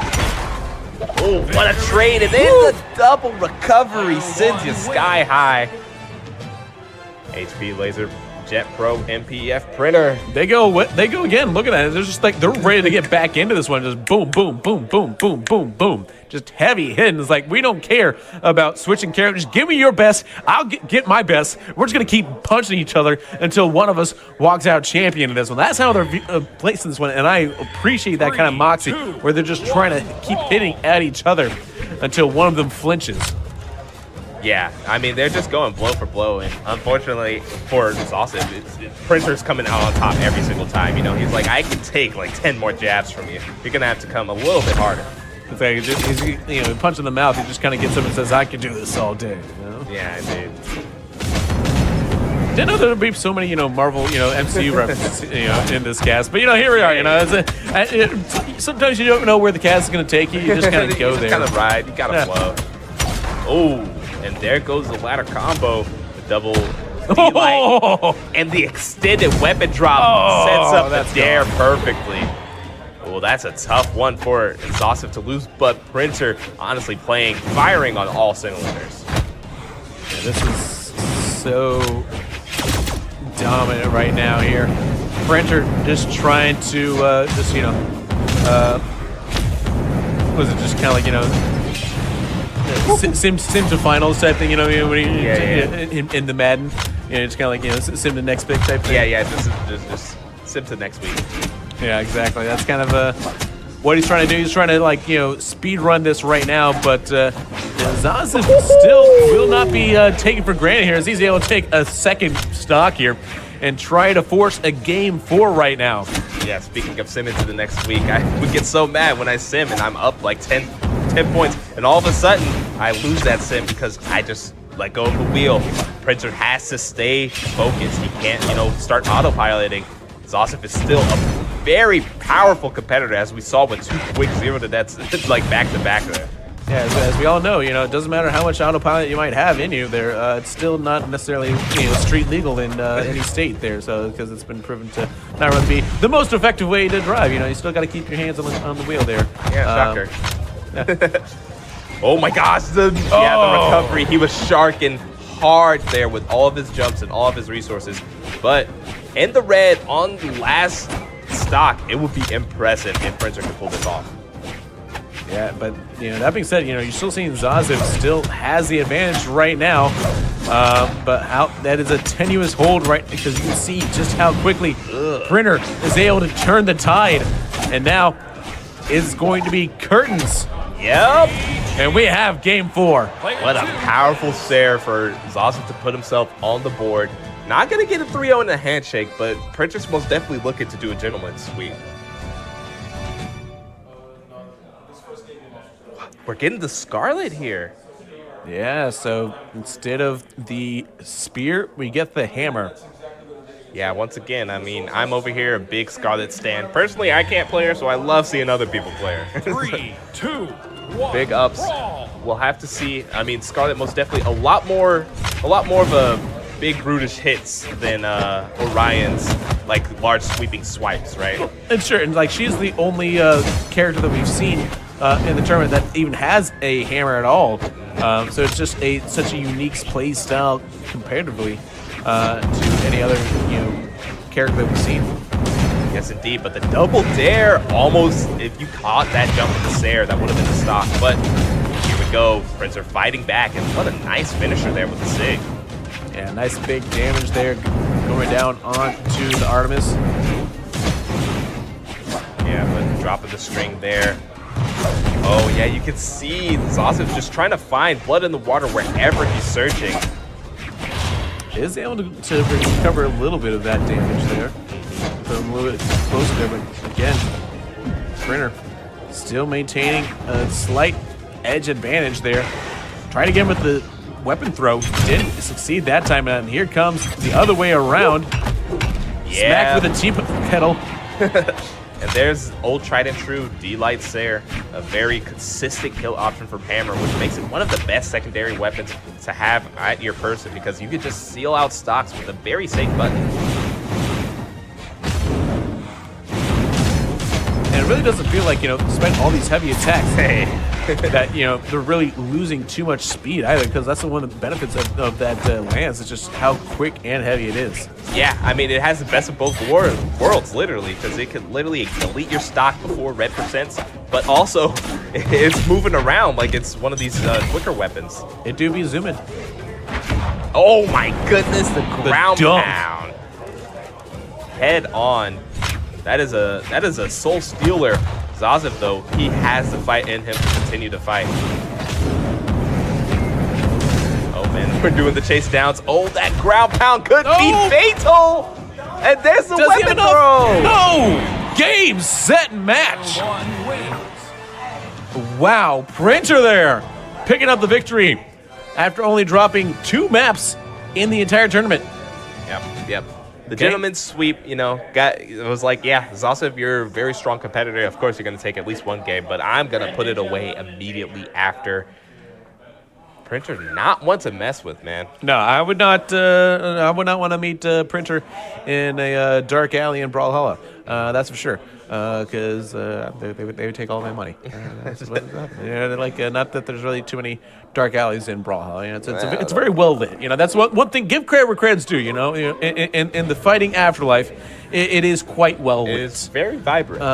It do be lit. They be partying up there. That's what happens. You drink, you party, you eat, you fight, you die, you come back. It's all part of the cycle. Yeah, as far as things go, that's not a bad way going. It's not a bad way. It's not bad. But we'll see who comes up next for the challenge here. Red Ninja 11 coming up against Major. Major and Red Ninja 11. Red Ninja 11 here. Fighting for their life a little bit.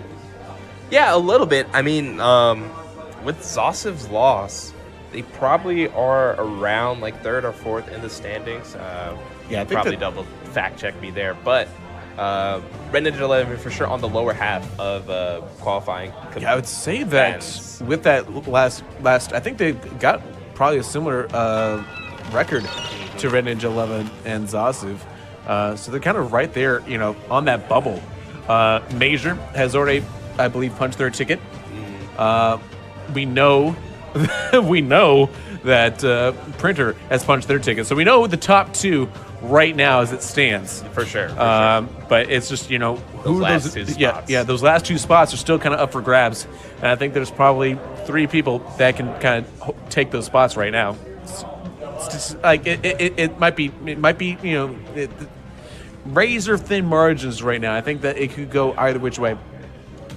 As we again trying to get set up here with Major and Red Ninja 11. I'll try to figure out, as we try to, start getting that mathematics, the number crunchers here. Yeah, there's only so many different ways we can go with this one here, ultimately. But I think that it's going to be, sometimes that's also, seeding. Because, you're going to have to see, that 4th seed is going to have to take on that number 1 seed a little bit, which avantage to the number 1 seed. So you're going to get the strongest, your strongest potions from Potion Master, which is Printer right now. But yeah, Red Ninja 11 going back to the Diamond Head against Barraza from Major. Major coming up with the, blasters and axe. Barraza there, so a little bit different, a little diffy, a little bit of a wrinkle. We're seeing a lot of versatility from Major, which I love. 3, 2, 1. Yeah, and it's interesting here because when asked earlier, like I had to pin a main on Major. He's one of the first legends that came to his mind was Barraza, which is funny because this is the first time we've seen him in bracket all day. So he must know that this is kind of a very important match, and he wants to kind of go to the comfort pick, or at least the first one on his mind here. Yeah, and I think that it's something where, like, you kind of go to the comfort picks. There's different reason for that. Sometimes it is getting a little bit later in the day, and so you want to go something that you're always going to feel comfortable with, or it just might be he hasn't played in a a little while there, felt maybe a little bit cooler, cooled down there, so you need something that feels a little more comfortable. But again, I think as far as the character pool, we've seen Major has had kind of the widest gamut of different play styles. Oh yeah, and he's successful with all of them, it seems. Like really only taking a set loss on the Bryn crossover character, so it's kind of insane. Certainly, and it's going to be crazy to see who comes out on top in this one here. Yep, there goes. All right. Oh, and the guitars continue to slice. Oh, and there goes the axe. That recovery has a later hit, able to connect. And there goes the end light. And so far, it's all looking Major as that Sair puts Red Ninja 11 in a super awful position. Stock gone. And Red Ninja 11, last stock of the first game. Yeah, so you got Major, very accurate with those blasters too. Some of them, we've seen other blaster champions, namely Bean Soup, with the and seeing not being able to land as many of those hits there. And you're seeing just how accurate that Major has been so far. Oh, so that being said, I mean, yeah. So there was an interesting interaction there. Red Ninja 11 had did a weapon toss, and it kind of interrupted his own sig, which would have gotten the kill. But luckily, he was able to find another hit and seal out the stock there. Yeah. So from records, you'd say that the stronger one right now is Major over Red Ninja, but Ninja 11, he seems he's still able to fight back in this one here, and he's really putting a lot of work down with this Diamond Head. It's a very champion he's very comfortable with himself, and so it's kind of comfort pick. But ultimately, the first comfort pick, victory. Getting a little Russian there. I don't know. I was kind of rushing that word a little bit, but Major takes map 1. Yeah, very solid stuff there. Yeah, I mean, Major with the axe is unmatched, man. He's really utilizing that to no other end. And then also on the other weapon, the blaster, he's no slouch either. Like, I love watching high-level blasters play because sometimes it's one of the most technically advanced weapons in the game. You got to utilize a lot of movement to string together those blaster effects. Yeah, and I think this is going to be a kind of an interesting matchup here because I think these two, now that they've kind of known each other, seen each other fight a little bit more, I wouldn't be surprised if Ninja 11's able to take, map 1 or map 2 or map 3 maybe, to see, if these kind of matchups, because I just don't see much difference stylistically between them, at least that first one. Gotcha, but man, that recovery hits so high up and the axe just has so much power behind it. It's going to take a stock pretty early there from Red Ninja 11. Major finds himself up once again. Yeah, sure, you could say that, one's got the range advantage there with the blasters, but, Diamond Head also has, with his abilities, just able to kind of, negate that sort of advantage there once he's able to pull it off here. And he's got, a little more power with the grappling. As well, and so I think that again, it's kind of an interesting matchup between these two here, and I'm not sure if Major is going to necessarily sweep this one, even though it took game 1. I don't think that this could be, I think it's possible this isn't a sweep. Oh, for sure. I mean, we saw Red Ninja's true potential. He's able to really turn it up a notch. When his back's against the wall, he wants to clutch out the first game 5 of the day. So he most definitely has it in him. And he's slowly gotten stronger as this tournament's gone on as well. I think that's something that, some players just need a little bit to get going there, and they get on a hot streak. Yep, and kind of got pineapple there on the recovery. Major dropping a stock to an accident there.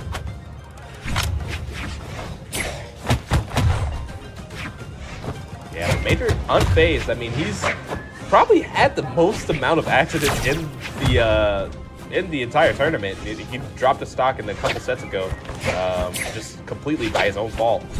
So I am not surprised if he's gonna, stay composed here and try to close this one out. All right, point. Going into the last stock of both champions, it's pretty much even. And we see Major on these blasters just flying across the screen. Yeah, he's very comfortable with those blasters. There has not chosen to switch over to the axe in a long time. Whereas you see Red Ninja 11 there doing a good job just kind of switching between his two weapons. Oh, and there goes the side step, but it's not enough. Just disarmed barely. him. Oh, doesn't get the sidelight recovery. Oh, but there goes the bomb drop. A nice pistol to close out game 2. As predicted there, game 2 not going the same way game 1 did, so that was a good one. We go to game 3 there with a guaranteed map 4 on the horizon in this matchup. All right, and we're not getting any character switches here from Major. When earlier in the tournament he was switching characters like he was pressing random on the select screen. Well, and I think that speaks to, again, you talk about familiarity there, where that's one of his his top champions. I think something like, where you've already secured your spot in Saturday, so I think part of it is like, hey, maybe you just kind of want to hone in a little bit more on one of your favorites there, just to kind of make sure that, hey, this is a favorite here. Am I still as good as I think I am on this character? That's fair. That's fair. Kind of get it warmed up. And if he's feeling a little rusty, then maybe just this is a way to kind of like hone up on that, shore up on that, and figure, all right, how can I better better improve myself in that regard? And that was a great stock there. Yeah, and the perfect timing on the ground pound from Major takes Red Ninja's 11 stock right from under his feet.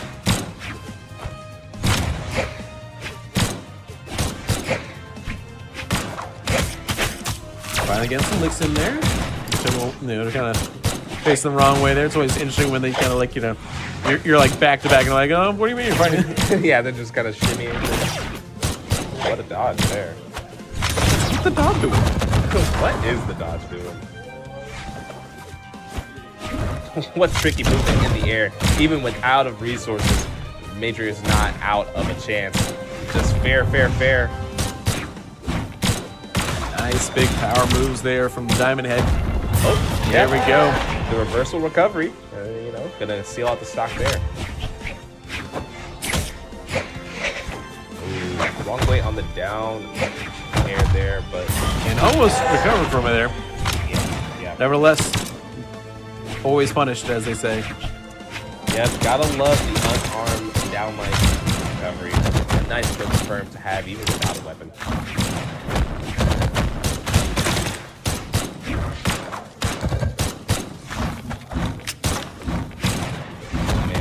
Major just gliding across the screen. I mean, Red Ninja 11, though, he's keeping up pace.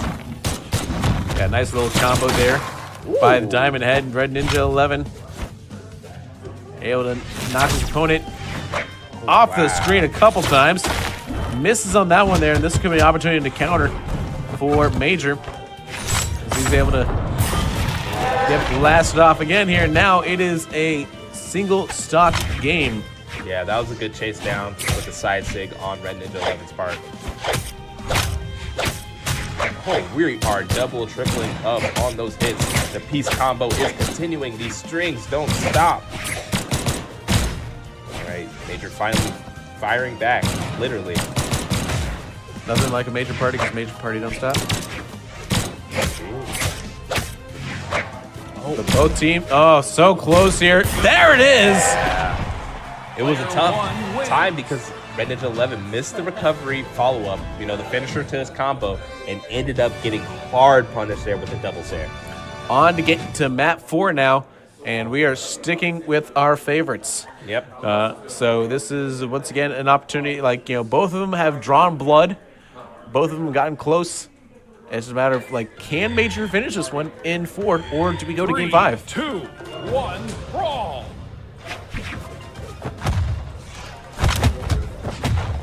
I think that, again, with Major,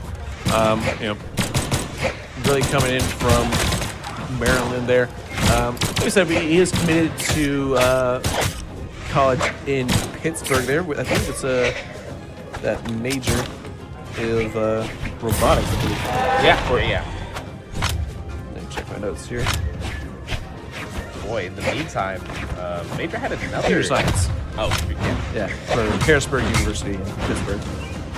But Major had another accident there. He ended up just kind of falling off because he utilized too many resources to try to extend the combo and just forgot to recover back to stage. Well, that's kind of par for the course for someone that's interested in computer science, possibly in coding. I mean, listen, like nobody writes perfect code, right? So there's no such like all codes are made with mistakes. It's about learning from those mistakes or hiding them. And you see it right there. He's able to kind of like hide some of those mistakes. Again, Red Ninja 11 here. This is here with his entire family. Lexington, Massachusetts. So both of these guys from that East Coast, a long way from home here. A little bit later in the day than it is back home. Oh yeah. Well, back home's a little bit later in the day than it is here. So, but like where it's almost 9 here, they're looking at 10 p.m. at home. So, but fortunately, it's not a school night, so we can stay up as late as we want. Have some pizza. That they did.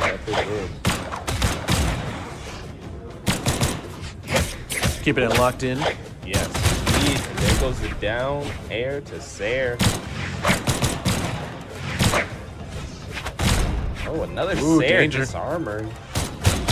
And yeah, that dare connects and sends it straight to Yeah, but look how much damage Major already took here. I think that this is a possibility here for a Game 5 situation. So after not having them all stream long, we are being threatened with 2 Game 5s in a row. Yeah, I mean, as we kind of get later into the night, the competition gets more fierce because these games feel like they matter even more. Well, because like the fatigue's going to start to set in here as this one could have possibly been done. Staying alive, and there we go. Major takes it at 4. Insane ending combo there from Major. I mean, he just kind of started rolling there with even got the downlight into recovery and then just finished it off with the Sayer. A nice way to put this set away. Yeah, it was close, tough here, but we're not done yet. Yeah, we're not done yet. We got one more, I believe. 2 more. 2 more. Okay. One more. Listen, we already it's been well established that we can't count. Nope. You can't count on us to count. Not that everybody can. I mean, everybody does count. I think that's important. That's important. Everybody counts. I just fingies. Of course. Some count on fingies. Some use their phone. It's a calculator of sorts. Yeah. But we got one more matchup here with Printer as he's set to take on Nile. He's set to take on Nile, and that is going to be a matchup here for Nile. That is going to be a tough matchup to end the night. It's I think there's always a possibility, that Nile has the game of his life, and I think I'm willing to believe in Nile. I'm willing to believe that that Nile can go out there and perform his best and end up victorizing. Victorizing. I think in this sort of situation here where you're going up against the best player in the tournament, there, the guy that has kind of booked his spot there. There's an opportunity to possibly play spoiler, to possibly kind of sneak in to Saturday yourself there, because Nile is kind of on that bubble there, if I remember correctly. I think he does have that record where he is close enough where if he wins, there's never say never type thing. I think there's a chance. Not a 0% chance. It's gonna be tough with. So you're telling me there's a chance? You tell me there's a way, there's a will, but a lot of head-to-head matters a lot. But being able to beat the best player by record in the room is always an accomplishment. That's always a feather in your cap. There, it's like, hey, if you're able to take a map, take 2 maps. Take 3 maps, hey, pretty good there. But I think that there's a chance. I'm not, going to just simply rise up. And we are going to get someone. Thought we were going to get someone different there. Yeah, Hugin at the scythe and the bow there. That's a different championship. So now we're seeing a little bit more from Printer there, not just the lance. We're seeing a little diffiness. Oh, of course, and the musical bird with many talents. He is a very interesting character. Has incorporates a lot of music notes into his signature attacks. So for sure, a flashy one indeed. Interesting character to pick here as we try to bookend our night.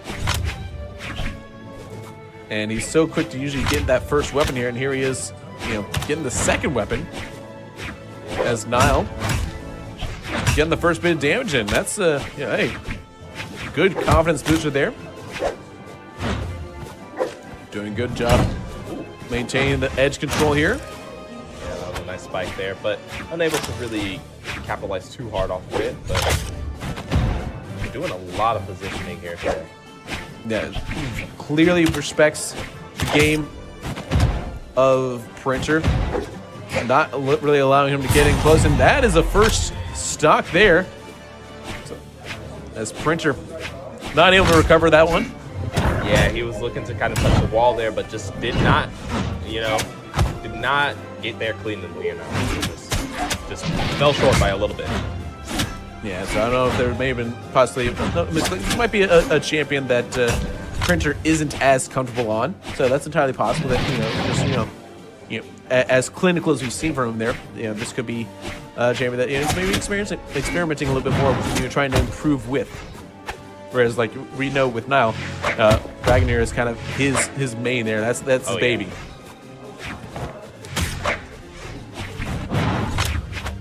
All right, so we're up and moving. Printer, he's had a couple of chances here to try to take a stock, but they just never really kind of boiled up to, actually taking the stock there. On the other hand, Nile is just kind of playing it safe. He's taking his opportunities as they come, not really trying to force the issue. Yeah, and again, I think a lot of that comes down to just respecting your opponent there and knowing just how much damage they can deal and how quickly they're able to do it. See, he almost gets knocked out there. This is probably, that kind of game where he knows he's fighting for his life here, so he's going to play it as safe as he can, just because he knows that any mistake can be capitalized on here. He's able to grab that weapon here, and I think that's a smart move here. He's playing it as smartly as he can here. I think this is a good move here. Ultimately does get back on level play, but look how much stock he took out of Printer there. Yeah, red damage on Printer. So things are going to be a lot more hesitant as they've already been. This is kind of the slowest paced game we've had in a long time.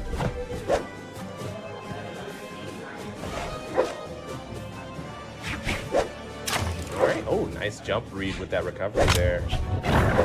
Yeah, we know that Nile loves that insig, but he's not connecting it here as Printer's making it kind of a major factor to stay low to the ground and not committing full hops until he knows he's not going to get hit by that flame breath. Ooh, but what a good weapon throw there. Not getting the scoop up there to seal his stock. Back on the bow. Ooh, big hit there. Supposed to stay up here for it, but this is going to be dangerous for Nile. Stays on the wall, and that's going to be a stock taken.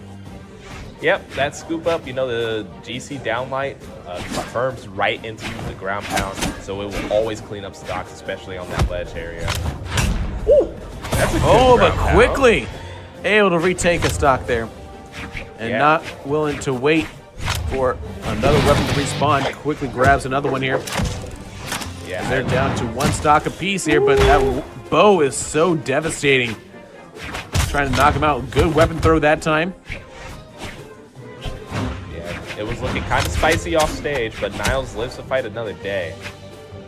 And now Nile in a spot of bother here. Printer currently advantaged in terms of damage. We're doing the platform dance, the dirty, dirty platform dance, as we are winding it down here. Oh, a little bit of foul play, yeah. Who are you, Izzard? Do you have a flag, apparently? Ooh, a nice weapon throw to counteract.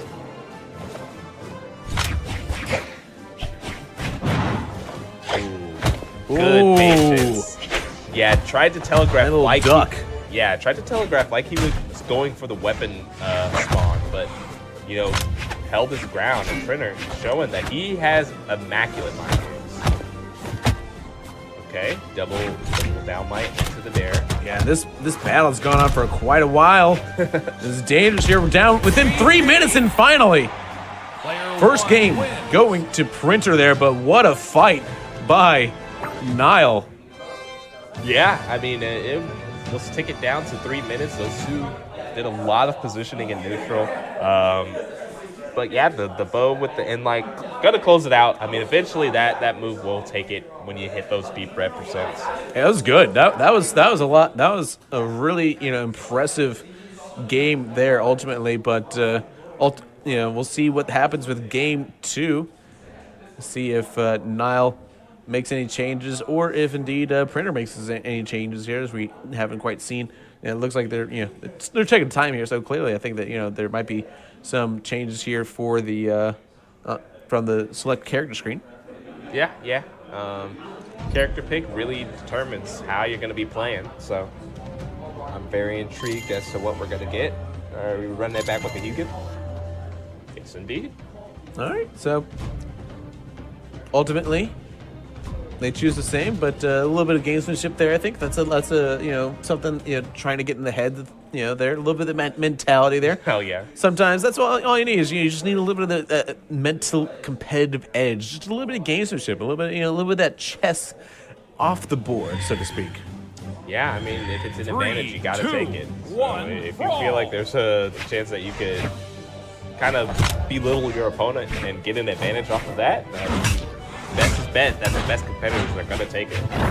Meanwhile, what ultimately results is the same all around. Is the same stage, same champions, same everything.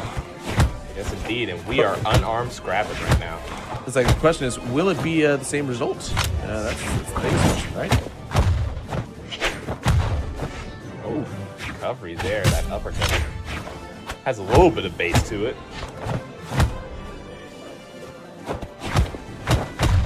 Ooh, yeah, I love the double big down line molly there. whopping.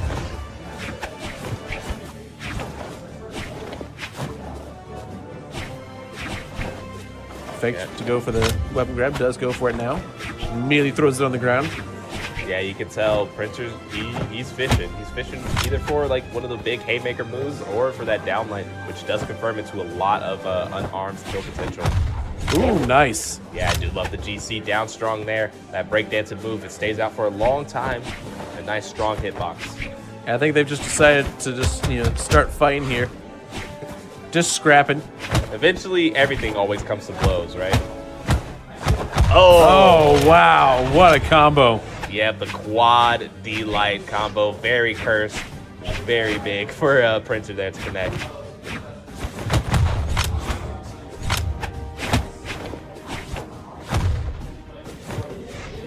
Nile now. Yeah, he is dancing off stage, but there we go. Ties it up.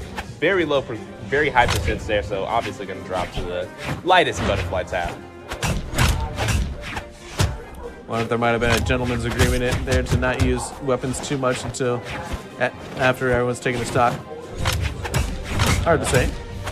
Yeah, it's for sure the type of thing that it's like, okay, if my opponent's going to continue just hitting me with their hands, I gotta swing back eventually.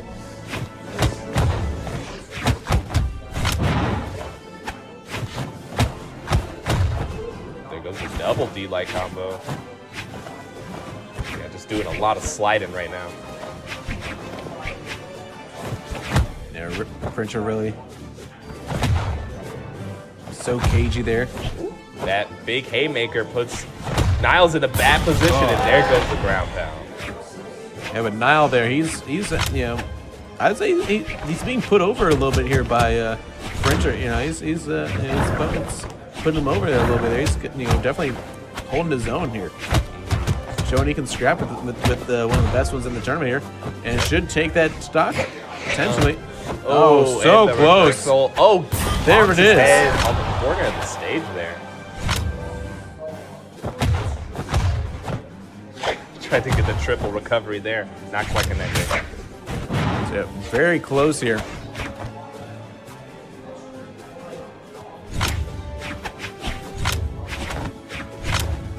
Nice push by Nile.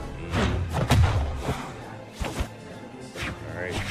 See Printer searching. He Oh, was holding nice. up that haymaker, but nice interrupt there for now.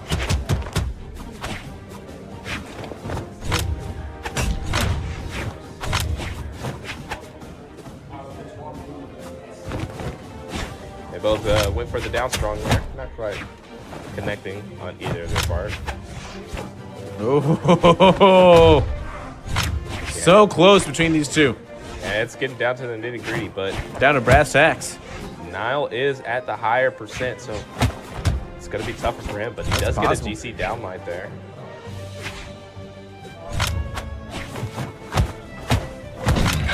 Oh, there is game 2. Player 1 wins. And Printer takes game 2. But a very scrappy, cagey performance there on the Ragnar of Nile. Yep. Yeah, very emphatic way to end there with the double downlight instead of picking up that weapon. Nice one. Nice one. So Nile now back against the wall. Potentially tournament lifeline on the line. Yep.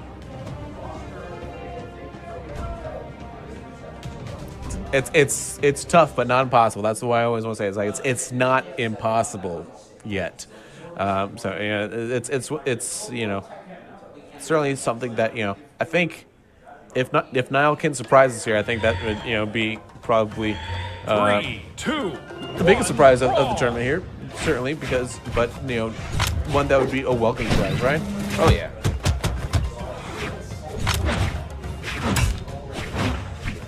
I wonder what Prince's game plan is this time. We're not going to be able to rely on the platforms of Enigma.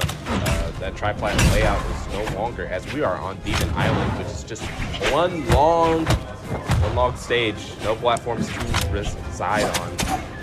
Big blast zones, and happens to be a favorite of Printer. Yeah. Quick dance move, doing some numbers. All right, we're moving, we're schmoving.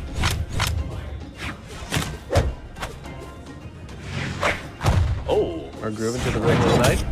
Ooh, kind of gets reversal there with the GC signature. Not gonna be able to survive that. But, yeah, the immediate first option there. Throw back some heat of zone. All right, Nile with the strings there. Cutting it up, carving it up.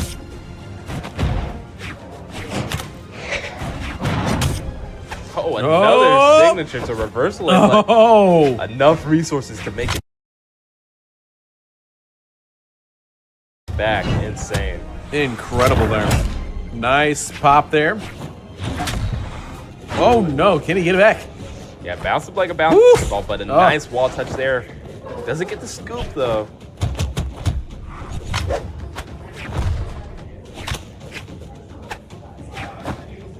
Oh, a very tricky recovery from Pipta there. But recover he did, and woof. Nile trying to connect that end light. Molly-whopping now. Both of them in that high damage area there, so anything can create chaos. Oh, we just had that there. Oh. No! Still up! Oh, yeah. Chase dodge into the end light. A nice cap to that stock there. But now they're both on 2 stocks, and so, you know, advantage currently rests with Nile. Oh yeah, but it could be not for long. The scythe known for its extended zero. I mean, the advantage currently rests with the Printer. Yeah, that's what I'm saying. Hey, there we go. Yeah. You gotta uncurse the catcher's curse. That's what it is. You gotta uncurse the curse, or reverse the curse. You gotta curse the curse. You gotta Danhouse it, is what I'm saying.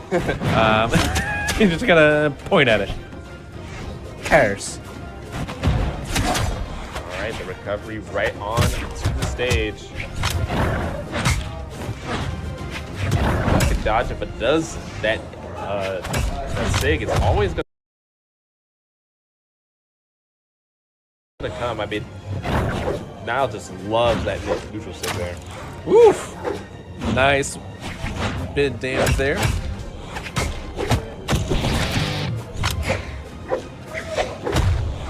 Now on the guitars. Light recovery. Try to kill confirm for the bow. Yeah, that bow is so dangerous there. Axe on scythe. We know Princess Scythe single stock each here. Yeah, Princess Scythe is nothing to mess with, but the axe is what Niall has made his money on so far. Being able to hit that N-Sig with extreme prejudice, which would totally take the pain away. Oh, there goes a Sair. Yeah. There it is! And Niall forces game 4. Yep, puts himself on the board. There we go. That's got to feel good, no matter what. That feels good. That is a, hey, that's the third map that Printer has dropped here. So I imagine we may see a different champion potentially. Are we going to see a Ragnar on Ragnar? Possibly. It's possible. I mean, we'll see what he appreciates the Ragnar. Like, yeah, it's a good champion. It's a good champion. Yeah. So, all right. So we'll see the Ragnar on Ragnar. It looks like Ragnar versus evil Ragnar. With the red and the inverted color scheme with the black and red. Well, it can't be evil Ragnar because he doesn't have a mustache. True. Yeah, everyone knows villain rules. You gotta have a mustache if you want to be an evil, version of another character. You just gotta have that mustache.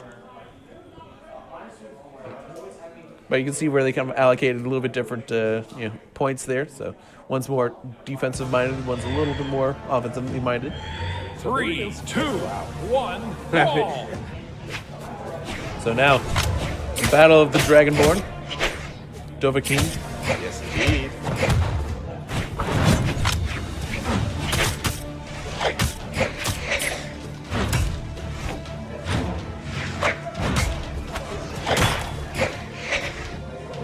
It feels like their natural environment. Fire and brimstone. Oh, yeah. Absolute ruination in the background. Both of these guys, wherever they walk, follows.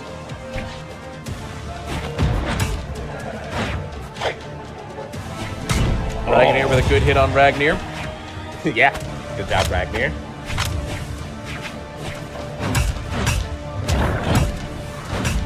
Oh, and the combos are flowing. The damage is stacking it up.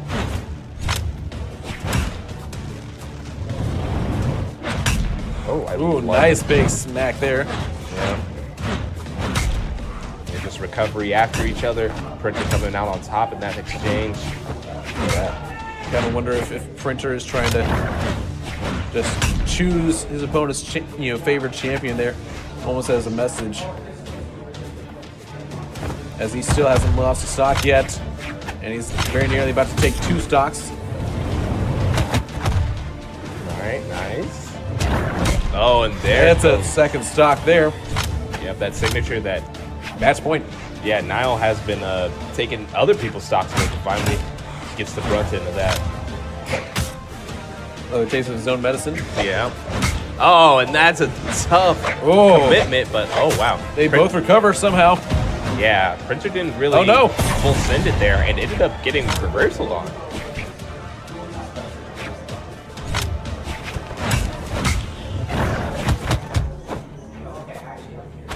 Niall saying enough is enough, and I'm just going to fight you with my own bare hands. Or claws. Yeah.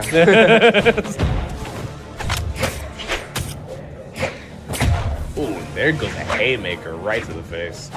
Oh, the reversal haymaker, not quite going to connect. Well, but Niall's so close. He's got to be careful here. He's in a dangerous territory. And might. The weapon toss. Oh, does not connect the weapon toss. I saw the trajectories Stays line alive. Could this be it? No, stays alive now for the axe. Nice smack there. Oh, it's staying there. Deep in the red is Niall.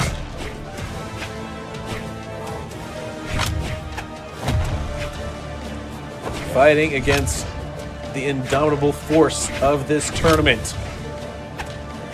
Trying to keep his tournament life alive. Yeah, we're just weapon tossing out here. I know Printer's trying to set something up nasty by lining up the trajectories here.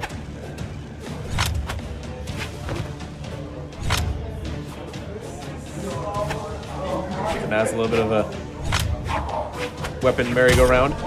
Yep.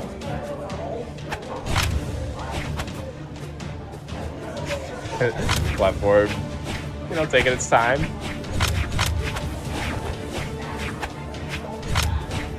The gamesmanship happening right now.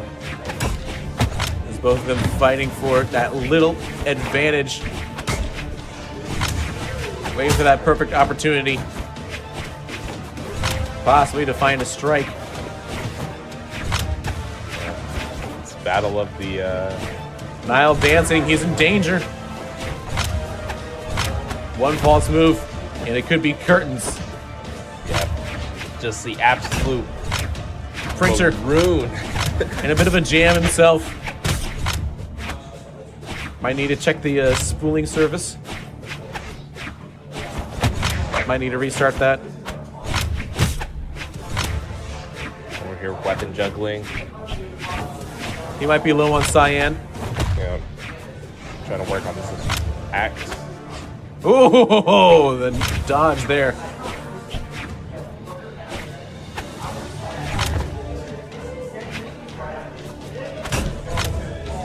Got hit big there, that throw. Right in the face.